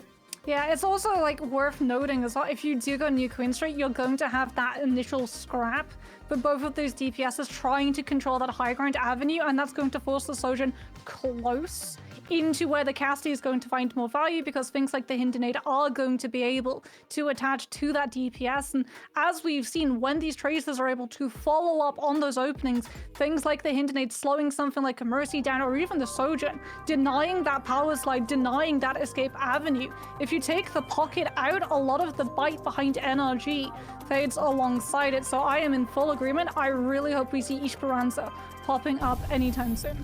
Map pick is New Queen Street, though. Well, at least it's not Colosseo. This was... True. This is like the middle ground, right? The Sojourn's still going to find value because you have those high grounds. The Tracer has a lot of different inroad approaches and all of these fights before they properly start kicking up.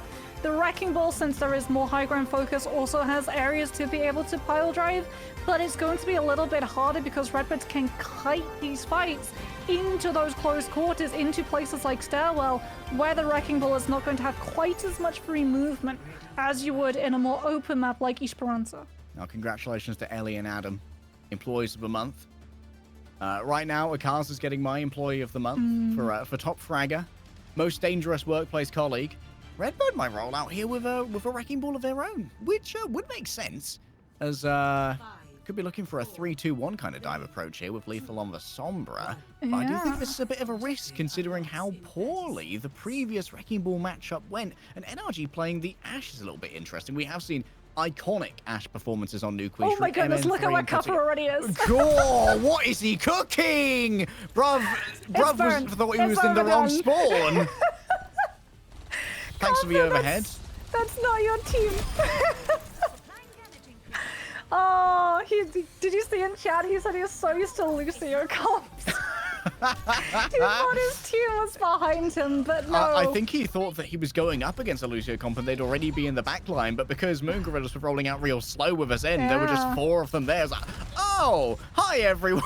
Well, Cup is already back, which goes to show how quickly Wrecking Ball can come back into the mix. It was just a spy check from the Wrecking Ball to be able to see what exactly the composition they're up against is without having to wait the 15 seconds to press tab. In the meantime, however, Moon Girls haven't had to wait a single second to be able to pick up that objective, and it's already moved past the high ground contest, so Lethal's finding a lot less value. Yeah, and every meet is worth so much, and there are so many mobile characters who can try and keep this contested. Between Dinks and Akaza, there's going to be a consistent troll on this bot, and attacks to keep it from moving forward. Lethal caught out. Look at all those assists. A damage boost onto a Wrecking Ball pile driver, maybe it would be stylish, certainly, but maybe not the most effective. Akaza, for now, just keeping everyone at bay as this bot continues to march on through. Yeah, and no one from Redwood could actually slow it down. NRG with the dynamite clears Stairwell entirely. So now it's up to W Maimon to just throw himself into line of fire to keep the objective standing still a little bit longer. Does have the pulse bomb, doesn't unfortunately have an intact health bar. Well, I think that maybe Ashe can still almost one-tap a Tracer. Oh no! Guffer's just lightly nudged a small boop as a treat into a pulse bomb. Lethal in the middle of some danger, and certainly that's going to be picked up upon as NRG gets rezzed on the backside. I do feel like Redbirds are a little bit out of sorts when it comes to the Wrecking Ball versus Wrecking Ball right now, and Lethal, while being able to put down a good amount of damage, can't quite match the burst of NRG. Jinx is going to have the Hammond mines as well, should be able to clear all of the space necessary to pick up these early spawns. Skyle's not going to be able to utilize the Transcendence to play Minesweep either, because that just lays the path for NRG to come in with that Bob. W Maimon not able to collapse onto Moon Gorillas, who sequestered themselves inside the Sidra, making it so much harder for the Tracer to jump onto a player isolated, and all of the early momentum. In fact, Lethal even coming with attack visor to a fight that Redbirds have already lost has to signal some form of change. Yeah, surely this is going to be a wrap around here. Maybe, yeah, Cuffer swapping over onto the Sigma. You're exactly right, Morgs. That's a risky res there from Shaywon. Inside the narrow doorway means Maimon basically can't miss. Akaza's going to be scared off. Yes, NRG might be next up on the docket, but can't take too many risks here. NRG will do a significant amount of damage, and Timothy B. Pushing has been abandoned for a moment. I just don't know if it's already done enough. Is the thing. So often we see those early points, these early fights and push determine who comes out on top. Moon Gorillas weren't able to even just push it past one objective. They were able to push it so much further than we see with one. As Lethal does find Ricky, the pulse bomb coming on through. Akaza will be able to find that trade. Now camps the space to make sure that Admiral thought about going for that revive. We're gonna see Skyle escort the Mercy, and Lethal is escorted from the gates of Valhalla with that Zenyatta playing bodyguard. Oh, beautiful kick from Skyle. Just about surviving at long range against NRG as well. It's not ideal to try and throw a dynamite down that low ceiling corridor. The arc just isn't there. But Timothy be pushing. Do certainly be returning right now. Good volley from Skyle, just clearing up into tunnel. Stopping any angle for NRG to try and apply this pressure and take W Maimon out. Sigma Shield also blocking that progress. W Maimon stepping into the path of Akaza, who tried to stop that objective and allow NRG the space and time to come in with a poke kill. Kappa slowly eroding this space. The Bob going in, the stick to the air. A firework is NRG, but instantly resurrected. And, well, damage boost is going to mean that Bob gets instantly eviscerated by Lethal. Plenty of healing available here. The additional NRG. Slight misstep, maybe. That's okay. It's just an amusing sideshow. Ricky and Shaywon caught off by a huge rush from Redbird. And this is going to give them a little bit of pushing room. Kuffa's going to have the flux. Ricky, unfortunately, does not have that transcendence. And NRG does not have the space nor the Bob to be able to delay the next fight long enough for the Zen to build into it. People are holding on to that tack visor, just controlling all of those sideline alleys so that Redbirds don't manage to get poked out by a surprise pick from Akaza. For now, suppressing fire coming through from Lethal, trying to lock onto those mines with the tactical visor. Maybe not the ideal use, but it did at least scare away Akaza from coming in while everyone was in that narrow area with the pulse bomb ready to go. A second attempt, it's onto the Mercy. Skyle forced to use the Transcendence simply for the extra movement speed to try and survive and gain that invincibility, but it won't save Admiral from a briny grave. Accretion nearly complete, and that's going to be a forward spawn assured here. But Scratch is going to be given, so Redbird might back off a little bit just to get Admiral back, and this gives NRG a little bit of space to maneuver. Kuffa holding on to that Sigma Flux. NRG taking the off angle through Jim to apply a little bit of pressure to Redbirds, who are waiting to regroup around the corner, but Skyle takes Akaza down. The Tracer deprived so far deep into enemy territory, the revive not possible for Chaewon. And now it's going to be up to Ricky to try and trade, but he gets pressured into utilizing the Transcendence, and that is go sign for Kuffa. He's able to actually use the Zen ult, it looks like, to escape and dodge out of the Sigma Grasp. Now Kuffa grabs nothing from the Gravitic Flux. Double ults mitigated there by Ricky, and just shy of getting the lead. It seems like Redbirds have been routed. Skyle needs to try and keep Admiral alive. Akaza desperately wants for the kill, but Dinks doesn't really have the health to try and push forward on this one, so Admiral might get out scot-free. Yes, Timothy is moving. And at the moment, Moon Gorillas are happy at least to have just maintained the lead and shut down the forward spawn of Redbird. Skyle finds Akaza! So close to the pulse bomb. How many times have we seen Redbirds able to make up the distance that Moon Girls had picked up earlier because Skyle holds their own against the infiltrating Tracer? Ricky does find Kuffa, but the res is immediate from Admiral. Has allowed NRG, however, to consolidate a position on the high ground where the Ash finds a lot more value.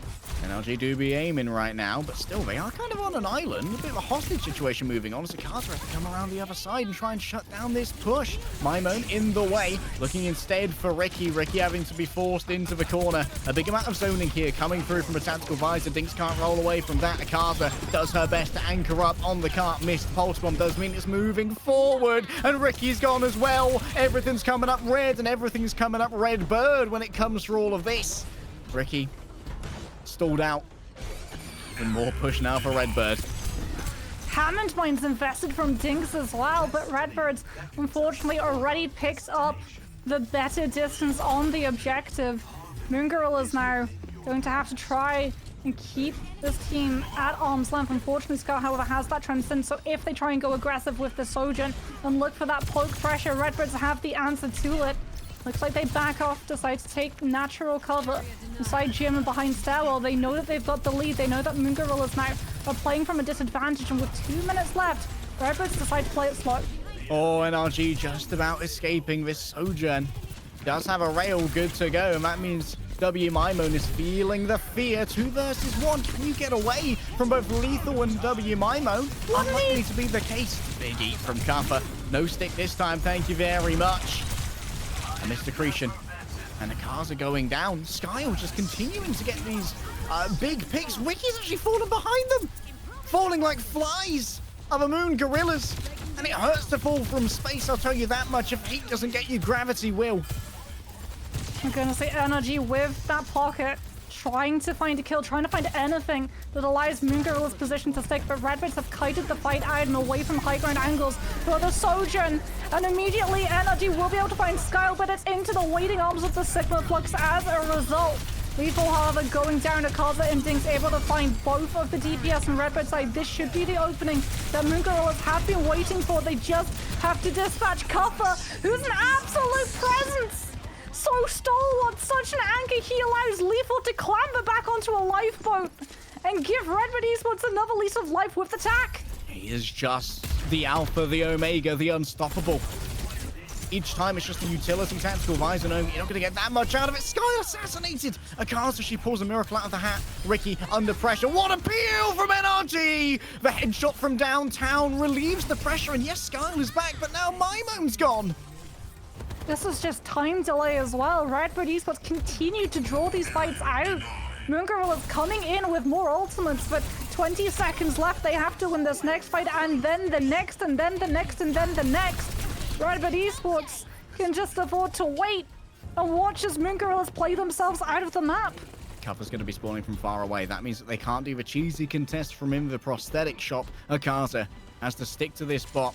And now discipline when it comes to these objectives are what it's all about. Lethal has got themselves a high ground position, which is going to be brutal to try and contest. Thinks that does their best to move through and try and get a knockoff, but Lethal's on top of that instead. And now it all comes down to this fight, a $1,500 fight for Redbirds. They could claim the series here. An overclock comes through from NRG, looking for any targets who dare to present themselves. Lethal's in the way, but no, manages to back off behind the shield. Covers on top of it. Maimone's fallen down though. Ricky manages to win that duel, and surely it's too deep for a resurrection. A stick onto Cuffer. The Discord isn't there, but the damage certainly is. A kinetic grasp to try and keep them alive, and Lethal's on the other side. A tactical visor. There's no more room for missing. Someone needs to stay on this card at all times as overtime continues to tick on down. Cuffer so low. Akaza literally on 1 HP. Cuffer can't get enough. Maybe the res in conjunction here. Admiral spins the win, and Cuffer's back.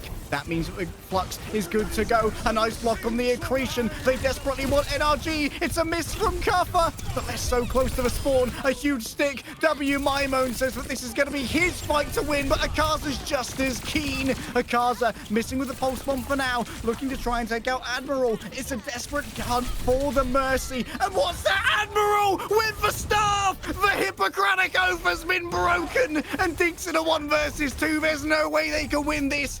An absolutely masterful move from the Mercy. $1,500 worth of staff to the face brings Redbird a 3-1. It's so fitting that a tournament that is based around Mercy being a staple, a mandatory pick, comes to a close with a Mercy melee kill. There's no way. Oh, what a push map, what a push map. It looked so close at the beginning, right? Moon Gorillas, surely they had all of the distance, they had all of the momentum, and then we see the swaps come through from Redbirds. They acknowledge that the Wrecking Ball is not finding any of the value. They're going to swap over to the Sigma as the confetti is going to fall on top of their heads. Champions of Collegiate, champions of Valhalla, champions of Valkyries. What a way to end the day. Redbird Esports walk away the Divine Champs. Our champions, a salute to them. Commiserations to our second place in Moon Gorilla, showing that, well, it might not just be PC that's competing for the Overwatch champions this year. Everything we know about Overwatch esports is changing in 2024, and there are so many talents to look forward to. Old faces like Lethal and Admiral and new heads like Akaza certainly leave me incredibly excited for this year. I can't wait to see what the meta falls on as well. Because we know that Tracer is still going to be a staple, right? Even when Mercy is taken out of the mix, Tracer just being able to have that mobility, apply that damage passive that makes it so much harder for these supports to keep someone static and stunning, because that's always been one of the problems of dive. There is so much sustain when a dive begins to start. Even if you find the perfect engagement, everyone would just heal all the way through it. But having this new DPS passive, having Tracer being able to constantly apply both the pressure and it all the way through, allows Dive to have that little bit more threat to tip it into having that kill potential before ultimates start to be called into question as well. So keep an eye on these heroes. Mercy may not be picked as often in other tournaments as it is in this tournament, but I think some of these other staples, the Wrecking Ball, the Sigma, the Tracer, the Ashe, probably the Zen as well, are definitely going to be gracing your screens of Overwatch esports for a while to come. Yeah, I definitely expect over this year for Mercy to get a couple of tweaks as well to make her a little bit more collectively viable across the broad spectrum of support heroes. But damn, I think I'm going to be catching my breath for years after that ending. That was absolutely manic. Both of these teams delivered in spades. We're going to go and set up a champions interview with Redbird and see who we can get to talk to. So we will be right back. Everyone go catch a breath. Let's have a break.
What's up, guys? We're here with a champion, and after a long slog of a series, a long tournament put on by the wonderful Skiesti, we finally have our champions in Redbird, and we have who Kaffa characterized as the silent carry of Redbird, W. Mamone. How's it going, my man?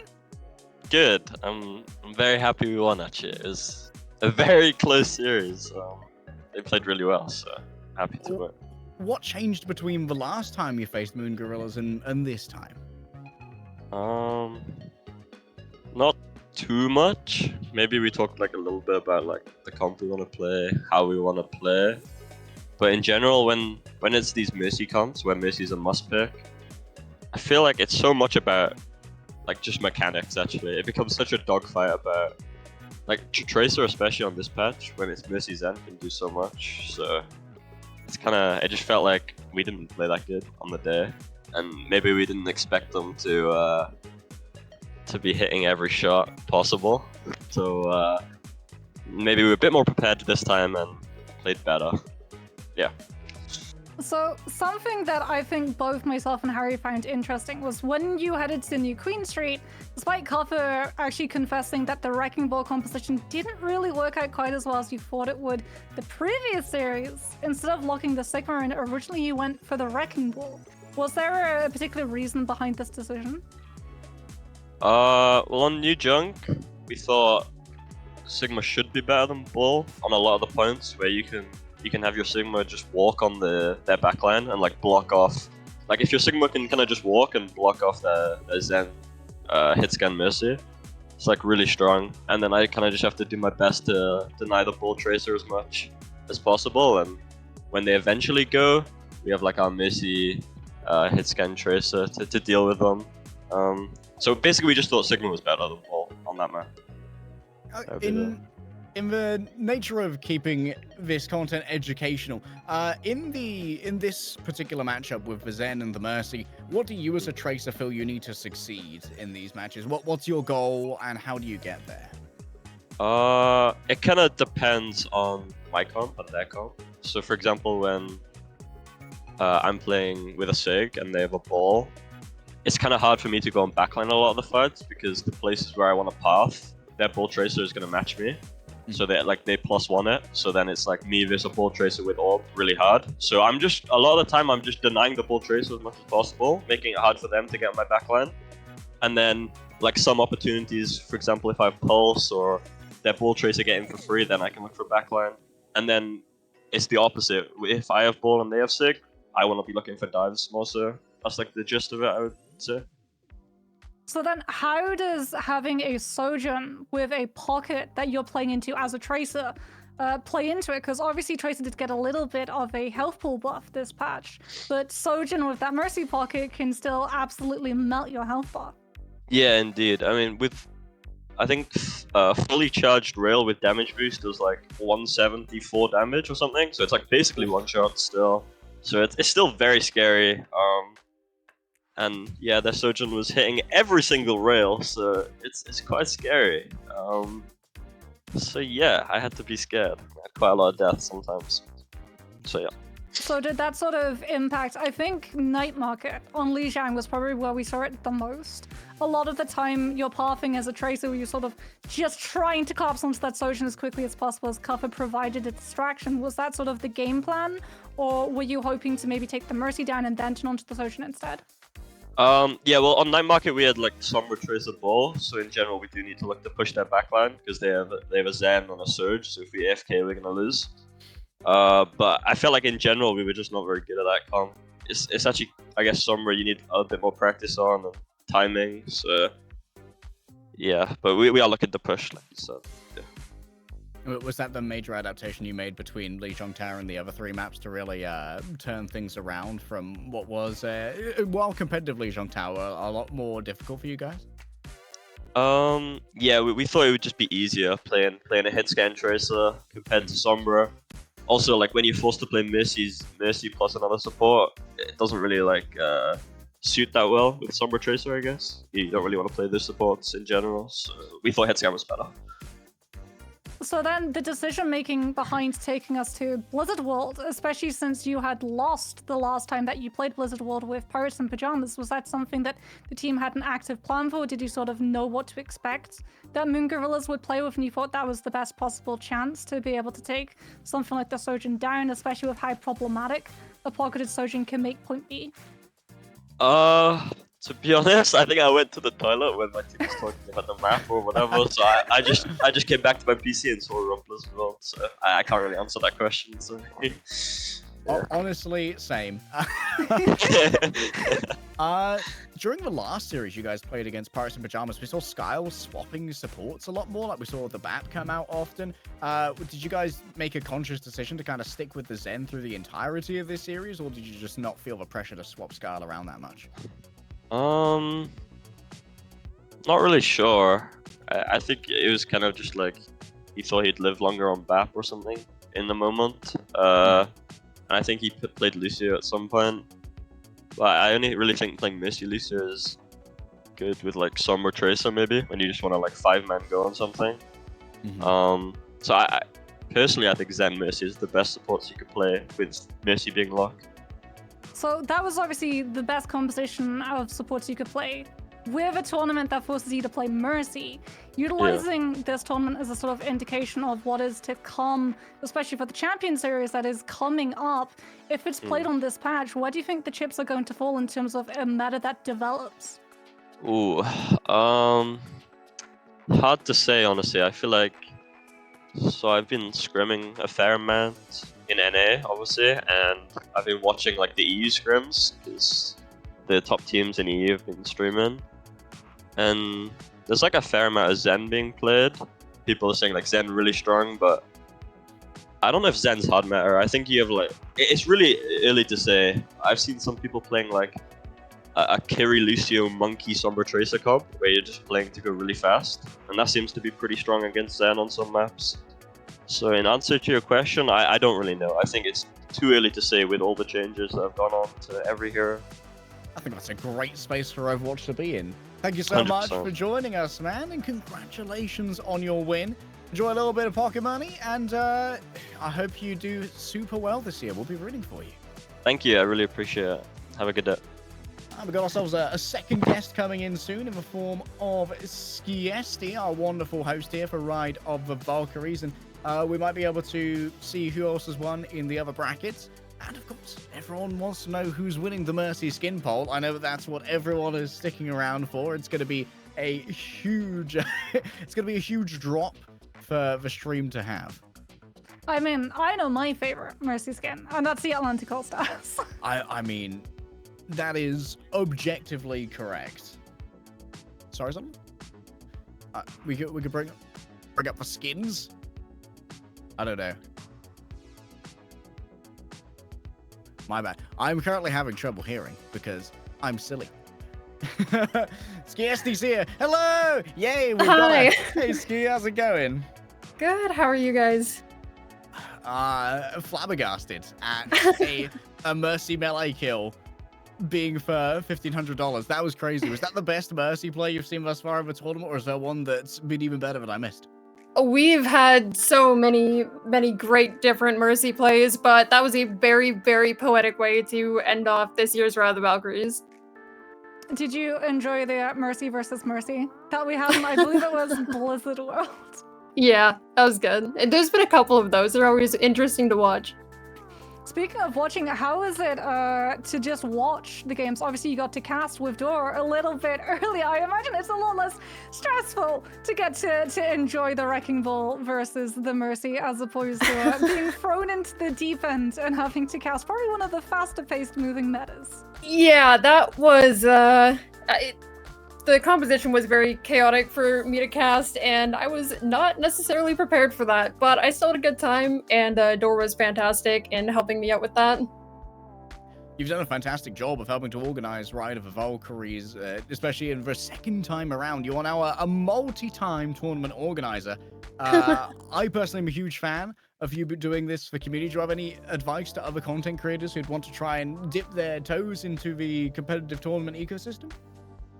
Oh gosh, I'd say get good admins. Make sure that you have admins that know what they're doing.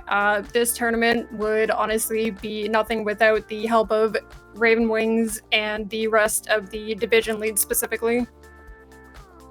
And do you have any advice? Obviously, we're playing not just an entire new patch, but obviously with the huge rank reset.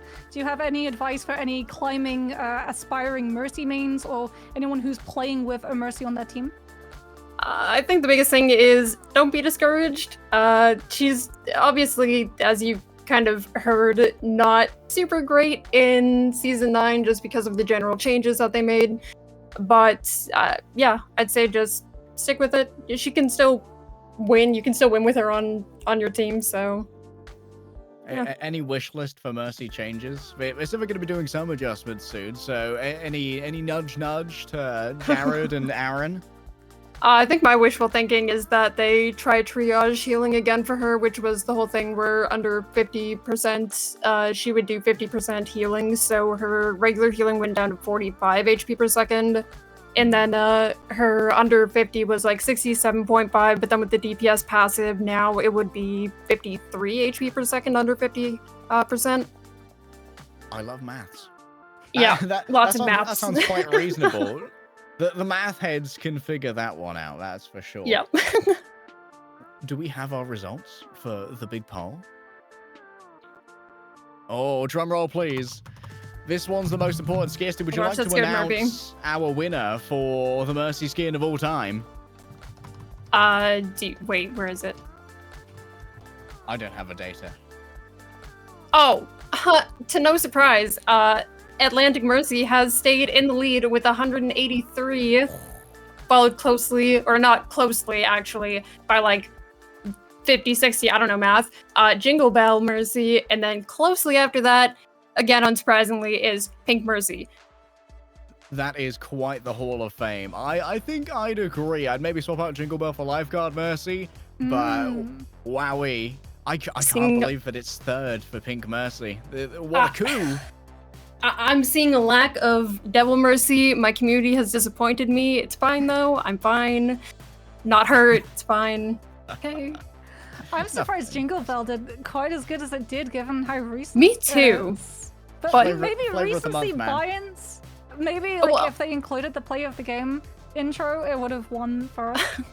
Well, I mean, it's a pretty beloved skin. People wanted that skin for such a long time, and I guess it didn't disappoint. Maybe next year we'll get the Ash skin finally. We'll Maybe be able to fill out that art piece that has been populating our Christmas screens for so long. Next Gotta up, get the Genji one too. yes. Oh, we gotta get the Genji one. Oh yes, Christmas Genji. That's the Mhm. one for me because I can't play Ash. We got Oh, ourselves this patch, you can't play Genji either. sadness. It's okay. Ski and I will Pain. duo with our unusable mains. It's okay. Exactly. Me and you, we'll stick together. But okay, we got the Mercy Genji. All right, guys. This one's gonna be a struggle, but we can do it. It's super winnable. Speaking of things that are winnable, let's talk about some of the wonderful people who managed to make this happen. Starting with you, Ski. Thank you so much for putting this on. I actually played in the last one with Crystal Ray. I remember who did that. everything. Yeah, it was a great time. I know a bunch of the players in these have a wonderful time, so thank you so much for putting it on. Do you have any thanks and shout outs yourself?